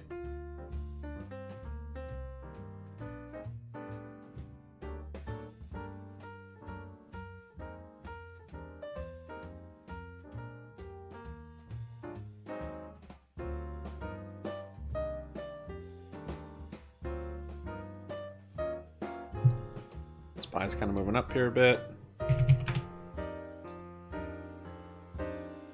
I might short some more cash incurred puts here. Scared though, because the chart does look bearish.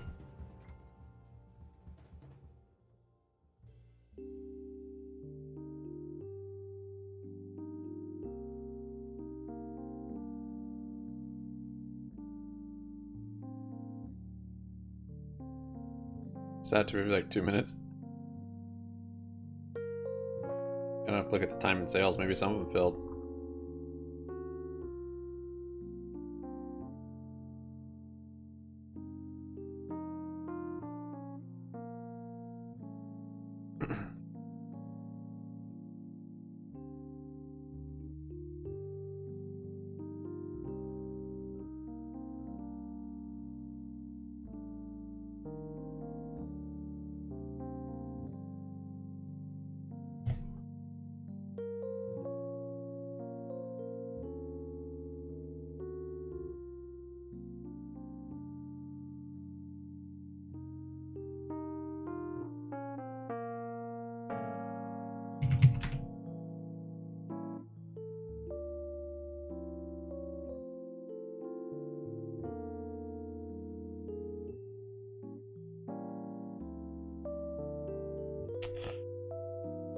If only I held those puts from yesterday on GME.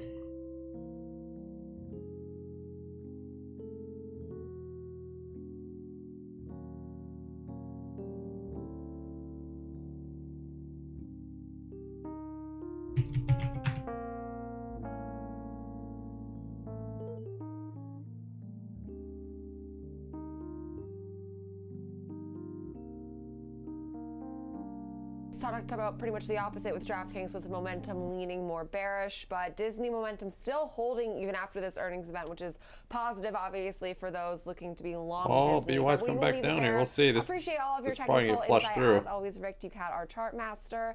And Alex, now in trading this name, obviously we have this key volatility. Not a whole lot of big orders after that. Disney is sort of the earnings event of the day, as many companies doesn't feel like yet, are at reporting least. at least midweek right now.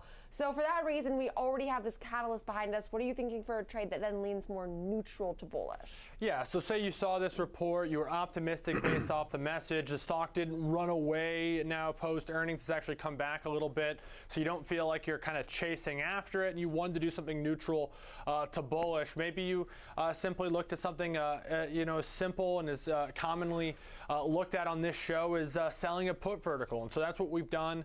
Going out to March, selling the 110, 105 put vertical for the illustration. If we could collect $1.25, that would be a quarter the width of the strikes here. $375 in risk to make 125. That's a 3-to-1 risk reward ratio. Break even would be 108.75, and again, a neutral to bullish strategy on this one in Disney. Elongated Z risk profile in which that break even is below the current trading price. And if you go ahead and look at this one, the best thing I think that sticks out to me outside the fact that it's risk defined, and we talk about this every time we look at this strategy, Jenny, is the fact that you don't need the stock to go higher for this to be max profit. Actually, it can go down slightly. So it's neutral to bullish, stock can go down, and you can still get max profit. So that's kind of the beauty of the different things that you can do using risk-defined option strategies, is you can structure a risk profile that benefits in different situations. So in the last one we looked at, we needed something to happen to be profitable. And this one, we need something not to happen to be profitable. And again, I say it every day, it sounds like semantics, but there's a key difference.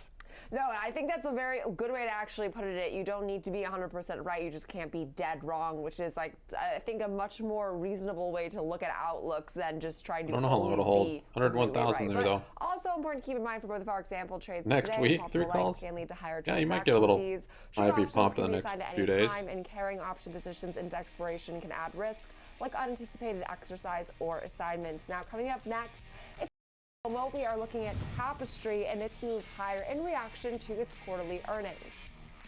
Tapestry?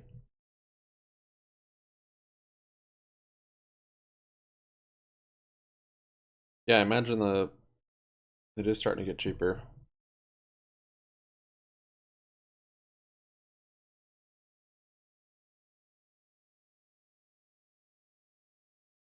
Flush going below 2. Yeah, could be.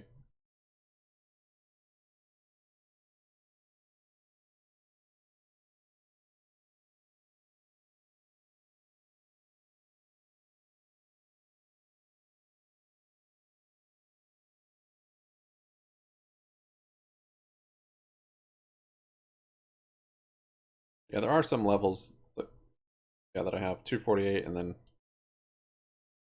kind of this whole range back here. There's going to be some levels, probably some support in this area before it really goes below 2.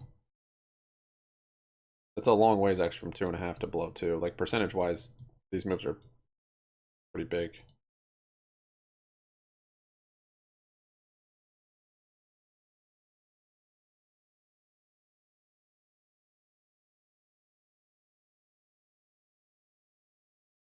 $2,505.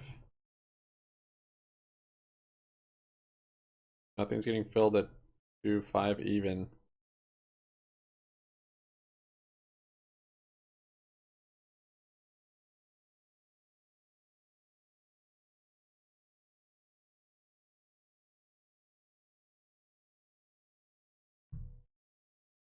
Yesterday it was here at 253. We're below yesterday's low.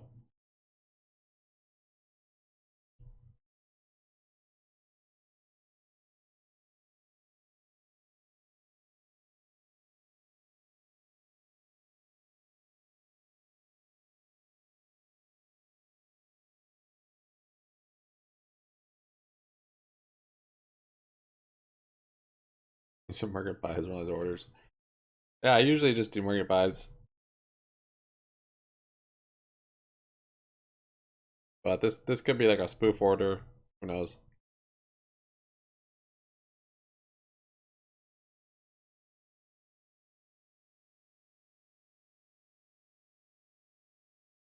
$4 calls filled.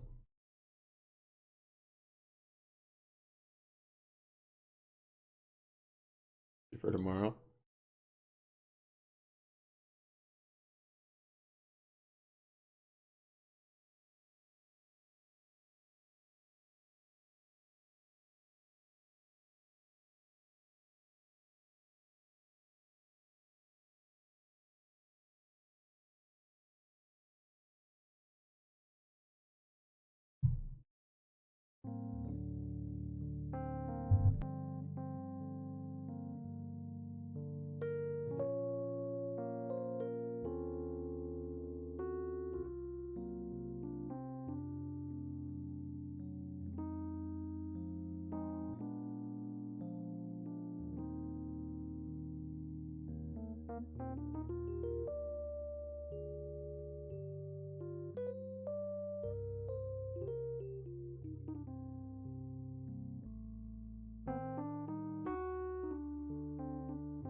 Years of profits, that's not really good cash management. So they are looking for the future. I think the consumer needs to understand that, and I believe that they do understand that as well. It's just tough when you have geopolitical crises that impact the flow of energy across the globe.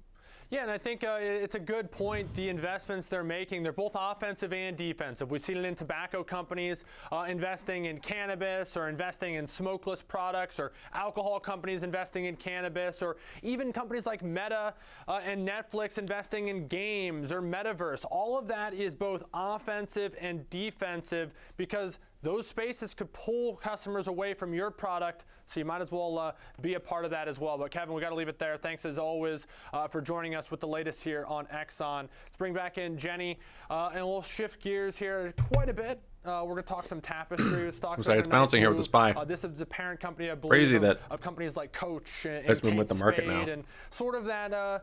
Good entry point, yeah, 2.5. Ground Again, level, scaling in. Let's call it ground People level asked this luxury. all week. That's That's a good way to put it. Yeah, Which is why you I make have a hard multiple time saying buys. This is like a true pure play. You don't put all your money in at one because time. It is one of the more lower. You allocate how much you want, Still showing that how much capital you want to put into it, and then break it up into 3 buys, 5 buys, different days, some of these economic or different headwinds, triggers. Really cited actually strength in Yesterday would have been, some of this rebound we're seeing in hindsight, from but China, on this as double this bottom here, does have a pretty large international footprint.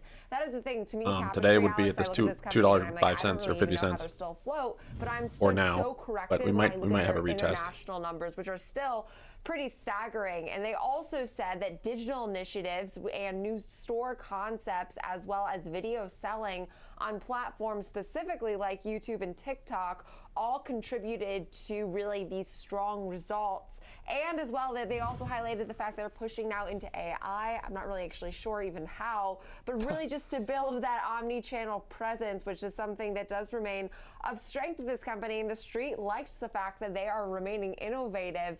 Obviously, in this retail space that has its own challenges. They did report adjusted earnings that beat consensus by, just narrowly, while gross profit fell about 5% year over year to $1.4 billion. And we also saw sales that did marginally miss consensus, but declined actually 5% from a year ago. Operating margin contracted 100 basis points to 20.6%, and operating income for the current quarter also decreased just shy of 10%.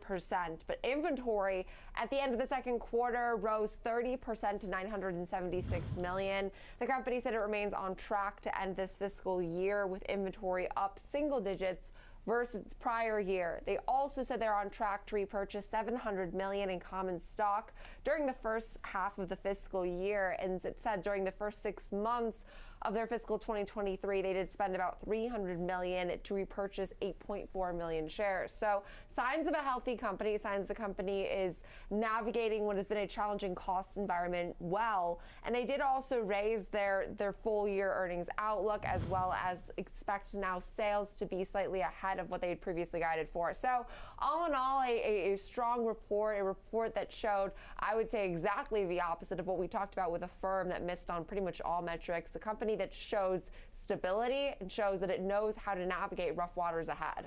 And I think it's more indicative of the everyday consumer. Maybe it is still a little bit more on the luxury side, but I don't think anybody's confusing this with Chanel or Hermes or any of those, ultra high-end luxury items. And so to see that it's still doing okay, I think is an optimistic sign for sort of that middle end of the bell curve of economic health. But that being said, too, I don't mean to, kind of knock these companies down. These products are not cheap, Jenny. No, and I think that's there's different tiers of luxury, and I think you hit it on the head. To say they're all the luxury is one space is incorrect, because you could find companies like you mentioned, Chanel, that is probably 3 or 4 times more expensive than this company. So we're talking thousands and thousands and thousands of more dollars. So while this is the luxury space has its own tiers. But nonetheless, this is a more, I would say, whatever moving average you're used to, familiar company. With. So maybe also as signaling the fact that we could see similarities GNS, yeah, check it out. More high-end companies like a Louis Vuitton, Moet Hennessy, although this space is deeper than I think many give it credit for. Yeah, entry-level, ground floor is how I would see it. It's still, it's a We've been pointing out this RSI divergence on here. It's the bottom of that tier. Which is a bearish signal. Price point-wise, probably quality perception as well. But all that being said, still really impressive report. Nice move, no doubt about it. And you can see from a trading standpoint why there could be optimism in this name today. So looking at something, acknowledging the move higher here, neutral to bullish strategy, not trying to chase the prices quite too much. Going back to the well, same exact thing that we just looked at in Disney, selling the put vertical, 45, 40, going out to March, same width of the strikes in $5. It's a little bit closer to at the money in this particular case, just given the lower price point of the stock. But $1.25 credit would be 1/4 the width of the strikes once again. 3-to-1 risk-reward ratio, 43.75 break-even point. And the risk profile, of course, again, same strategy we just looked at in Disney, so that elongated Z in which the current share price just above 45 here in real time is going to be in that max profitability zone. But because this is more at the money, Jenny, big rejection there on SPY. You don't have quite as much cushion as maybe we did in Disney. It's only about 50 cents or so. on this one, but still, you don't need Golfing the stock candle to here surge too. higher. It just needs to hold on Might be to making these new gains lows today. for max profitability. And of course, I mean, yeah, obviously considering the fact that we do have this earnings event behind us, does consider that we could see further upside and just build on the momentum we've already seen this year with this company outperforming a lot of retailers, up almost 20% on the year and up significantly, I mean, 72% from its low. So a really interesting story and one that I wouldn't have expected in Tapestry this year, but we will leave it there for our FOMO segment. Now, coming up next, if you're spending too much money on Tapestry or various luxury items, we will dive into why it is important to stop shopping and dive into why you need to save for an emergency fund. I sat down with Carrie Schwab Pomeranz to discuss a very important and timely conversation.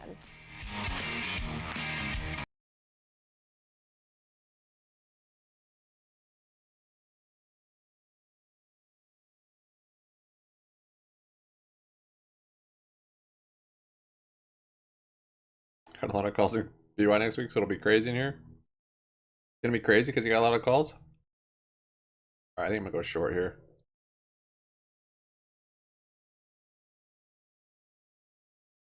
Maybe wait for a little bounce.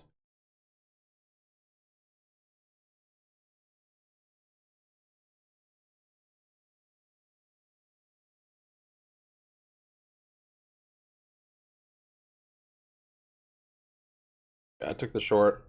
Got an engulfing red candle here.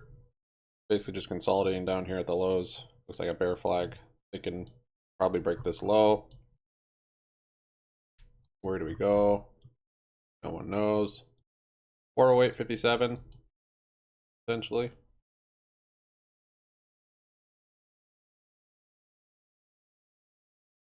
Super Bowl. Yeah, you're gonna catch the Bed Bath & Beyond and Ryan Cohen Super Bowl ad?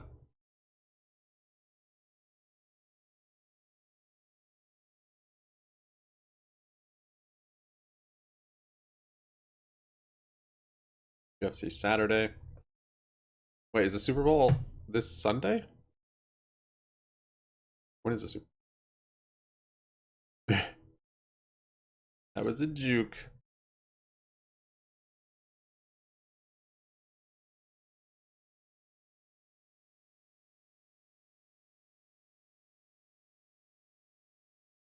There's the flush.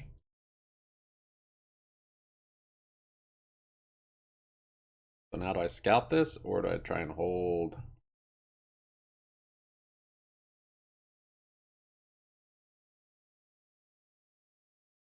We have 2 more days, 2 more trading days. Still CP lie. The market keeps selling off. Essentially.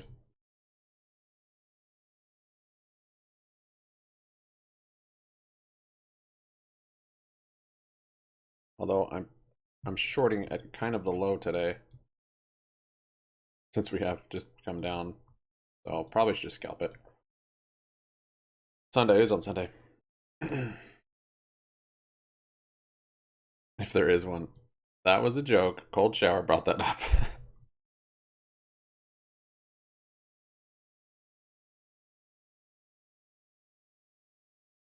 I'm gonna put my stop loss in here at little profit. Hoping it doesn't trigger. But you never know, a SPY could always just flip around and make that candle green.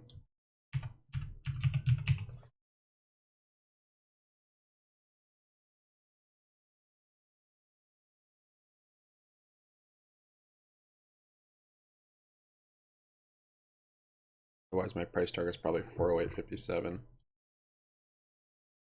It starts to slow down there.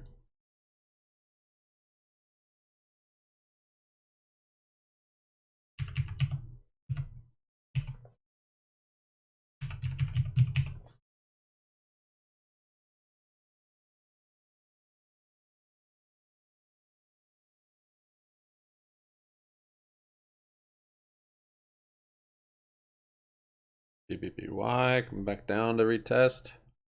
Still have a big order there.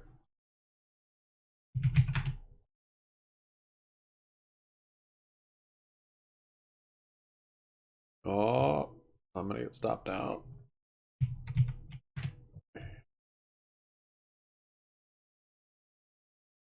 Could be a false break. I don't think so. I think it'll eventually make its way back down here, but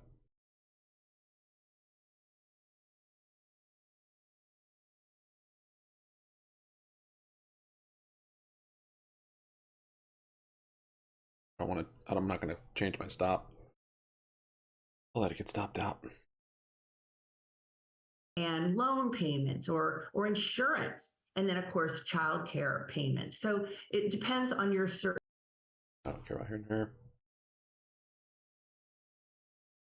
Casey scores first, leads at halftime. Put money on it. AMC is down 7.5%. Yeah, it's looked bearish ever since we had this engulfing bearish candle back here 3 days ago. So see if $5 holds up for support. If not, you're looking at probably a gap fill. 430 or 408. Could have taken the short on that.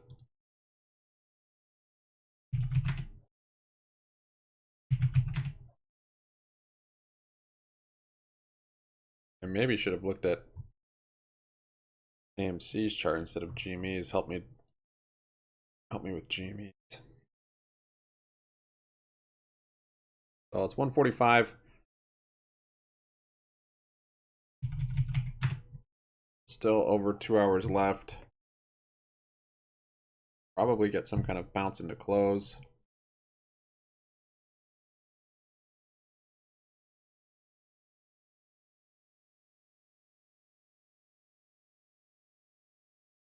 BBY is still volatile though. Up pre-market, then a drop, and then breaking pre-market's high, up like what, 6, 7, 8% today. Now we're down 3%. So big intraday move still. Seems to be trending down though.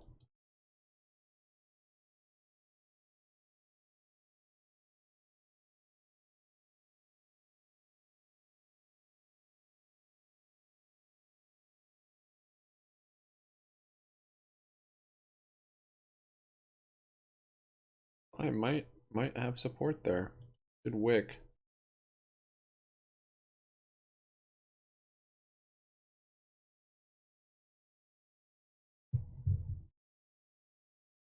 HPCO with another move up, breaking VWAP back to the highs. Up 6%. HKD. For me. I might sell this after hours.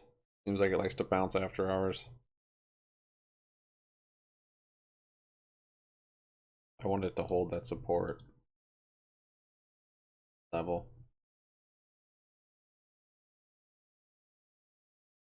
I mean, it's pretty overextended to the downside now. Hourly here. Daily, can't even look at it. Doesn't make any sense.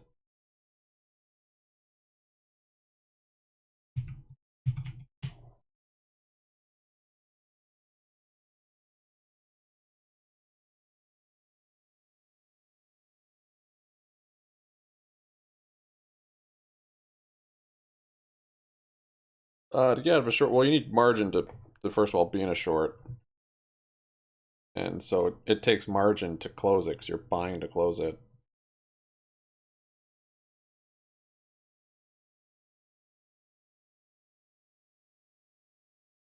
Yeah, new low.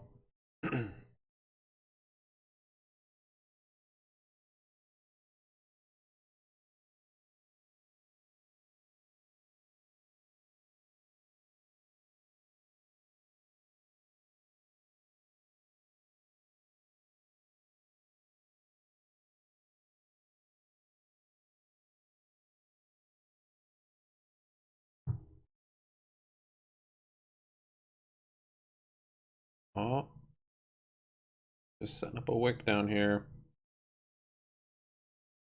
I might close my short. Looks like it wants to hold.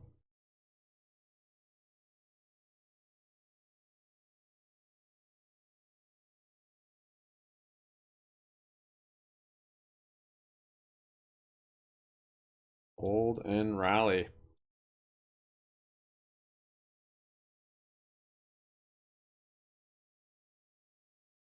Yeah, it might be a little false break down there.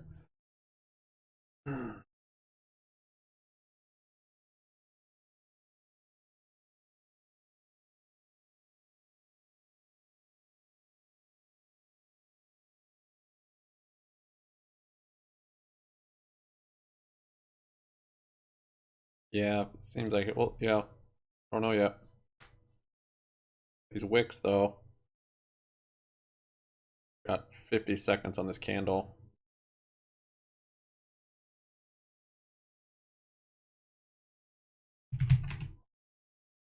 GME is just hanging out at the low.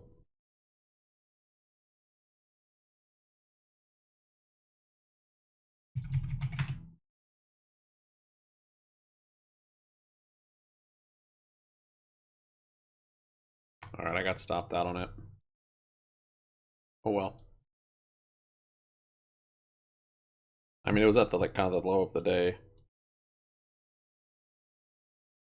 Didn't take it anywhere up here, here. Kind of a weird price action day on SPY. Just stair stepping.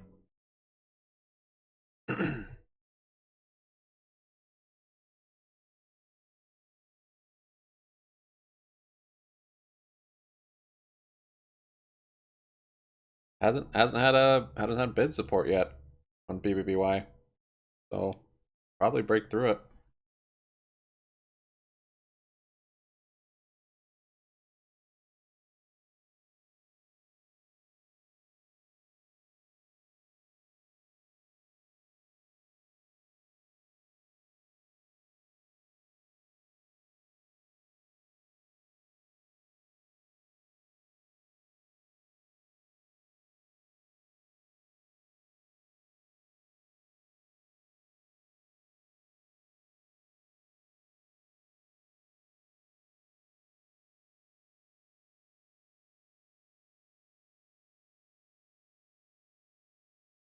Yeah, a little false break to the downside, so maybe going long here would be good.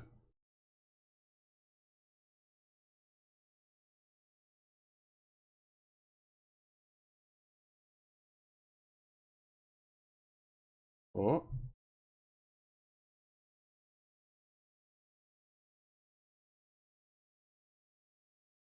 Push to 5 or 7 could happen. Without news.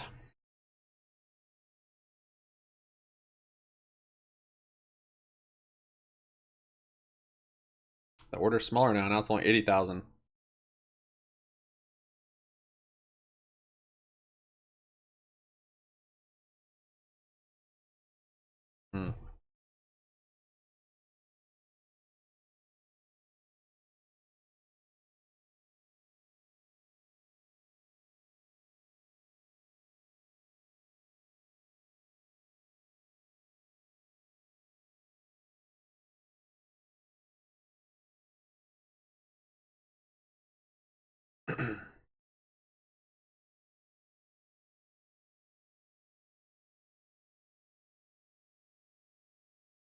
Still seeing red on the 3. 30, not flickering green.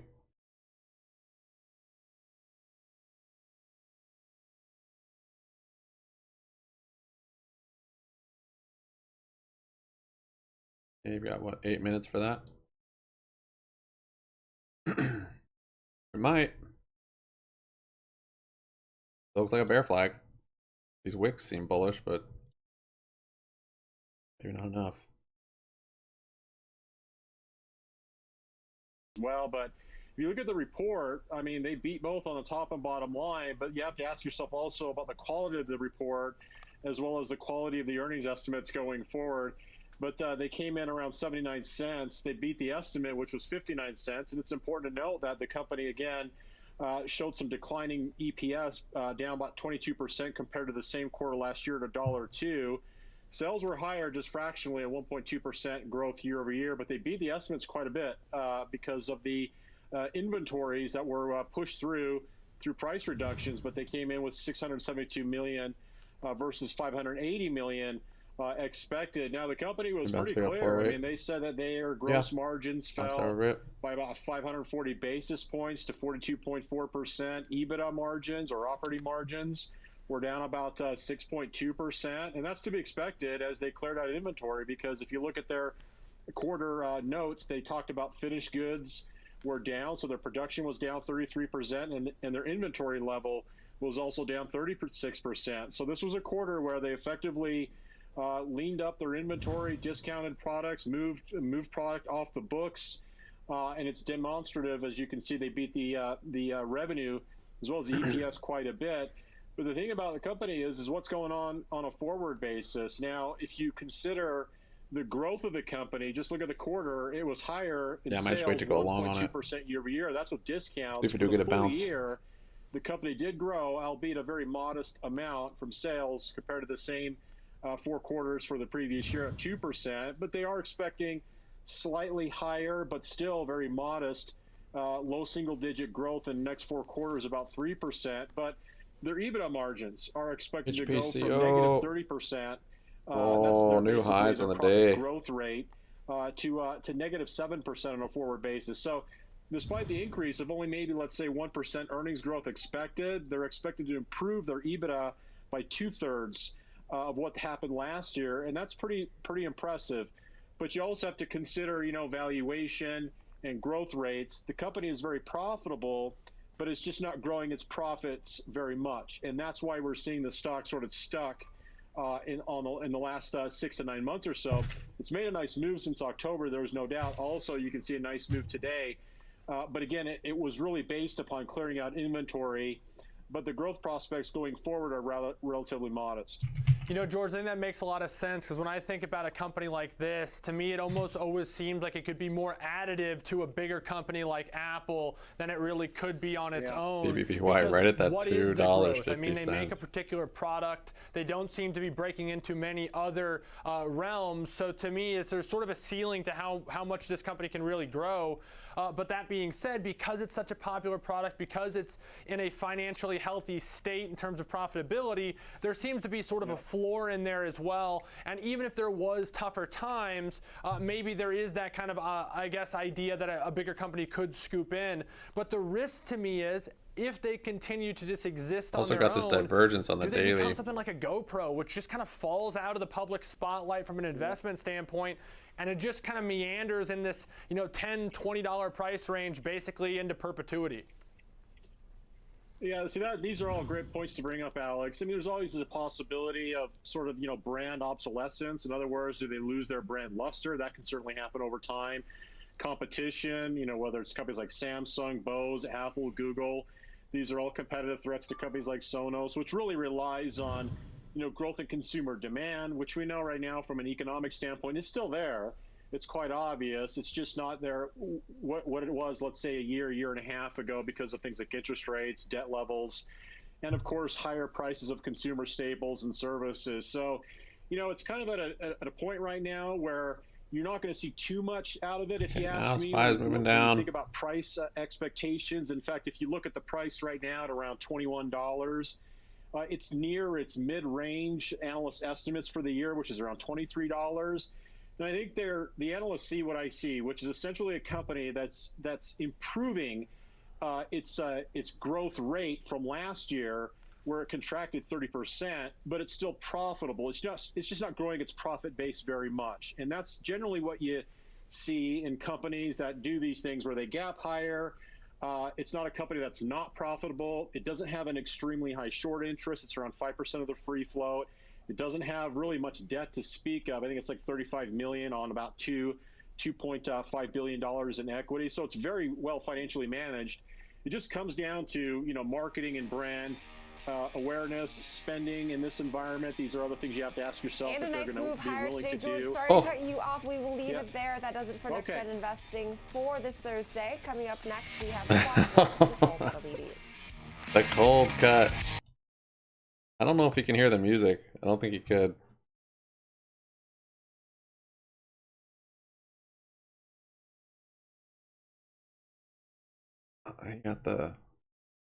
He put the kibosh on him.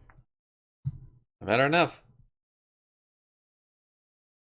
Oh, HPCO rejecting the breakout, maybe. GME new lows. 1993.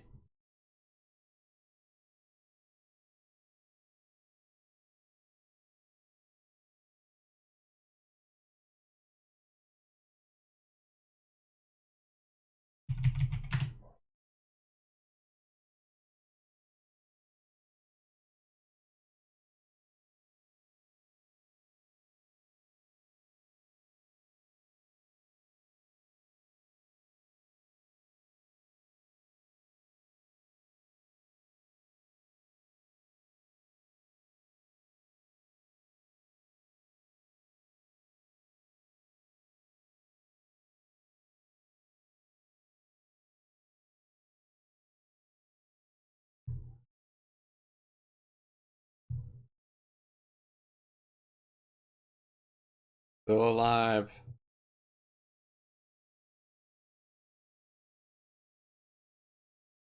Still alive.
Morning, Jason.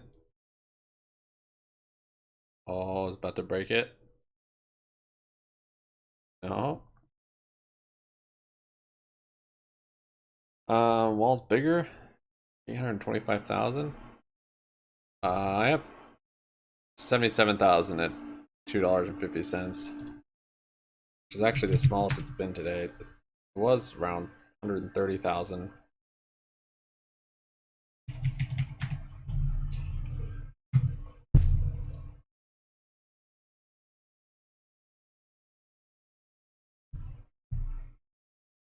That order size has decreased.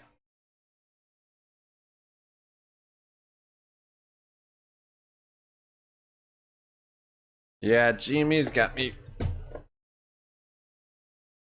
a little shook.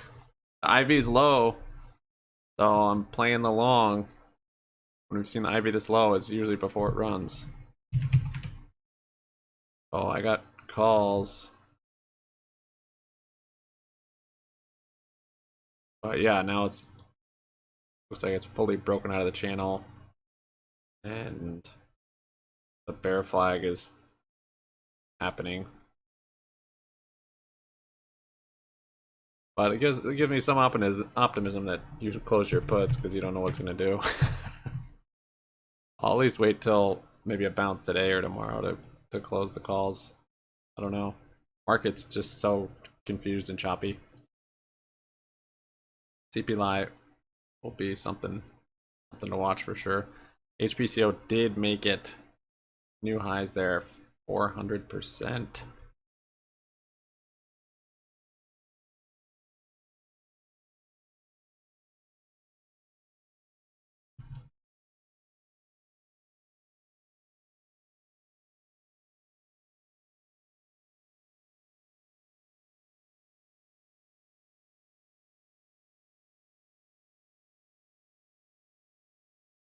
If SPY wicks down here.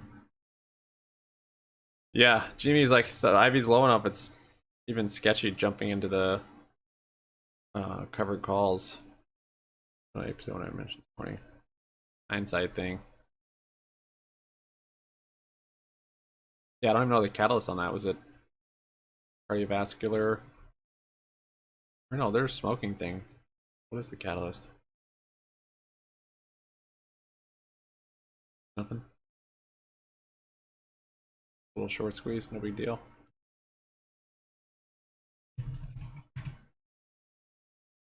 $250 for the next 20 minutes. And then new lows? Maybe.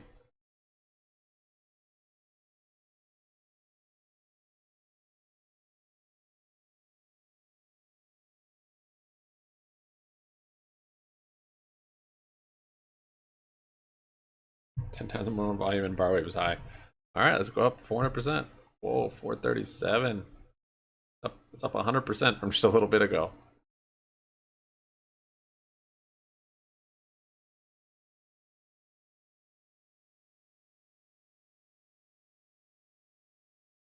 And I'm still down on my shares.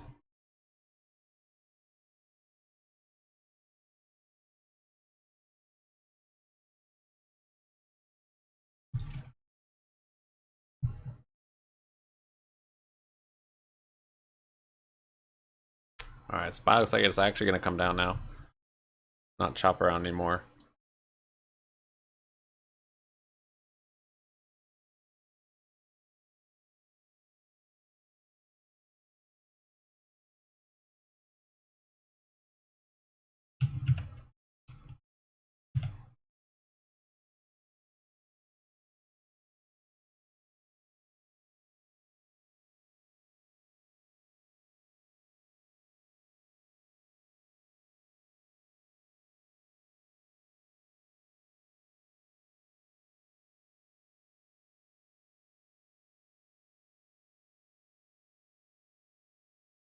$90 million right now.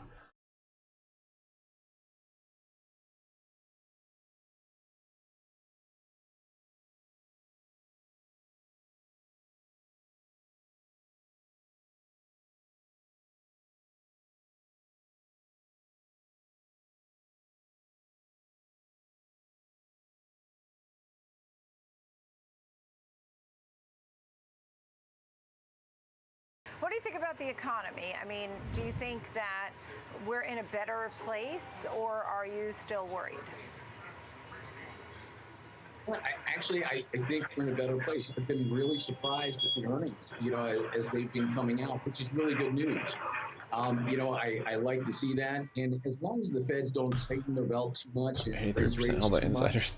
much, I think the economy is going to have the chance to recover. Trader.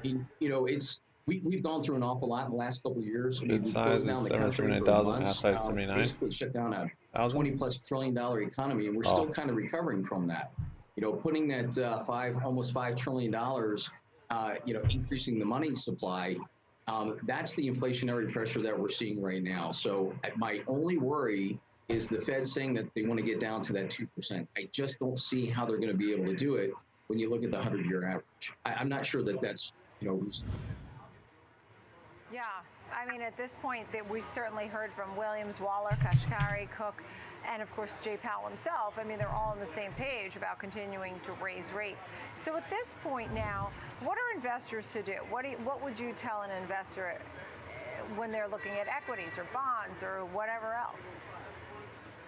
Well, us, I mean, we're redeploying capital back into the market, but we're going more towards the fundamentals. I mean, we're really looking at those companies and those sectors that have strong balance sheets. From a sector standpoint, sound like a broken record. I really like energy. I know that it didn't do all that well last year, but with China opening up, we have the driving season coming up. I think that that's going to be a really good place for us going forward. But again, slowly redeploying the capital back into the market, into those companies with strong fundamentals is going to be really, really important, because you don't want to pick bottom, but you also don't want to miss out too much either.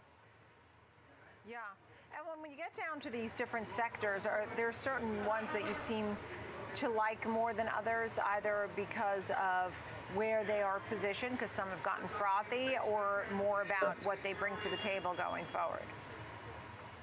Yeah, and if we look at kind of what happened last year in those sectors that didn't do very well, typically the very next year, they seem to do better.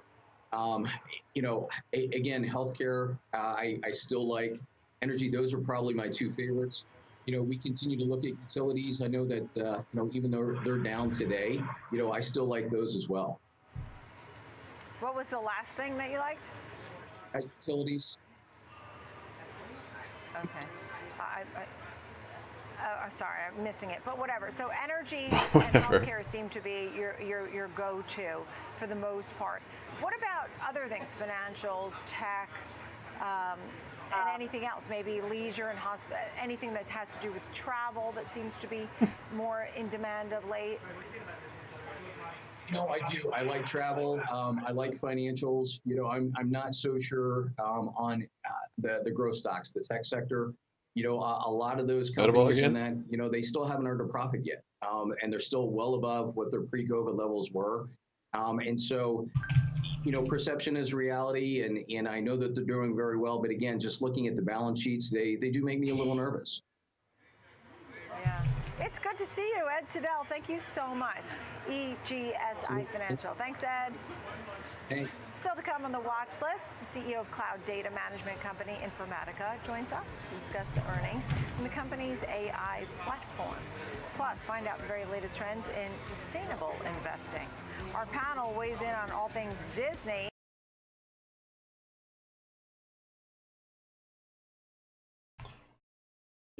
Was it EDBLW?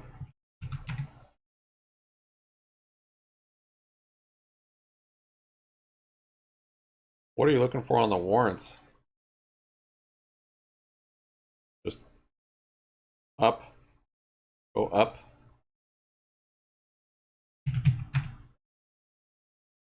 Jeez, GME looks like it perfectly broke out of that channel. Getting whipsawed.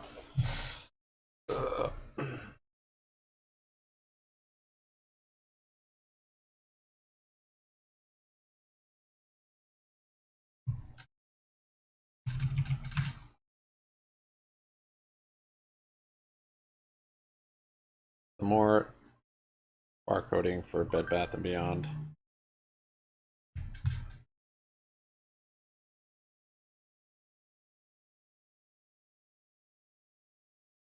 Hit the like. Do it.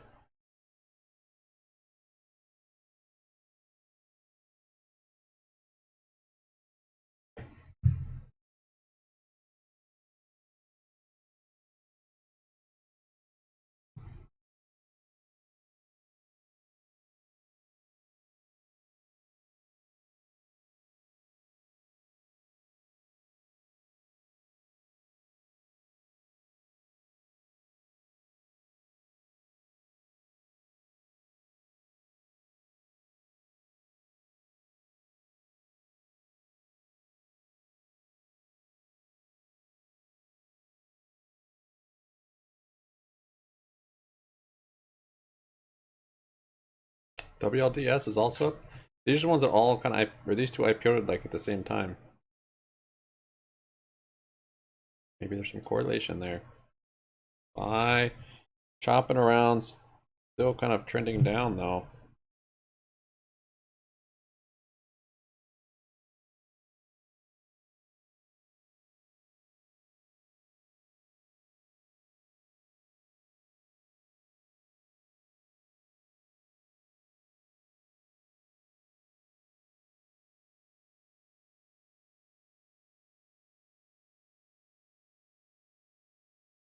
APPH. App Harvest.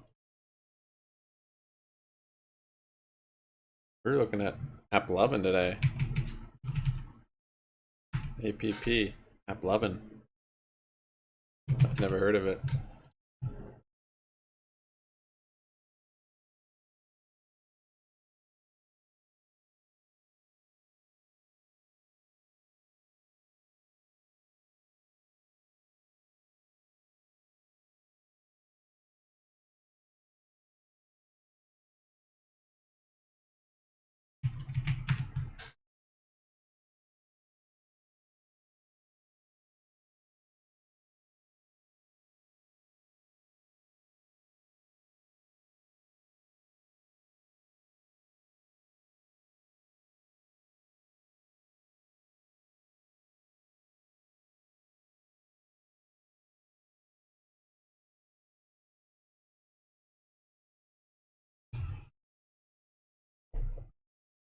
Whoa, there's the flush on BBY.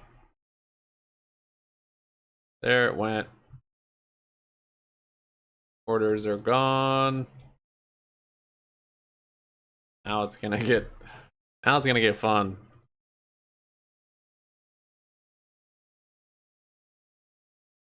That's a pretty big level there.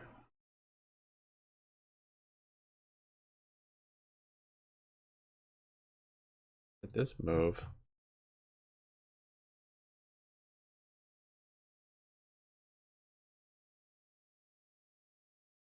There.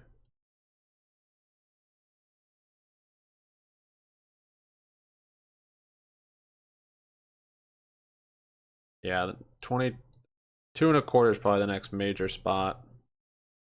This isn't just a little false breakout. Might be. It really is interesting how it's correlated with the SPY now. Dip and rip all day, dip and rip.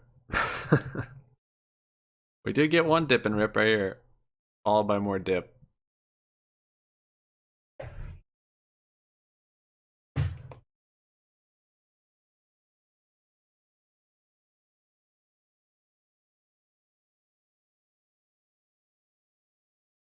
I'm in danger.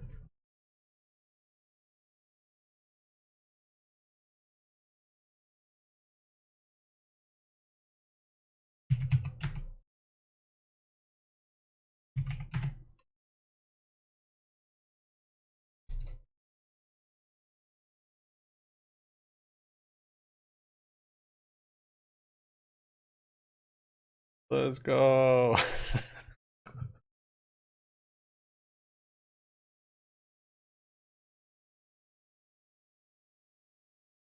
HPCO consolidating above that high. That's good.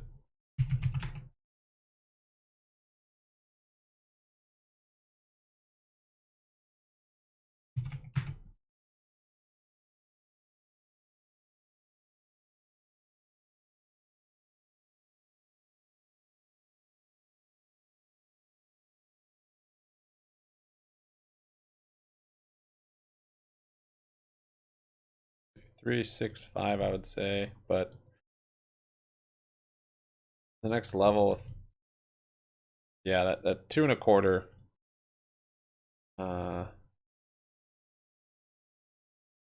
That was a big break though, honestly. That 2.4. We'll see if that's false or not. Or no, I guess we haven't quite.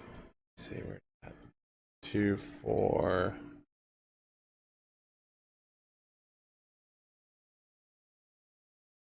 Yeah, I guess the bottom there's 2.426. We'll put a line there even. Probably be a good one. Good level to watch.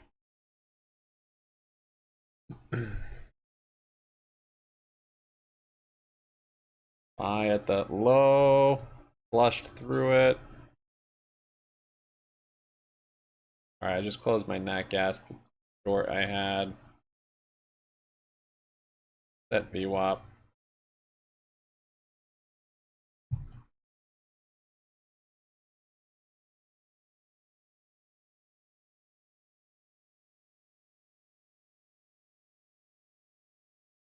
Where is the support for AI?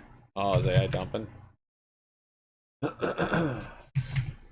had an epic rally, so gonna be some profit taking. Well, it's not looking good so far. You've got an engulfing candle here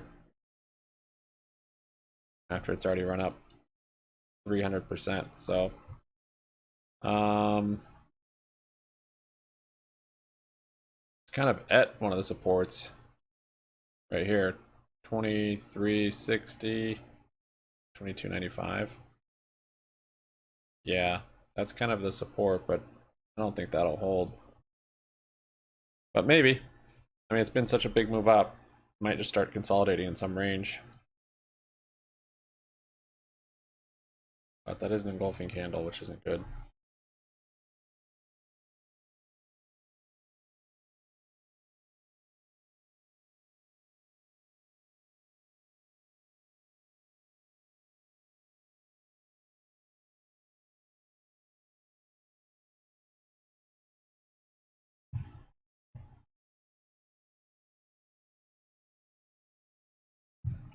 HPCO holding up well.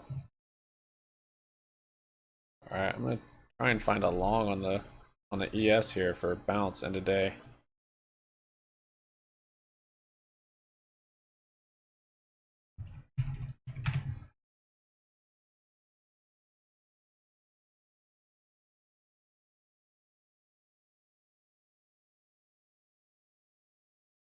All right, whoa, look at all the cells.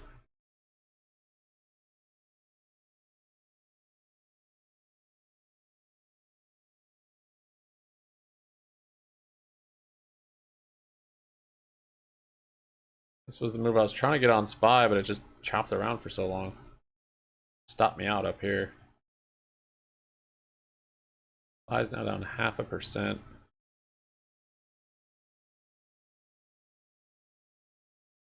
What a big level it's actually breaking there.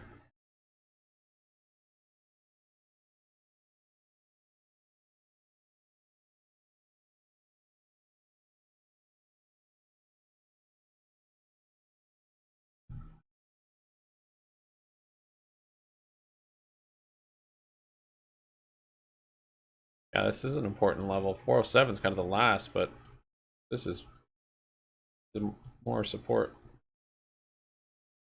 Might even take a long right here.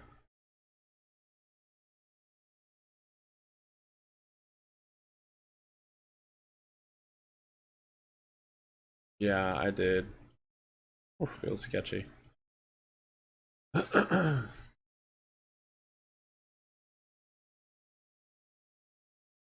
Might be too soon. We'll see.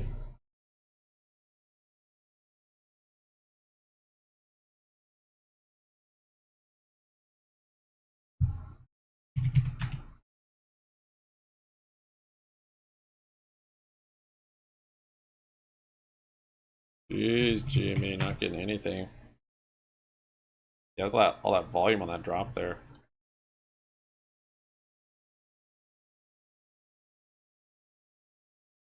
Volume today on BBY. Looks like it's continuing to decrease. But we do have a bearish MACD crossover on the daily. Right under the 9. Hard to read just with everything that's gone on, but so I've been like support and resistances is kind of the bigger deal. There is this divergence here on the highs, but we've come down so much from that you know.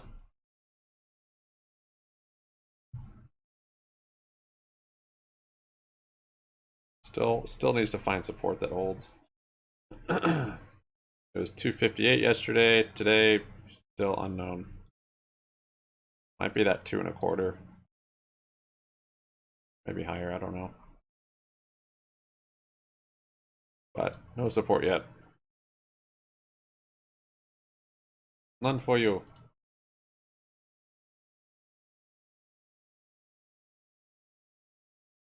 Thanks. Jeffrey Kleintop of Charles Schwab. Coming up next, we'll focus on Informatica.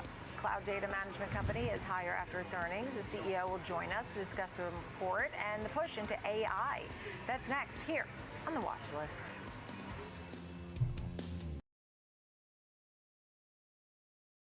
Buying dips.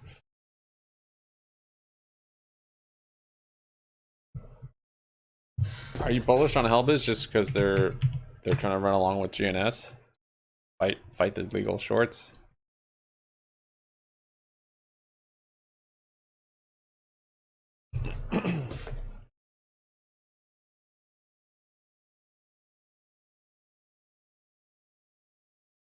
Before the run up, I mean,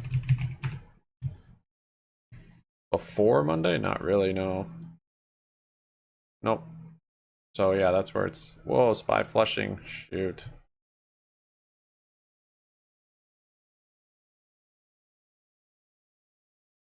That doesn't feel good.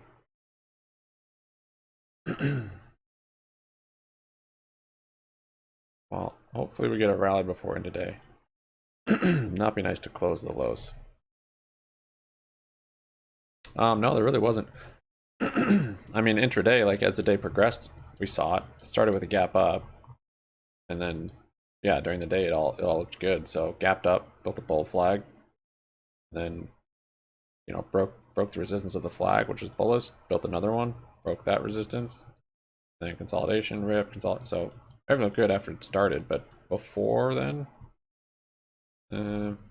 not really. I mean, I'm sure I could pick it apart and find something, but not necessarily something that I would have traded on. We did like this inverted head and shoulders, so we had to move up from that. Wait, that's the other run. Yeah, that was the first run. Yeah, there wasn't really anything on here. SPY's really flushing here, crap. 407.66. Let's see if that holds.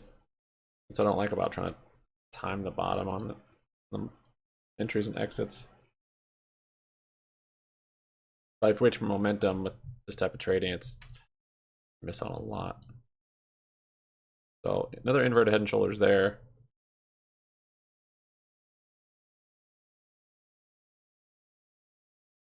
Then yeah, it just kind of gapped up and started going. But what it wasn't doing, it wasn't going down.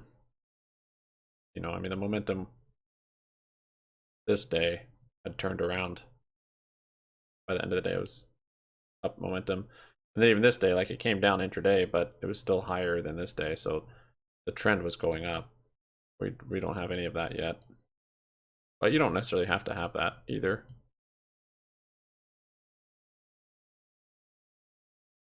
But you will have some trend up before it starts to go up, right? A bit of a bounce. Maybe I should close out. I don't know if I want to stomach this.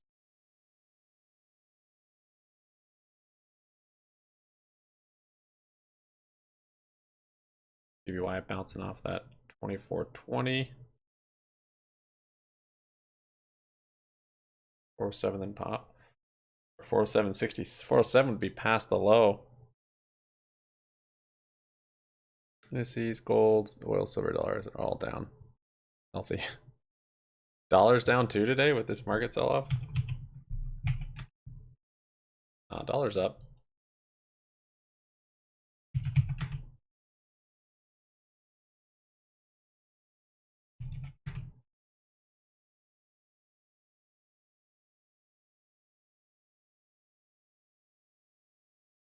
AI, the investments that you've been making, your cloud native AI powered platform, how are those, obviously they must cost a lot, but how will they also help the company's growth so far and going forward?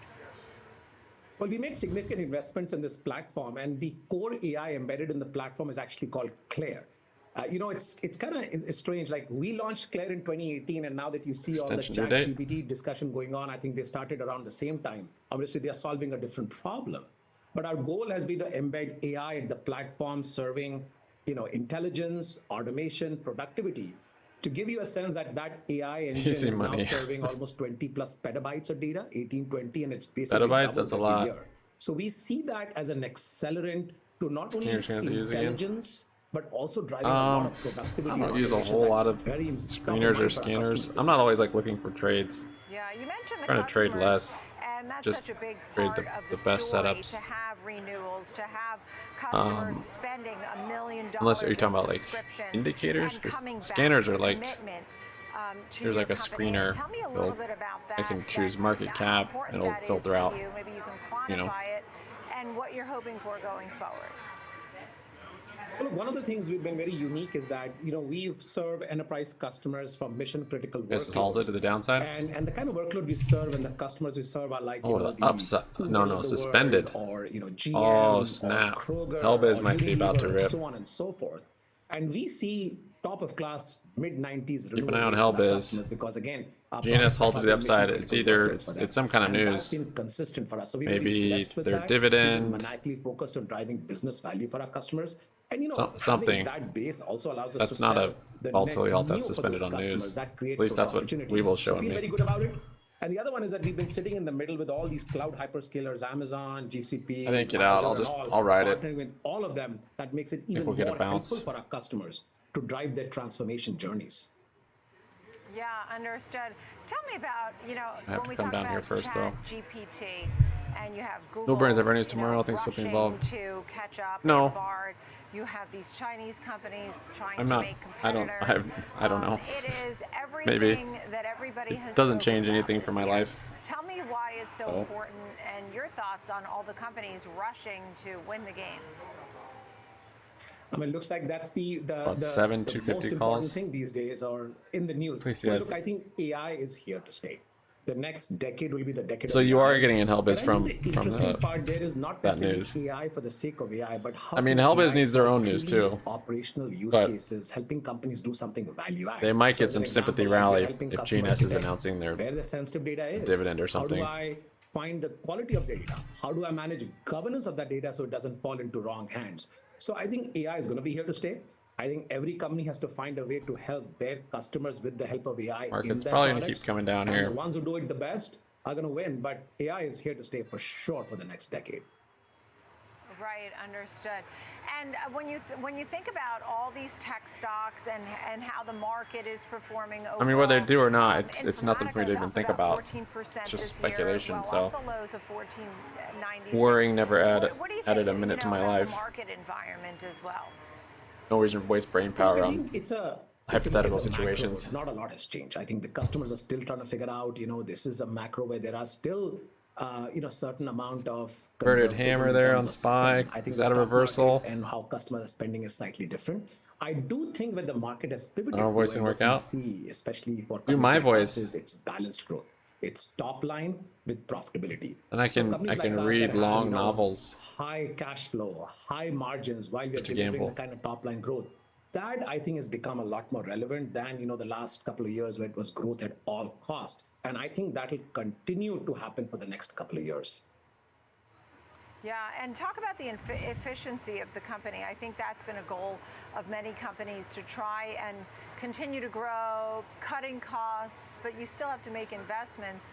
And you're in an environment where competition's tough, you face inflation, whether it's for wages or whatever else. Yesterday, talk about that environment. I think that environment yesterday kind of closed at the lows, actually. We all feel like it's stabilized, but I think inflation is might not get a very big bounce today. I think we've been blessed in a way that we were never a growth at all cost company, so we never overhired. Maybe back up to here, 409. And the simplification that we did our business was moving to what you mentioned, our cloud-only consumption-driven strategy. So basically, we took out a bunch of things that were more duplicative in terms of cost structure. And I think we're going to create more operating leverage going forward. I think every company has to step back and look at it's not like I can read a script and then it learns my voice. All cost is gone, and everybody just think about and then I can just say whatever it wants in my voice. So you could say it then, driving sustainable growth, or I could say it, or very focused on that and creating operating leverage. I can just put in a script. I guess because I was listening to your voice. Sounds like you've been focusing on efficiency for some time. Amit Walia, there's a bounce of Informatica. Good to speak with you. All right, let's see. Big candle. Pleasure to be there. My entry, I guess, was about the same. We will talk I'm actually green on that, so little false breakout through that support potentially. How diversity play a role in 2020? BBBY, when did it start moving with the SPY? This is crazy. Go back to how you were before. I liked you better. GME.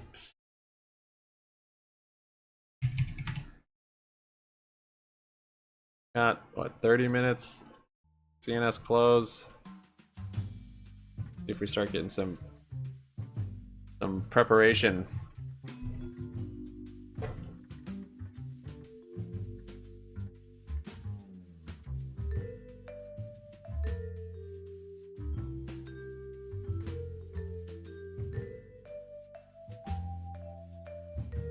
Don't do that, SPY. Just go on up. Let's get a rip to VWAP. How about that?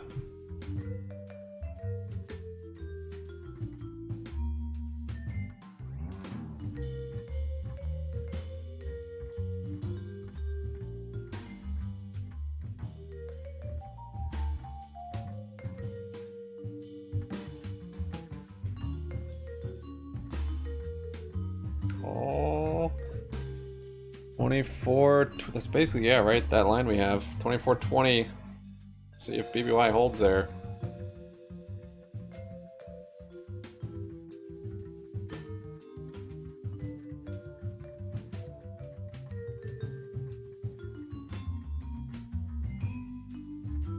That candle's looking awful.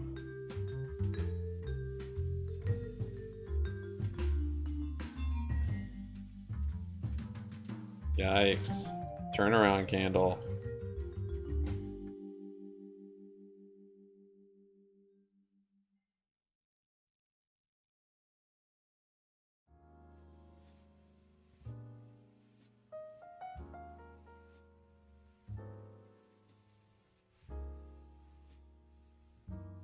don't know why I was doing that.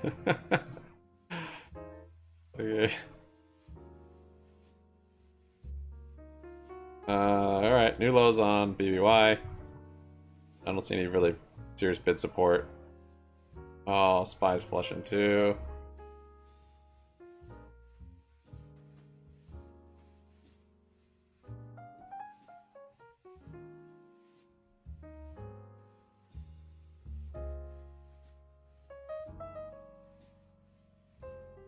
Oh.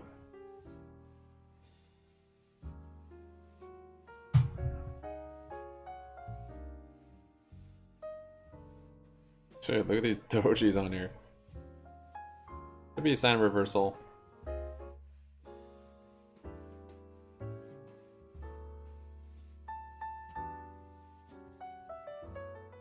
Biden is funnier.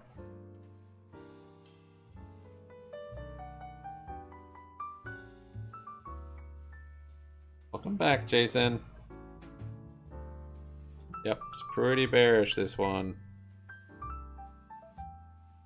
Had a little glimmer of hope this morning with some gapping up and kind of strange, very strange. But the trend that was in place is continuing now. More or less a little bull trap this morning.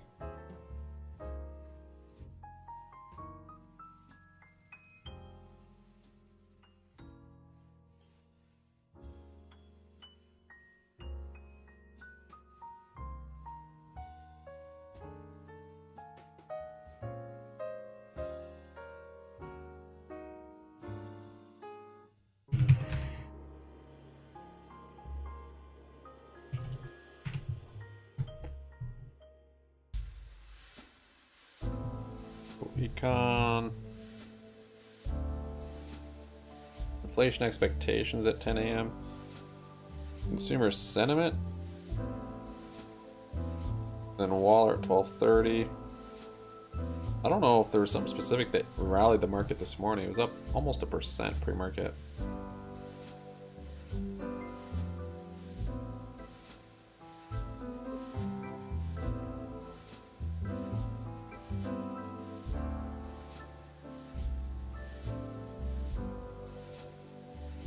Should be $7 a share at least. Unicorn dust and fairy wings. Getting smashed. Yep, a bit of a smashing. Except for our safest investment in this sketchy random Chinese company. Oh, it hit a new low though, 915. Yeah. I might close this in an after hours pump if it does it. I don't like that it broke that low. That was my last hope. HKD was my last hope.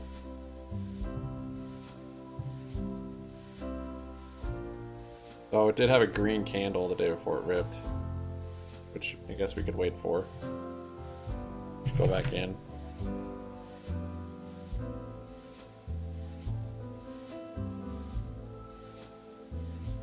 Such a smashing. Why? Not too sure, honestly.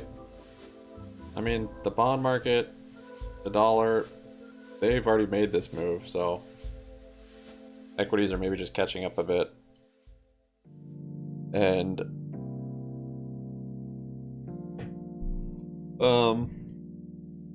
that's all I could really imagine. Carvana. Quite the low. Carvana should be right at that support right now, 1240. So if it doesn't hold that, then I'll just go to this 11. BBBY, I'm not as confident in as far as the supports. I think could move on news or just on nothing, but given that we have broken pretty big supports today, next major one is at, well, actually, if we look at the, let me see, I put that new, this one, the 2422, 23. So the volume, kind of the volume range it's traded, 24, 22 would be a. We're at it right now. So this might be support. This is one of them. Breaking here, I think the downside might actually get faster. Might increase its speed. Because there's just not much volume traded below here. So I put that line there. That's kind of like the bottom of that. 279 million traded in that price range. So got some time. Then 185 be the next significant one.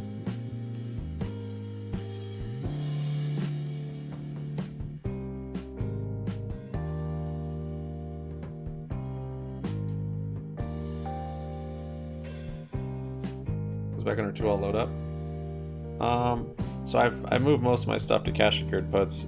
I do still have shares. I've got a pretty good amount in cash secured puts that I'll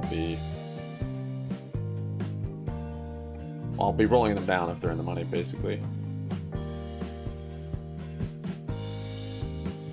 Yeah, really need to find a support and be patient with it. It's tough because this one can just rally on nothing, and then there's potential for a news catalyst seemingly soon.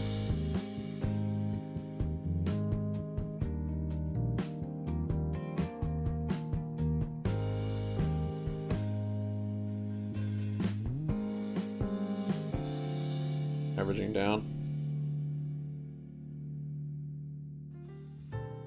5 themes: diversity, equity, inclusion, equal opportunities. A little bit. We're looking at health and wellness, workforce development, and quality education. So companies who can drive great results from a business standpoint, but affect those areas, again, in an affirmative way, is how we look at investing. And again, I don't think that's so much caught up in the malaise of what we're talking about in some of the political rancor, which is more around public strategies in the quote-unquote traditional ESG space. As you talk about diversity, are Fortune 500 companies doing enough? I know that you're working with private companies that are smaller, but are you seeing things going in the right direction? Do you have any way to quantify it? What would you like to see going forward? Well, I think what we've seen in the last couple of years is certainly more of an articulation of a focus on it, and you see select examples where you're having movement. So I'm encouraged. I think one of the things to point out is there is true economic benefit here. I'd give you an example of just one study. If you look at the work done by McKinsey, they have this study on diversity wins, and they've looked at over 1,000 companies from 15 countries across the world, and you see a discernible difference between the performance from a profitability standpoint of companies with more diverse representation versus those with less. The number, I believe, if you compare the first quartile to the fourth quartile, is a difference of 36%. So again, I could give you a number of measures, but what we see is, we are seeing companies focus more on it, but we should be abundantly clear that there is not only a social benefit, but a true economic benefit when we really focus on diversity. Right, and and I was hearing some of that earlier today as well, so that people are clear that having a diverse business environment does equal a win for the company overall. Not just to have a great workplace, but also in the dollars and cents on the balance sheet. Not always. Is it? As you I got distracted. McKinsey & Company Discord distracted me. Survey, it seems to have proven that Averages 4. to be true. Not bad. That being said, That's now, like multi-decade lows for. In the years ahead, when you look at Percent the weekends. regionally, when you look at cities, sometimes I'm anxious for the weekday. That was more when GME was exciting and does it all start or had something to look forward to. Now it's honestly, it's like a nice break. Yeah. Well, one of the things, there's a particular reason to go while we're focused in the private markets, because if you look at how investments are being allocated, more and more. And thank you for calling it Washington's birthday. Equation. If you look at institutional asset allocators, anywhere from 20 to 50% of their portfolios are now in private markets. High net worth individuals. A little bounce there on SPY. That's going to grow quickly over time. Might continue on with. That's where I think Power Hour. I the don't know. Opportunity is going to present itself. if we think about access Yesterday's to low was capital, 2.5. well, you have faster formation Today's of was businesses with maybe women-owned and 2.4. ethnically diverse owned companies. You have very limited Tomorrow's access maybe to 2.3 capital. And or so 2.2. we can take advantage of these incredible positive trends Oh. that we see in all developed countries, including the Or US. maybe there's when we after look hours at what's news and it goes to happening, 10. not only with education among women, diversity in terms of representation and the population growth, and capitalize that through the power of scalable businesses. So, Nicole, I really do think you're going to see more and more of a focus of this. And I think where you're going to see a lot of that is actually in private investment or in the private markets. Yeah, and what is the, as you know, you mentioned I'm it not a seeing couple any of times, and big that brings me bids. back to the $2 are issues starting that to we're seeing at the build up banks a little bit of a in support the first there. place. What is the underlying problem? Because after the financial crisis, 38,000 that was something bid that at was focused $2. on heavily, that they were in fact lending and getting that out to all you mentioned women, you mentioned you know, different kinds of businesses that would need funding, and so they're really turning to private markets because you're saying that it's tight. Yeah, I wonder if They really GME is can't actually get the doing lending. What is it that doing the what banks we need to predicted. do And it's differently?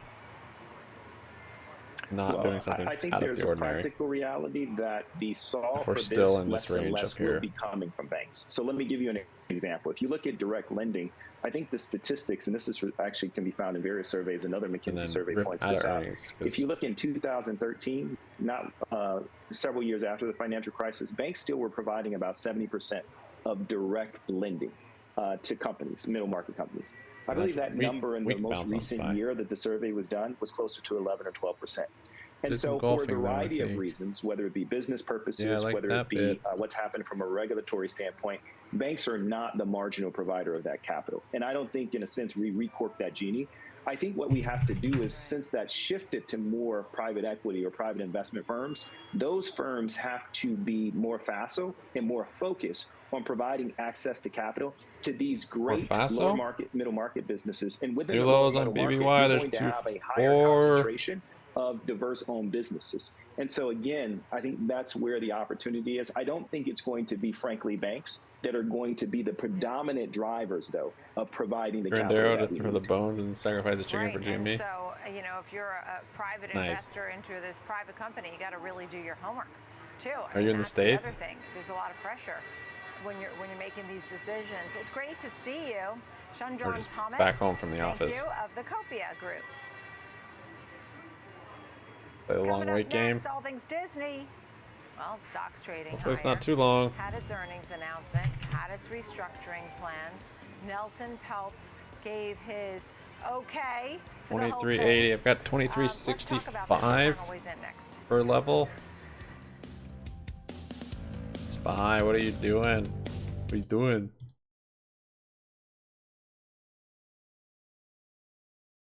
Key to market is patience. I have patience written huge on signs all around me.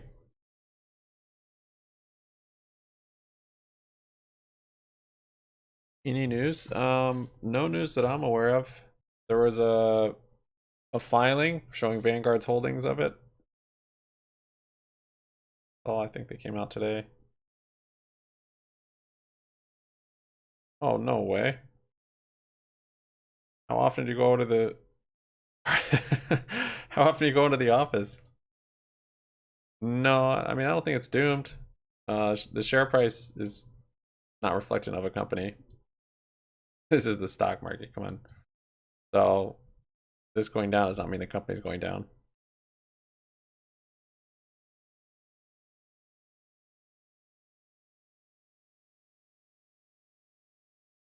Decrease stake. Do you say stake?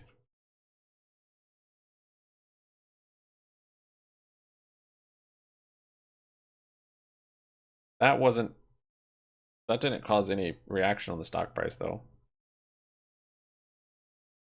Under 2, you go all in.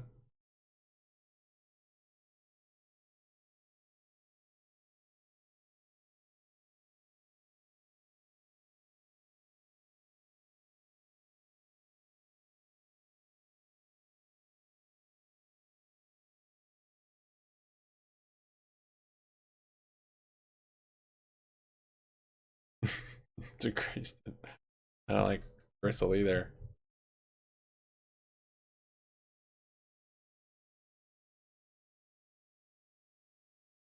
That's crazy. Cross the border to go to work. It's just wild. GME bouncing. It's gonna do it. We got 10 minutes. Let's see some of that positive beta BBBY. What do you got? If we do get a bounce in the morning, I'll probably close some of my cash secured puts and maybe some shares. I don't know. Yeah, TA on this thing is it's not been good.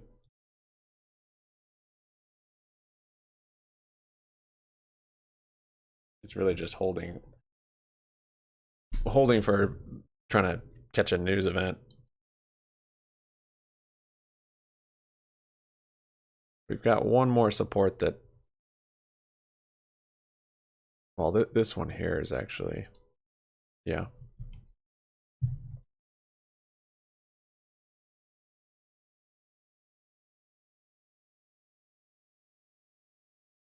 Spy, what are you doing?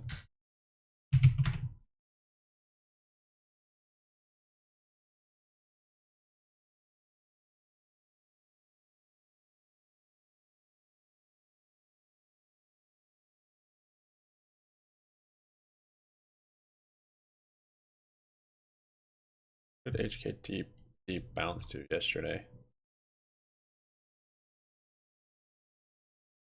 Percent that. Say from the low. 0.6.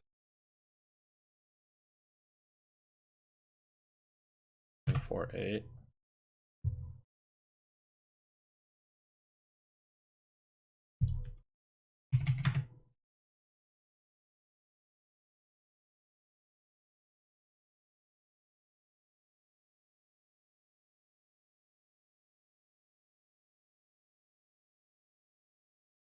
Subscribers, while he wouldn't say that much about quarter over quarter, I mean, there's no doubt year over year that has been moving in the downward direction. Jim, what do you make of what Disney is doing and having the different areas, parks and products, entertainment, and also ESPN? Is this the way to do this and focus on each group? Yeah, I think it is. I think it's a good way to kind of organize a little bit better, maybe have a little bit more accountability, simplify it some. I think as it relates to streaming and entertainment, you know, they've come out with a lot of shows, a lot of movies, and I do think that if they focus a little bit more on quality instead of just turning these things out, that's going to improve their bottom line. But I think it's better that they separate those things out. Yeah. Also, Jim, just, you know, we talk about pricing, and Dan mentioned whether or not they may raise the prices on streaming, but also just the theme parks, too. We know that there's been some higher prices already, but they also, have the ability, do they have pricing power on products, on pretty much everything to continue to raise prices? Yeah, I think. Fortunately, that if it does it that 946, the people that love Disney are going to go to Disney, and they're going to pay a premium now. What they were doing in some of the parks that made a lot of people upset was like higher fees on parking in Orlando, nickel and diming people. Totally and so I think legit. Bob Iger is going back and saying, "Hey, look, we need to clean this up. We need to make this simplified," and you know. We could be going into a recession, and so they have to think about that. They have to think about you know, the folks that can afford to go there and how to make that competitive. I think on the streaming side, you know, ad-supported content helps to bring the price down some too. Yeah. Dan, where does Hulu fit into the picture here for Disney? Well, it's unknown. It's a great question. They basically said that they're open to conversations about what they do with Hulu going forward. That I mean, really tell us we don't know much. if they got an investor specifically yet. Hulu did add 100,000 subscribers for the live service. They had a share offering, and they've raised 250 million from it so far. On-demand service, but Hulu's a question mark right now. Oftentimes in the stock market, you're going to have rips from rumors, and they're going to have dumps once the good news comes out. Quote, selective I'm not sure if that's what this was, but including the NBA content that's not uncommon. So, and they lost IPL cricket rights for hype Hotstar and for this rumor, year. and then it starts to build momentum so on that impacted them their not going Hotstar bankrupt, subscribers, which were down by and them almost, offering shares, a little basically over 4 million. saying they're not going to go bankrupt. So Hulu and what they're going to do with sports content coming up is a key thing to watch. Or because the company's still garbage. Yeah, it sounds like well, that would mean that the stock market pricing and the when it company comes to sports. It's true. Tell me are more, representative Dan, of as you each cover other. streaming, and that's really your specialty. The big We know picture. that's not It's my true. understanding So. that ad sales are likely to be less. Advertising will be less in 2023, but that Disney and Investor Netflix thing? relatively safe. I mean, who's the in those investor? categories. Which ones are the winners when you think of so many players in the streaming world, and as more and more people step away from their old cable boxes? Yeah, that's a great question. It all depends on how we define winners in the space. If we think of Disney lost over $2.5 billion from their direct-to-consumer service in the last 6 months of 2023, a calendar year. I mean, they pushed off bankruptcy for $3 billion of at least a few quarters, I'd say. Very different balance sheets in that regard. However, yeah, I'm not sure who it was. Businesses. So on the advertising side, Netflix is still new to the AVOD model. Moon Disney obviously is relatively new as well. I think both of the brands, though, however, to your point, Nicole, are going to get higher CPMs just because of the quality of the content. Hudson on it, but I don't know where he got it from. And how it resonates with consumers. Wall Street Journal says it was Hudson. When you think of Netflix or Disney for premium so content. not sure. Yeah. This thing says the warrants. The low on the stock was $84. Known owners is Hudson Bay. Late December, Jim. Do you think that the stock is currently a buy at these so levels? I guess it doesn't really matter who it is. I mean, of course, it'd be better if it was. From a valuation standpoint, they need to improve for the cash hype of it, flows. but fundamentally, they still have some improvement. Technically, I like it. It looks like we bottomed here. Docus? I do think we're going to see some resistance around the $125 a share level. But like if it can continue the momentum that it's built up, it could break through that amount. There you go. It's trading a lot like some of these other 4 days. It's kind of a strange technology timeline. stocks that have also bottomed and they're coming back up, performing well. If the current rally continues, I would expect Disney to continue. Right, that's what I'm thinking. Well. Unless if it's doesn't necessarily matter. Thank you both. Jim Warden, the wealth consulting Nobody group. has to do anything. Rayburn, streaming media analyst. Thank you both very, very much. I used to love the Mickey Mouse Club, I'll tell you that. That's going to do it for the watch list. I'm Nicole Petalides. Thanks for joining me. Market on close. What's next?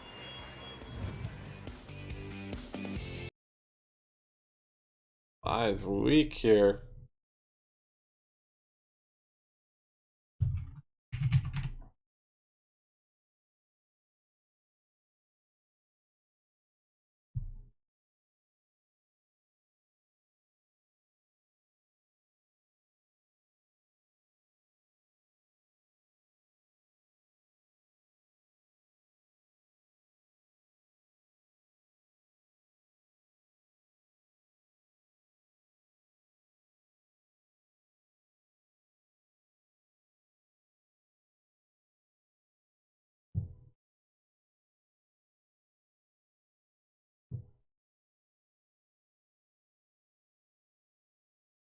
Wow.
A lot of people.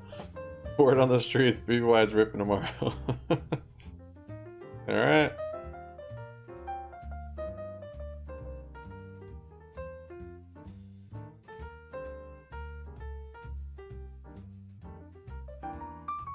Yes, they can loan their shares.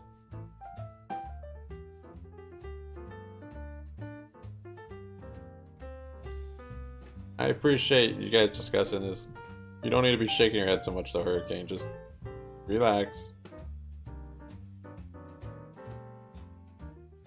If he's mistaken, certainly it will be corrected.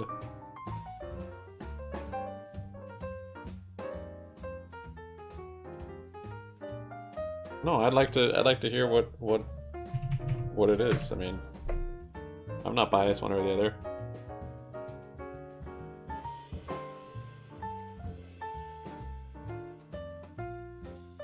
You guys just don't know how to not get emotional.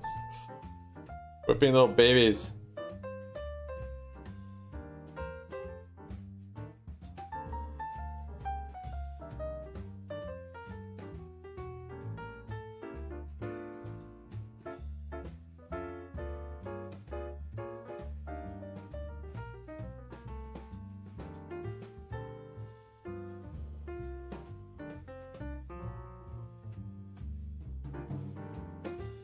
New low on SPY.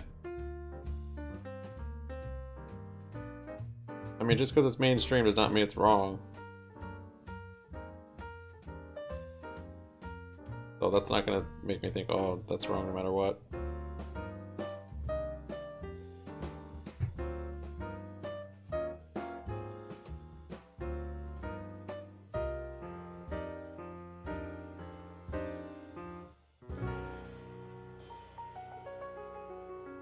Oh man, SPY's flushing. Don, there's no need to be sarcastic, man.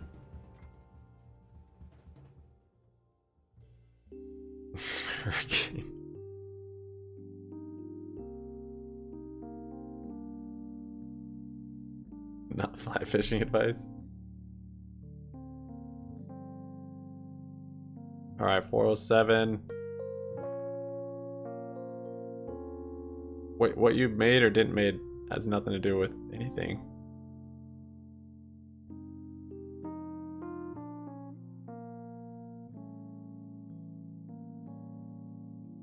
Jeez, you guys. Stop. Trying to have educated discussions.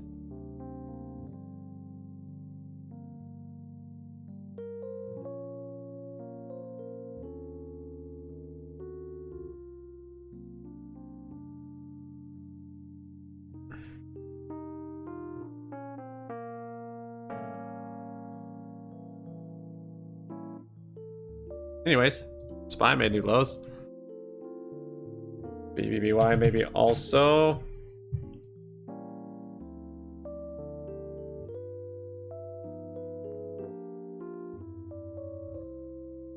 We're in power hour. It'll stress people out when it's going down. What's funny is it's not that conversation. It was not stressing out.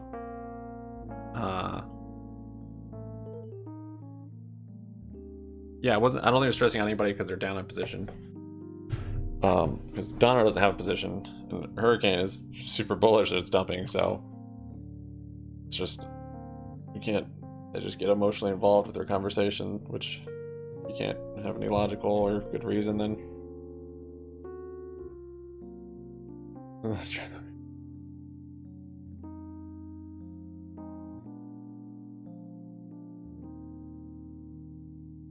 Power hour, and we just got a sell off into it.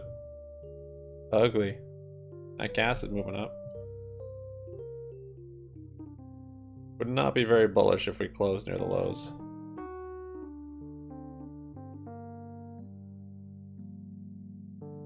Always waiting for more. Yeah, it's tough. It's tough.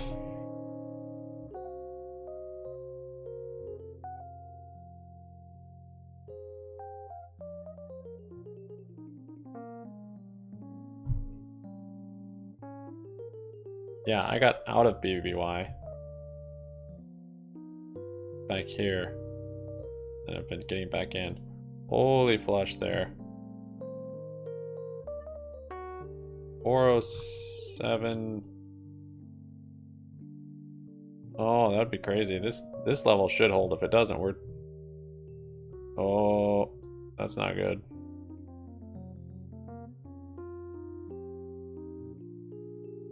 Market is scared for CPLI.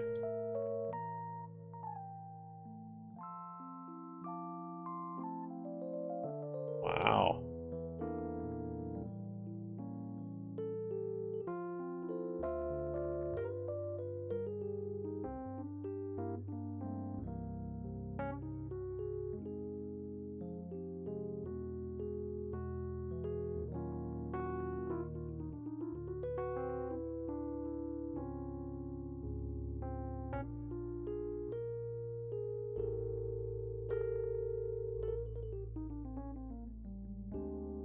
Ooh.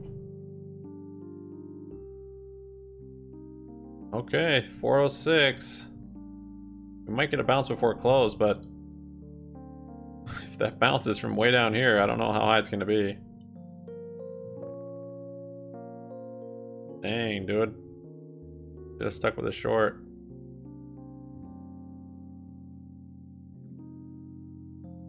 How low could that go? Go to 0. Go to 0.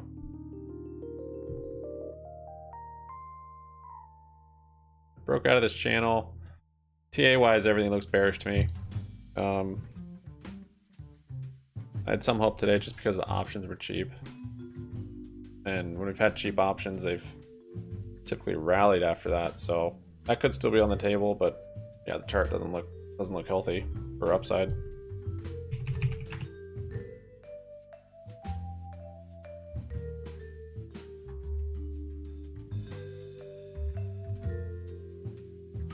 Carvana.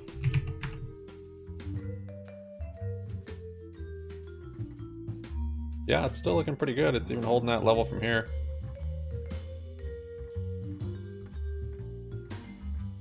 But it's reliant on the market, as you can see. Down 11.5% today, and market's down. And a lot of these ones that have run lately are down.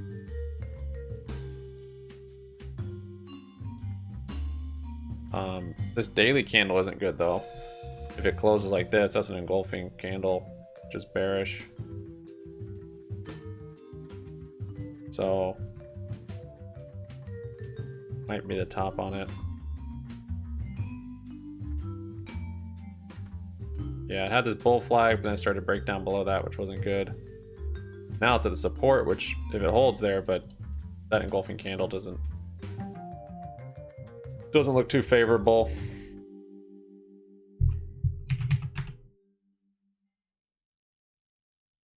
Spy was unfounded. Oh, the Spy was definitely unfounded. That gas moving back up.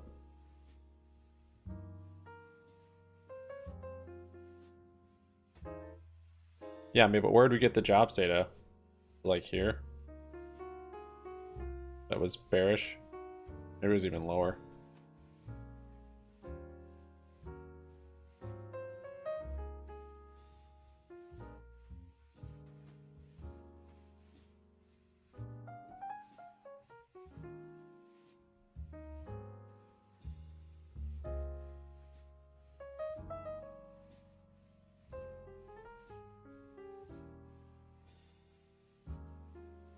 First you set a goal. Yeah, that's definitely a good strategy. Set a price target to get out of it, or at least start scaling out. Setting goals is good, and sticking to them always good. It's hard to do, but having a plan and sticking to it makes you much more successful, I think, in the market.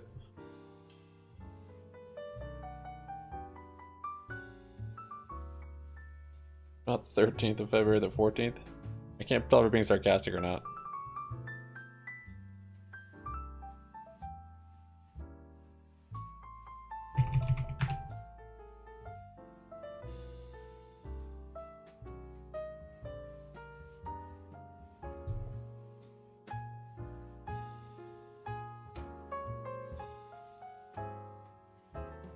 I mean, the day's not over, but yeah, probably not likely. There was a pretty big sell wall at 3. Now it's at 27.20. That one is always there. No need for one to be up there though, it's so far away.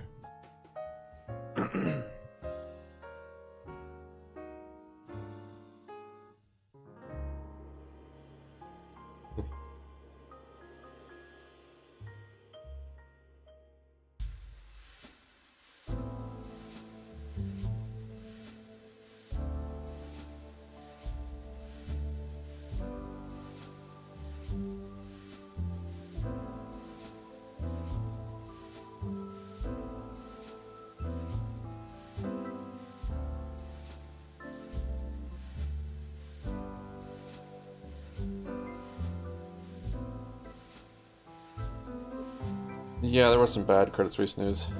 I don't know if that's good news about today that it's following the market.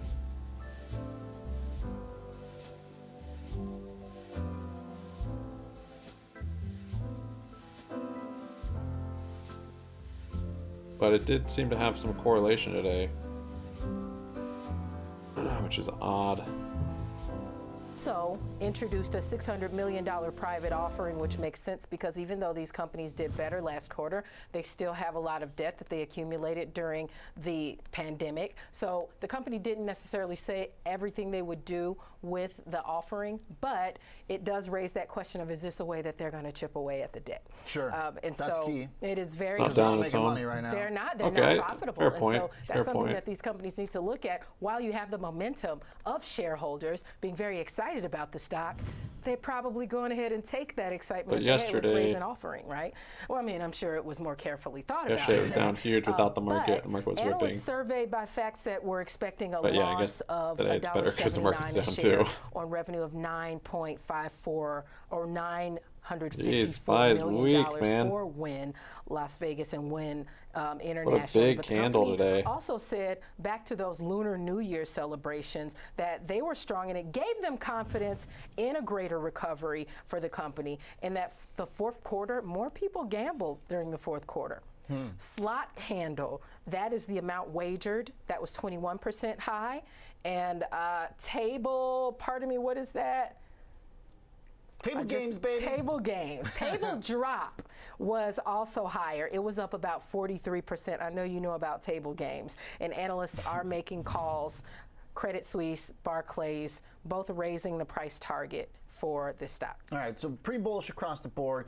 The fact that these are two of the big winners on the day, Kevin, while you've got, by the way, DraftKings down, a pretty big cut there by an analyst, as we're seeing this shift away from the content that was king during the COVID period. To see Disney fade today while the reopened stocks are so strong, and Disney aligning itself more with content and streaming. What does that tell you, Mr. Hanks? Well, I'll tell you what. It tells you that in terms of some of these companies, it keeps reiterating the bear flag effect here. that China has. This buy wants to flush on more, dude. Companies, Wow. stocks, sectors of the economy, Wow. all things. If China starts to reopen and seriously starts to reopen without any hesitation, then all of these markets are going to have a big surge in demand. That could be crude oil. That could be, obviously, the China proxy in casinos is important. I'm too but scared. There's demand across the board. Commodities, crude oil, all those things. China is, whether we want it to be or not, Oliver, China is an enormous part of the U.S. economy. Investors continue to Interesting, move oil's away not from really down much today. analysts too. This just recovered Some all of day. the winners from the last couple of years. This year was so different because it Dollar flipped also. last year's regime Well, that on makes its sense. head, and it was like we're The going oil's for all held the up. stuff that got blasted last year. And now I'm not sure if that's going to be the case if we see rates start to go back up as they are today. If we see the dollar 403. climb. To Kevin's At point, though, crude oil 406.48. still lower on the day. We're not seeing that big Nope, not China today. lift off there just yet. So we'll be watching for that as another inflationary sign. When it comes to I see 403. the tech trade, Renita, Google is really just, dragging again. Day two. I can't believe how much people are bailing out of the stock based on what Microsoft might do with Bing. Right. It's all off of speculation, right? So there's talk that Next Microsoft level, yeah. will I mean, enhance the it's been very Bing choppy chat maybe today broke the supports that Google. They're going to some enhance chopping it through. with ChatGPT, and in fact, that is something or that maybe they get a say bounce is and we stay in kind of progress, chopping. though. But why make a big stink about it if Bing only holds if the 3% candle of closes the down market here, share it's of search, not and looking Google great for holds 37? a bounce Well, it's because tomorrow. Microsoft apparently has a Pre-market, larger or slice that was of like a the gap ad down market, and it's a $570 billion digital ad market. And so the company, it saw about $18 billion in revenue in 2022 through the search engine and through LinkedIn. But Google Google pulled in $59 billion in the fourth quarter alone, actually. So when it comes to that, the company is looking at how and why it could possibly dominate, if it could. So it's pretty interesting, though, just to look at this take place, because this could be the beginning of a takeover if it takes over, but it also could be something that falls flat. And there it's about to like right now it's flush. so early to be able to tell, but the market, I don't know, maybe in some ways, Kevin, again, there's just investors looking for excuses to drop some of these companies after their rallies year to date. I mean, after all said and done, Alphabet was a loser 406.48 last year. definitely on the table. Yeah.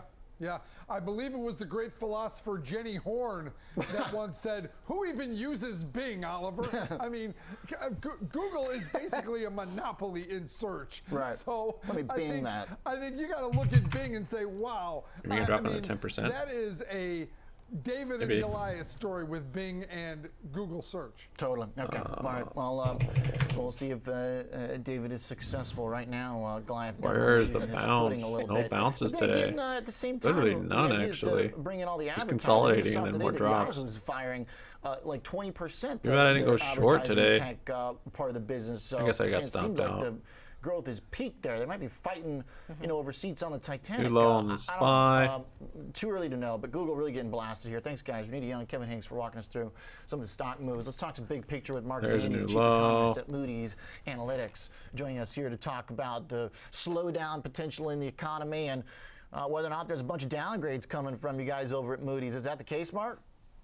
Oliver, I'm not it unhalted? I don't have anything to say about the rating, so not touching that one. Well, no, if it's the not. macro situation This was worsens, suspended we can earlier. What probably was the draw news? conclusions ourselves. What does the trend look like to you when it comes Still to don't the even see the economy? news on it. Not sure why it's suspended. I think the next. I don't want to be Pollyannish. Market's not really crashing. The first thing to say is it's going to be a tough year. The bond tough market, 18 months. I think dollar it's have not been agreeing with the rally that's been going on with the equities for the last few days. This whole move up here really didn't make sense. So either the bonds have to come up, dollar has to come down, lost jobs and or higher the unemployment. market has to come down. So Inflation's we're starting to see that. I figured it would probably hold off until CPI, and don't think it could, but yeah, today's a pretty big day to the downside. As that doesn't happen, I think we've got a fighting chance to get inflation back into That was market volatility model by early next year, and that would Webull require labeled only it suspended. rate hike or two, and if that's the case, I think we can avoid a recession. Okay, to that point about crude oil, how important of a signal is that? I think we're due for a crash. Yeah. Inflationary forces, because crude oil has plunged over the last 6 months, and inflation has come It's down. all coming here, hyping up GNS all of a sudden. 5% by the Fed. It wasn't doing much. So does it's oil very, determine ultimately where we go, or is it just a factor? No, it's a big deal. I mean, obviously, directly it affects. Good that it held that inflation, support. But, that it more wicked. importantly, it affects other prices like the cost of food, because a big part of This getting thing is food held from very the farm strong, to the store but shelf there is is still some diesel. divergences there on the And even more important, RSI that is that inflation don't make me very expectations. bullish. I mean, there's nothing more important in terms of influencing people's thinking about future inflation than the price of a gallon of regular unleaded, and that goes to wage growth. And of course, the Fed's now working really hard to get wage growth down to something more consistent with their 2% inflation target, and they won't be able to do that easily without more rate hikes if oil prices go skyward. So we need to see oil. It's got about $80 a barrel, 40 minutes to right now. close. That's fine. If we Haul go in to on 90, ZH. I think we can Don't haul on digest anything. that. That's not very If we're diversified. closer to 100 or above, meaning the cost of regular unleaded is going from $3.50 to flooding the 4 to streets, keep the 450, economy then up, I think or it's keep going the to be market pretty up. tough to avoid recession. So That's a tough one. That's really important here. I looked for at the outlook ZH. over the next 3, 6, 12, 9 months. No, it's a It seemed Chinese like company. bonds had calmed I would go all in down on and, anything anyways. the That's not a dollar good idea. had chosen a pretty clear path lower. Chart looks pretty nice, at but least kind of in the weird. last 3 Like, months we until kind of hit that resistance last over there. Friday. We get this incredible, mind-blowing employment report. Yields start to It's like climb a some bit. Chinese Dollar company. firms up. Is that an overreaction to a single print, Mark, or should investors I'm gonna go all in on be something approaching going on like S&P very 500. good employment data Buy as the SPY. Gives you a dividend too. All right, 40 minutes left. I gotta do the video. Thank you guys for your subs, your likes, your donations. Ace Ventura, appreciate it, buddy. Bit of a bounce here on BBBY. See what happens. I'm gonna recap the trades I did today. Got in and got out of some stuff. I'm in a futures right now. It kind of sucks, but I'm gonna go over them and kind of where I see things going. Woo! Fun, exciting day. I mean, not that fun, I guess, because stuff's down a lot, but maybe it's gonna recover here. So that would be make the exciting part fun too. Anyways, thank you guys. Correction, GNS will run. Okay. Thanks, Jeff. Thanks, Jonathan. Thanks, Cesar. Thanks, Ace. Thanks, Tree and Jason and Donaro and Kanisha. Shyler. Thank you guys for joining. This is good. This is good. I'm getting off. We're getting BBY to go up and inverse the market. All right, we'll see you on the video. Peace out.